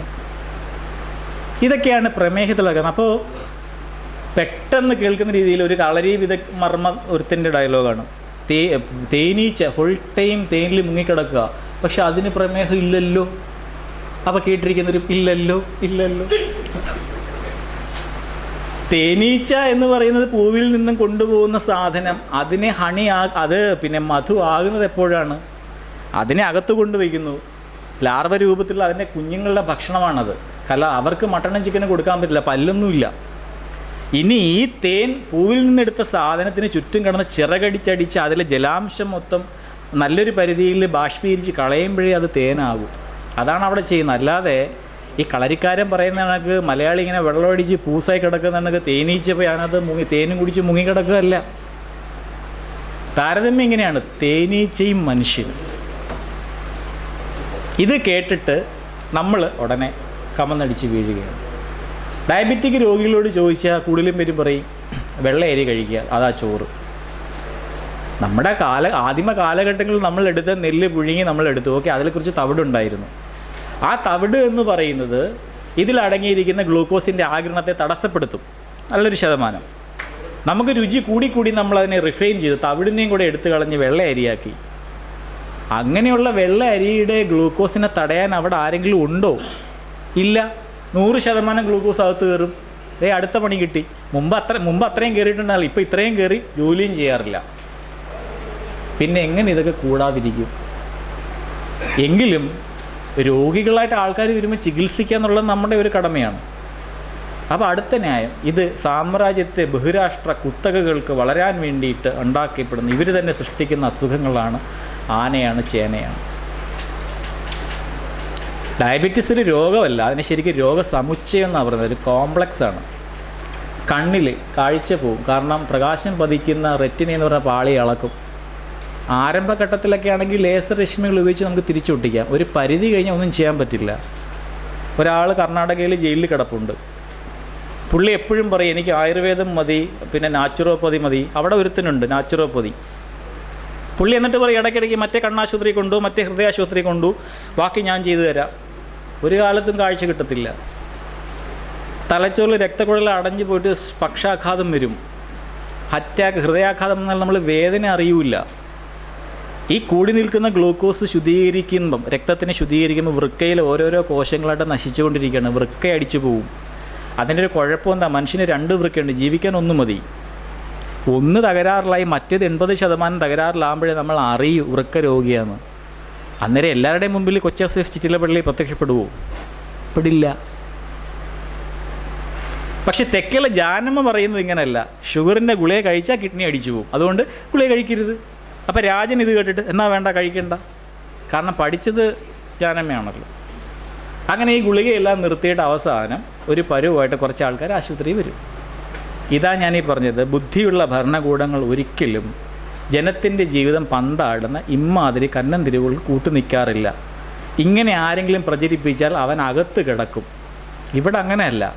പൗരസ്വാതന്ത്ര്യം, എന്തെല്ലാം രീതിയിലുള്ള സ്വാതന്ത്ര്യം, വെള്ളമടിച്ചിട്ട് ബസ്സിൽ കയറുക, ടിക്കറ്റ് എടുക്കാതിരിക്കുക, വാള് വയ്ക്കുക, ഇതിനൊക്കെയാണ് ബ്രിട്ടീഷുകാർ നമ്മൾ സ്വാതന്ത്ര്യം വാങ്ങിയത്. അങ്ങനെ ഒരു രാജ്യത്ത് ഒരുപാടെണ്ണം ഇറങ്ങിയിട്ടുണ്ട്. അതിലൊന്നാണ് ഞാനീ പറഞ്ഞ ഈ അധ്വാനിക്കാതെ വെയിൽ കൊള്ളാൻ വയ്യാത്ത വിയർക്കുന്നത് എന്തോ പ്രശ്നമാണെന്ന് കരുതുന്ന മലയാളിയുടെ ഇടയ്ക്ക് അവതരിച്ച ഒരു സാധനമാണ് യോഗ. FCI ഗോഡൗണിൽ ഗോതമ്പ് അരി ചാകറക്കുന്ന തൊഴിലാളി എടുത്തുന്നുണ്ട് യോഗ ചെയ്യണമെന്ന് പറഞ്ഞാലേ അവൻ നീട്ടിയൊരു തുപ്പങ്ങ് തരും, ആട്ടിത്തുപ്പ എന്ന് പറയും. അല്ലെ പാടത്ത് പണിയെടുക്കുന്ന ആൾക്കാരെടുത്തുണ്ട് യോഗ ചെയ്യണമെന്ന് പറഞ്ഞാലേ അവർ ചിലപ്പോൾ അങ്ങ് അപ്പനപ്പൂപ്പന്മാരെ തെറി വിളിച്ചെന്നിരിക്കും. മനുഷ്യന് അത്യാവശ്യം വേണ്ട ജോലിയും കാര്യങ്ങളും ചെയ്തിട്ടുണ്ടെങ്കിൽ നിങ്ങളുടെ ശരീരത്തിന് ഒരു വഴക്കം ഉണ്ടാവും. ഇതൊന്നും ചെയ്യാതെ എവിടെയെങ്കിലുമൊക്കെ കൂടി പിടിച്ച് സൊസൈറ്റി ലേഡീസൊക്കെ ആയിട്ട് നടക്കുന്ന ആൾക്കാർ, അവരുടെ ഇടയിൽ മാർക്കറ്റ് ചെയ്യാൻ പറ്റിയൊരു സാധനമാണ് യോഗ. കാരണം അതൊരു വ്യായാമ മുറ എന്നതിനപ്പുറം അതിന് വലിയ അതിഭൗതികത്വം കൊടുക്കേണ്ട കാര്യമില്ല. ഇനി നിങ്ങൾക്കത് എപ്പോഴാണ് ആവശ്യം വരുന്നത്? നിങ്ങൾ അനങ്ങാതിരിക്കുമ്പോഴാണ്. നിങ്ങൾ അത്യാവശ്യം വീട്ടിൽ കുറച്ച് പച്ചക്കറിയെ കൃഷി ചെയ്ത് അതിനിടേണ്ട ചാണകം ഒരലൊക്കെ ഇട്ട് ഇടിച്ച് പൊടിച്ച് അങ്ങനെയൊക്കെ ചെയ്ത് പോകുന്ന ഒരാളാണ് എങ്കിൽ അങ്ങനെയല്ലേ ചെയ്യേണ്ടത്. രാവിലെ ഇറങ്ങി കൈയും കാലും കുടഞ്ഞ് നടക്കുന്നവനും യോഗയ്ക്ക് പോകുന്നതിനും ഒക്കെ ശരിക്കും പറഞ്ഞാൽ സമയം പാഴാക്കുകയല്ലേ ചെയ്യുന്നത്. ഊർജ്ജം വെറുതെ കത്തിച്ച് കളയല്ലേ ചെയ്യുന്നത്. നിങ്ങൾക്ക് അത്ര ഊർജ്ജം ഉണ്ടെങ്കിൽ നിങ്ങൾ വാ, നമുക്ക് റോഡ് പണി നടക്കുന്നിടത്ത്, ഓട പണി നടക്കുന്നിടത്ത് നമുക്ക് കുറച്ച് നേരം സ്വമേധയാ തൊഴിൽ സന്നദ്ധ സേവനം ഇല്ലേ ചെയ്തു കൊടുക്കാം. ശ്രമദാനത്തിന് പോകാം. കോഴിക്കോട് വെച്ച് ഇതിൻ്റെ ഒരു ചർച്ച നടന്ന അന്ന് ഒരു ഭയങ്കര മുടിയൊക്കെ നീട്ടുകൊളുത്തിരി പുള്ളിയും കുറേ അനുയായികളൂടെ വന്നു കയറി വിശ്വനാഥൻ സാറിൻ്റെ ക്ലാസ് കിടക്കുന്ന സമയത്ത്. അപ്പോൾ പുള്ളി വിശ്വനാഥ് സാറിനെതിരെ കേസ് കൊടുക്കും, അങ്ങനെയൊക്കെ ചില കാര്യങ്ങൾ പറഞ്ഞപ്പോൾ ഞാൻ ചെന്ന് പറഞ്ഞിട്ട് മറുപടി ഞാൻ പറയാം, എന്നെ വിശ്വനാഥ് സാറിനെ മാറ്റിയിട്ട് ഞാനാണ് മറുപടി പറഞ്ഞത്. അപ്പോൾ ഞാൻ പറഞ്ഞു, നിങ്ങൾക്ക് ഇത് ഉപയോഗിച്ച് ശ്വാസകോശത്തിൻ്റെ ശേഷി കൂട്ടാൻ പറ്റുമെങ്കിൽ 10 സെക്കൻഡിൽ താഴെ സമയമെടുത്ത് 100 മീറ്റർ ഓടുന്ന ഒരു ഇന്ത്യക്കാരനെ ഉണ്ടാക്കി തരൂ, ഞാൻ അംഗീകരിക്കാം. അതല്ലെങ്കിൽ 120 മിനിറ്റ് കിതയ്ക്കാതെ ഓടാൻ പറ്റുന്ന ഒരു 11 ആൾക്കാരെ ഉണ്ടാക്കി തരും. കാരണം എനിക്കൊരു ഫുട്ബോൾ ടീം ഉണ്ടാക്കണം. എടാ, ഇന്ത്യക്കാരൻ 5 മിനിറ്റ് ഓടുമ്പോഴേ പട്ടി അണയ്ക്കുന്നുണ്ടെങ്കിൽ അണപ്പ് തുടങ്ങും. അതുകൊണ്ടാണ് നമുക്ക് ഈ ക്രിക്കറ്റ് കളിക്കാൻ പറ്റുന്നത്. അതാകുമ്പോൾ ഇത്തിരി ഓടി ഇത്തിരി മാറി നിന്ന് വീണ്ടും ഓടി പറ്റുമല്ലോ. മറ്റേതങ്ങനെയല്ല. 90 മിനിറ്റ് യൂറോപ്യൻ ഫുട്ബോൾ എന്ന് പറഞ്ഞാൽ വെടിവെച്ച വേഗത്തിലാണ് ആൾക്കാർ ഓടുന്നത്. അത് സമനിലയിലാണെങ്കിൽ വീണ്ടും ഒരു 30 മിനിറ്റ് എക്സ്ട്രാ ടൈമുണ്ട്. പറ്റുമോ ഇതൊക്കെ ചെയ്തിട്ട്? കാരണം കായിക ക്ഷമത, സ്റ്റാമിന എന്ന് പറയുന്നത് അതാണ്. അപ്പോൾ വീട്ടിൽ അത്യാവശ്യം നിങ്ങൾക്കൊരു ടേബിൾ ടെന്നീസ് കളിക്കാൻ വേണ്ട വീട്ടിലെ ജോലികൾ ചെയ്യുമ്പോഴത്തേക്ക് തന്നെ നിങ്ങളുടെ ഹൃദയത്തിനും ശ്വാസകോശത്തിനും അത്യാവശ്യം അത് പ്രത്യുൽപാദനപരമാണ്. ഒന്നും ചെയ്യാതെ വെറുതെ ഊർജ്ജം കത്തിച്ച് കളയുന്ന ഇത്തരം സാധനങ്ങളുടെ പുറകെ പോയിട്ട് ഞാൻ അത് ചെയ്യുന്നുണ്ട് ഇത് ചെയ്യുന്നുണ്ട്, ഇതിലെന്താണ് ഇരിക്കുന്നത്? പല ആസനങ്ങളും മനുഷ്യന് കേടാണ്. കാരണം ചിലർ പറയും അവിടെ ഒട്ടിപ്പിടിച്ചു, ഇവിടെ ഉളുക്കി പിടിച്ചു, ഇനി ഒരു രക്ഷയില്ല എന്നൊക്കെ പറഞ്ഞ് ചില ആൾക്കാർ വരാറുണ്ട്. പിന്നെ വേറെ ഒരു പണിക്കും പോകാൻ വയ്യ, വെയിലൊന്നും കൊള്ളാൻ വയ്യ എന്ന രീതിയിൽ ചിന്തിക്കുന്ന ആൾക്കാർ ചെയ്തോട്ടെ. ആ ഒരു വ്യായാമമുറയെങ്കിൽ അവർ ചെയ്തോട്ടെ എന്ന രീതിയിൽ. നേരത്തെ ഞാൻ പറഞ്ഞല്ലോ, ആദിവാസികളുടെ ആദിക്കുള്ളിയെ നിരുത്സാഹപ്പെടുത്തരുത് എന്ന് പറഞ്ഞ പോലെ നടന്നോട്ടെ. കുറച്ച് പേര് കാശുണ്ടാക്കിക്കോട്ടെ. ഈ ചിന്തിക്കാൻ ശേഷിയുള്ളവർ എന്തിനാണാവോ ഇതിൻ്റെ പുറകെ പോകുന്നത്? അതിൻ്റെ കാര്യമില്ല. പിന്നെ നേരത്തെ വായിച്ച കത്ത് പറഞ്ഞു പ്രകൃതിയോട് ഇണങ്ങി ജീവിക്കലാണ്. ഒരിക്കലുമില്ല. നമ്മൾ ഇണങ്ങി ജീവിക്കണമെങ്കിൽ നിങ്ങൾ കാടുകളിലേക്ക് തിരിച്ചു പോവുക. കാരണം ഞാനും തെന്മല പോലെ ഒരു സ്ഥലത്ത് 2 വർഷം മെഡിക്കൽ ഓഫീസറായിരുന്നു. അച്ചൻകോവിൽ കാട്ടിനകത്തൊക്കെ ഞാൻ മെഡിക്കൽ ക്യാമ്പ് നടത്തിയിട്ടുള്ള തനി കാട്ടിനകത്തുള്ള ആൾക്കാരെ കുഞ്ഞുങ്ങളെ കണ്ട് ഞാൻ ഞെട്ടിയിട്ടുണ്ട്. ഇടാനൊരു വസ്ത്രം പോലും ഇല്ലാത്ത കുട്ടികൾ. അവർ കാട്ടിലെ തേനൊക്കെ എടുത്തിട്ട് വരും. തുച്ഛമായ വിലയ്ക്ക് അവരുടെ കയ്യിൽ നിന്ന് വാങ്ങിയിട്ട് ഇത്തിരി ഉപ്പും അരിയും കൊടുത്തിട്ട് വെളിയിൽ കൊണ്ടുവന്നിട്ട് ചെറുതേനൊക്കെ 1200 രൂപയ്ക്ക് വിൽക്കുന്ന ഇടനിലക്കാരെയും ഞാൻ അവിടെ കണ്ടിട്ടുണ്ട്. നിങ്ങൾ കാട്ടിലേക്ക് പോവുക. അവിടെ പല്ല് തേക്കാൻ പാടില്ല, സോപ്പ് ഉപയോഗിക്കാൻ പാടില്ല. അതിൻ്റെ ഇടയ്ക്ക് ഒരു പക്ഷേ വൈറസോ ബാക്ടീരിയയോ ഫംഗസോ ചിലപ്പോൾ അതിനകത്ത് കാണുന്ന അണലിയോ രാജവെമ്പാലയോ കടിച്ചെന്നിരിക്കും. എങ്ങോട്ടും കൊണ്ട് ഓടരുത്, കുഴിച്ചിടുക. പാടത്ത് നിൽക്കുന്ന ഒരു പശു പുല്ല് തിന്നുമ്പോൾ അവിടെ വെള്ളം കെട്ടിക്കിടപ്പുണ്ടെങ്കിൽ അതിലത് ചാണകം ഇടും. ആ ചാണകം അടങ്ങിയ വെള്ളം ഈ പുല്ലിലുണ്ട്. ഈ പുല്ല് തിന്നുമ്പോൾ കുറച്ച് ചാണകവും അതിൻ്റെ വായ്ക്കകത്തേക്ക് പോകും. പശുവിന് കുഴപ്പമില്ല. നിങ്ങളങ്ങനെ കാണിച്ചു കഴിഞ്ഞാൽ നിങ്ങൾക്ക് കോളറ വരും, ടൈഫോയിഡ് വരും. ഇപ്പം മനുഷ്യന് അത്ര കേടായിട്ടുള്ള അവൻ്റെ വിസർജ്യം അടങ്ങിയ വെള്ളമൊന്നും കുടിക്കാൻ പറ്റത്തില്ല. ക്ലോറിനേഷനൊന്നും പാടില്ല. നിങ്ങൾ കാടുകളിലേക്ക് തിരിച്ചു പോവുക. ഇങ്ങനെയൊക്കെ ജീവിക്കുക. എന്നിട്ട് നോക്കുക എത്ര പേർ സർവൈവ് ചെയ്യും, അതിജീവിക്കും എന്ന്. എന്നിട്ട് പ്രകൃതിയോട് ഇണങ്ങി ജീവിക്കാൻ പറഞ്ഞാൽ നമുക്ക് ഓക്കെയാണ്. ഇപ്പം ഇത്ര കണ്ട് ജനസംഖ്യ കൂടിയത് സയൻസ് ആൻഡ് ടെക്നോളജി വന്നതുകൊണ്ടും അതുപയോഗിച്ച് ചികിത്സ ഇത്ര വന്നതുകൊണ്ട് ആണ് മനുഷ്യൻ്റെ ആയുർദൈർഘ്യം കൂടിയത്. രോഗപ്രതിരോധ ചികിത്സ അല്ലെങ്കിൽ പ്രതിരോധ കുത്തിവെപ്പ് വാക്സിനുകളൊന്നും കുട്ടികൾക്ക് കൊടുക്കേണ്ട കാര്യമില്ല. അതിനിടയ്ക്ക് ചിലപ്പോൾ 5-ാം പനി വരും, തൊണ്ടമുള്ള ഡിഫ്തീരിയ വരും. പണ്ടൊക്കെ ആണെങ്കിൽ പ്രസവം കഴിഞ്ഞ് കഴിയുമ്പോഴത്തേക്ക് ചാണകം എടുത്ത് പൊക്കിളിൽ തേക്കും, പൊക്കിൾ കൊടിയിൽ. കാരണം പശുവിൻ്റെ വിസർജ്യങ്ങളൊക്കെ നമ്മളെ സംബന്ധിച്ചിടത്തോളം വിശുദ്ധമാണ്. പശുവിൻ്റെ പാലെടുത്ത് വിഗ്രഹത്തിൽ ഒഴിക്കുകയും മൂത്രം നമ്മൾ കുടിക്കുകയും ചെയ്യും. ഇതാണ് ഇവിടെ നടക്കുന്നത്. അപ്പോൾ ആ ചാണകം, കൗഡങ്ക് എന്ന് പറയുന്നത് ക്ലോസ്ട്രീഡിയം എന്ന് പറയുന്ന ബാക്ടീരിയയുടെ കേന്ദ്രമാണ്. അങ്ങനെയാണ് ടെറ്റനസ് അഥവാ കുതിരസന്നി എന്ന് ഒരുപാട് കുട്ടികൾ തട്ടിപ്പോയിക്കൊണ്ടിരുന്നത്. ചാണകം മെഴുകിയ തറയ്ക്കകത്ത് ചെരുപ്പില്ലാതെ നടക്കുമ്പോഴും കാലിൽ മുറിവ് പറ്റിയിട്ട് അതിൽ നടക്കുമ്പോഴും ഇങ്ങനെ വരുമായിരുന്നു. നമ്മളിന്ന് കാണാറില്ല. കാരണം ചെറിയൊരു പോറൽ കയ്യിൽ പറ്റിയാൽ പോലും ഉടനെ മലയാളി കൂടി ടി ടി എടുക്കൂ. ടെറ്റനസ് ടോക്സോയിഡ് എന്ന് പറഞ്ഞ പ്രതിരോധ കുത്തിവയ്പ്പ്. ഇതൊക്കെ കൊണ്ടാണ് ഒരുപാട് പേര് ഇന്നും ജീവനോടെ ഭൂമിയിൽ നിൽക്കുന്നത്. ഇതൊന്നും ചെയ്തില്ലായിരുന്നെങ്കിൽ ഇത്ര കണ്ടെന്ന് ജനസംഖ്യ കാണത്തില്ലായിരുന്നു. ഇന്ത്യയിൽ കഷ്ടിച്ചില്ലേ ഒരു 5 കോടി വല്ലതും കണ്ടുപോയനെ. പ്രകൃതിയോട് ഇണങ്ങി ജീവിക്കുന്ന പറയുന്നവരോട് പറയാം, വസ്ത്രം ധരിക്കരുത്, അണ്ടർവെയറോ അല്ലെങ്കിൽ പാൻസോ ഷർട്ടോ ഒന്നും ധരിക്കരുത്, ഒരു സാധനം നോക്കാൻ പാടില്ല. അങ്ങനെ നമുക്ക് ജീവിക്കാൻ പറ്റൂ. ചിലപ്പോൾ പട്ടിണി അടയ്ക്കേണ്ടി വരും. പഴയ കർക്കിടകം എന്ന് പറഞ്ഞാൽ കൊടും മഴയാണ്, ഒരു സാധനവും കഴിക്കാനില്ല. അതുപോലെയൊക്കെ പട്ടിണി കിടന്നാൽ ആ പട്ടിണി അതിജീവിച്ച് അപ്പുറത്തേക്ക് പോകാൻ പറ്റുമോ എന്ന് ചോദിക്കുക. കുട്ടികൾക്ക് ഇത് കണക്ക് ന്യൂമോണിയ ഉൾപ്പെടെയുള്ള സംഗതികൾ വരും, തലച്ചോറിൽ പഴുപ്പ് വരും, കൊതുക് കടിക്കും, മലേറിയ വരും. ഇതിനൊന്നും പ്രിവെൻഷനൊന്നും ഇല്ലാതെ പ്രകൃതിയോട് ഇണങ്ങി ജീവിക്കാൻ പറയൂ. എന്ത് സംഭവിക്കും നോക്കാം. അല്ലാതെ ഇവരീ പറയുന്നത് പോലെ നമ്മളാരും ചികിത്സ കൊടുത്തിട്ടോ ഒന്നുമല്ല ഇത്തരം കാര്യങ്ങൾ വരുന്നത്. പിന്നെ ഒരുപാട് പേര് കൂട്ടമായിട്ടൊരു സ്ഥലത്ത് ജീവിക്കുമ്പോൾ അസുഖങ്ങൾ വരാനുള്ള സാധ്യത വളരെ വളരെ കൂടുതലാണ്. പക്ഷിപ്പനി പോലെ നിങ്ങൾ നോക്കൂ, ഒരു 1000 താറാവ് 10 കിലോമീറ്റർ ചുറ്റിനുള്ള ചിതറിയാണ് ജീവിക്കുന്നെങ്കിൽ ഇത്ര പ്രശ്നം വരില്ല. അടുത്ത് കിടക്കുമ്പോൾ വൈറസുകൾക്ക് ട്രാൻസ്മിറ്റ് ചെയ്ത് അടുത്തതിലേക്ക് പോകാനുള്ള സാധ്യത കൂടുതലാണ്. മനുഷ്യൻ്റെ കാര്യത്തിൽ ഇത് തന്നെയാണ്. അതുകൊണ്ടാണ് ചേരികൾ ഉൾപ്പെടെയുള്ള സ്ഥലങ്ങളിൽ ക്ഷയരോഗം ഉൾപ്പെടെയുള്ള സാധനങ്ങൾ കൂടുതൽ വരുന്നത് അതുകൊണ്ടാണ്. അപ്പം മെച്ചപ്പെട്ട ജീവിത നിലവാരം ഉറപ്പാക്കുക എന്നുള്ളത് സ്റ്റേറ്റിൻ്റെ കടമയാണ്. അത് ചെയ്യാതെ സ്റ്റേറ്റ് പിന്തിരിഞ്ഞോടുമ്പോഴത്തേക്കാണ് അവിടെ ആൾദൈവങ്ങൾ വരുന്നത്. അതൊന്നും സയൻസിൻ്റെ കുഴപ്പമല്ല, അതൊക്കെ നമ്മൾ തിരഞ്ഞെടുത്ത് വിടുന്നവരുടെ കുഴപ്പമാണ്. ഒറ്റമൂലിയാണെങ്കിലും എല്ലാ അസുഖങ്ങൾക്കും ഒരേ ഒരു മരുന്ന് എന്ന് പറയുന്നതിലെ വിഡ്ഢിത്തവും നമ്മൾ മനസ്സിലാക്കുക. മൂക്കുലിപ്പിനെ എങ്ങനെയാണോ മാറ്റുന്നത് അത് ഉപയോഗിച്ചിട്ടാണോ എയ്ഡ്സ് വൈറസിനെ നമ്മൾ പ്രതിരോധിക്കുന്നത്? അല്ല. ഒറ്റമൂലി ചികിത്സ എന്ന് പറഞ്ഞുകൊണ്ട് ആദിവാസി കോളനികളിൽ അല്ലെങ്കിൽ ആദിവാസികളിലൂടെ പൊക്കിക്കൊണ്ട് നടക്കുന്നവർ ആദിവാസി കോളനികളിൽ എന്തെങ്കിലും പകർച്ചവ്യാധി വരുമ്പോൾ മെഡിക്കൽ കോളേജിൽ നിന്ന് ടീം പോകണം. എന്തുകൊണ്ടാണ് അട്ടപ്പാടിയിൽ ഇത്രയും കുട്ടികൾ മരിക്കുന്ന? ഒറ്റമൂലി ഉണ്ടെങ്കിൽ കൊടുത്ത് മാറ്റിക്കൂടെ? അപ്പോഴൊന്നും ഈ ഒറ്റമൂലിക്കാരെ കാണാറില്ലല്ലോ. ഏറ്റവും രസകരമായ വസ്തുത, ഇവർ മെഡിക്കൽ കോളേജിൻ്റെ വാതിക്കലിട്ടാണ് ഇതൊക്കെ കച്ചവടം നടത്തുന്നുള്ളതാണ്. എനിക്ക് അതിൻ്റെ ചുരുക്കമായിട്ട് ഇത്രേ പറയാനുള്ളൂ. ഞാൻ ഏതെങ്കിലും ഒരു പക്ഷം പിടിച്ചുകൊണ്ടല്ല സംസാരിക്കുക. ഞാൻ സംസാരിക്കുന്നത് സയൻസിൽ ഊന്നിയിട്ടാണ്. സയൻസിൻ്റെ നിർവചനം ഞാൻ പറയുകയും ചെയ്തു. ആര് എവിടെ വെച്ച് എങ്ങനെ പരീക്ഷിച്ചാലും ഒരേ ഫലം ഉളവാക്കുന്നതെന്തോ അതാണ് സയൻസ്. ആ സയൻസ് ഏതെങ്കിലും ഒരു രാജ്യത്തിൻ്റെയോ ഏതെങ്കിലും ഒരു വ്യക്തിയുടെയോ സംഭാവനയല്ല. ഭൂമുഖത്തുള്ള എല്ലാ രാജ്യങ്ങളിലും പെട്ട എല്ലാ തരം മനുഷ്യരുടെയും സംഭാവനകൾ ചേർന്നിട്ട് വികസിച്ച ഒരു സംഭവമാണ് സയൻസ്. അതിന്നും വികസിച്ചു കൊണ്ടിരിക്കുന്നു. അത് അങ്ങനെ തന്നെയായിരിക്കും. അതിൻ്റെ വളർച്ച ഒരിക്കലും അവസാനിക്കുകയില്ല. പഴയ ട്രാൻസിസ്റ്റർ റേഡിയോയിൽ നിന്ന് മാറി നിങ്ങളുടെ മൊബൈൽ ഫോണിനകത്ത് നിങ്ങൾക്ക് റേഡിയോ കേൾക്കാമെന്നുണ്ടെങ്കിൽ, പഴയ കാലഘട്ടത്തിലുള്ള ആൾക്കാർ തെങ്ങിൻ്റെ മുകളിൽ കയറി ആൻറ്റിനെ കെട്ടി വലിച്ചിട്ടാണ് ജയചന്ദ്രൻ്റെ പാട്ട് കേട്ടിരുന്നതെങ്കിൽ, അതൊക്കെ മാറി ഒരു വിരൽത്തുമ്പിൽ ഇത്രയും കാര്യങ്ങളാക്കി തന്നത് സയൻസാണ്.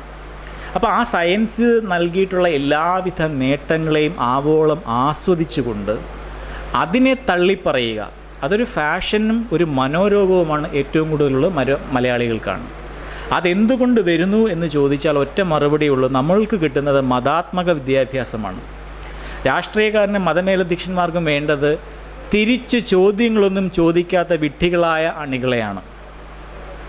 അത്തരം വിദ്യാഭ്യാസം നേടിയിട്ടുള്ള ആൾക്കാരാണ് ആരെങ്കിലും എന്തെങ്കിലും പറയുമ്പോൾ ഇതിൻ്റെ പിന്നിലുള്ള യുക്തി എന്ത്, ഇതിൻ്റെ പിന്നിലുള്ള സയൻസ് എന്ത് എന്ന് ചോദിക്കാതെ ഇതിലേക്ക് എടുത്തു ചാടുകയും പിന്നീട് നിലയില്ലാ കയത്തിൽ കിടന്ന് കൈകാലിട്ടടിക്കുകയും ചെയ്യുന്നത്.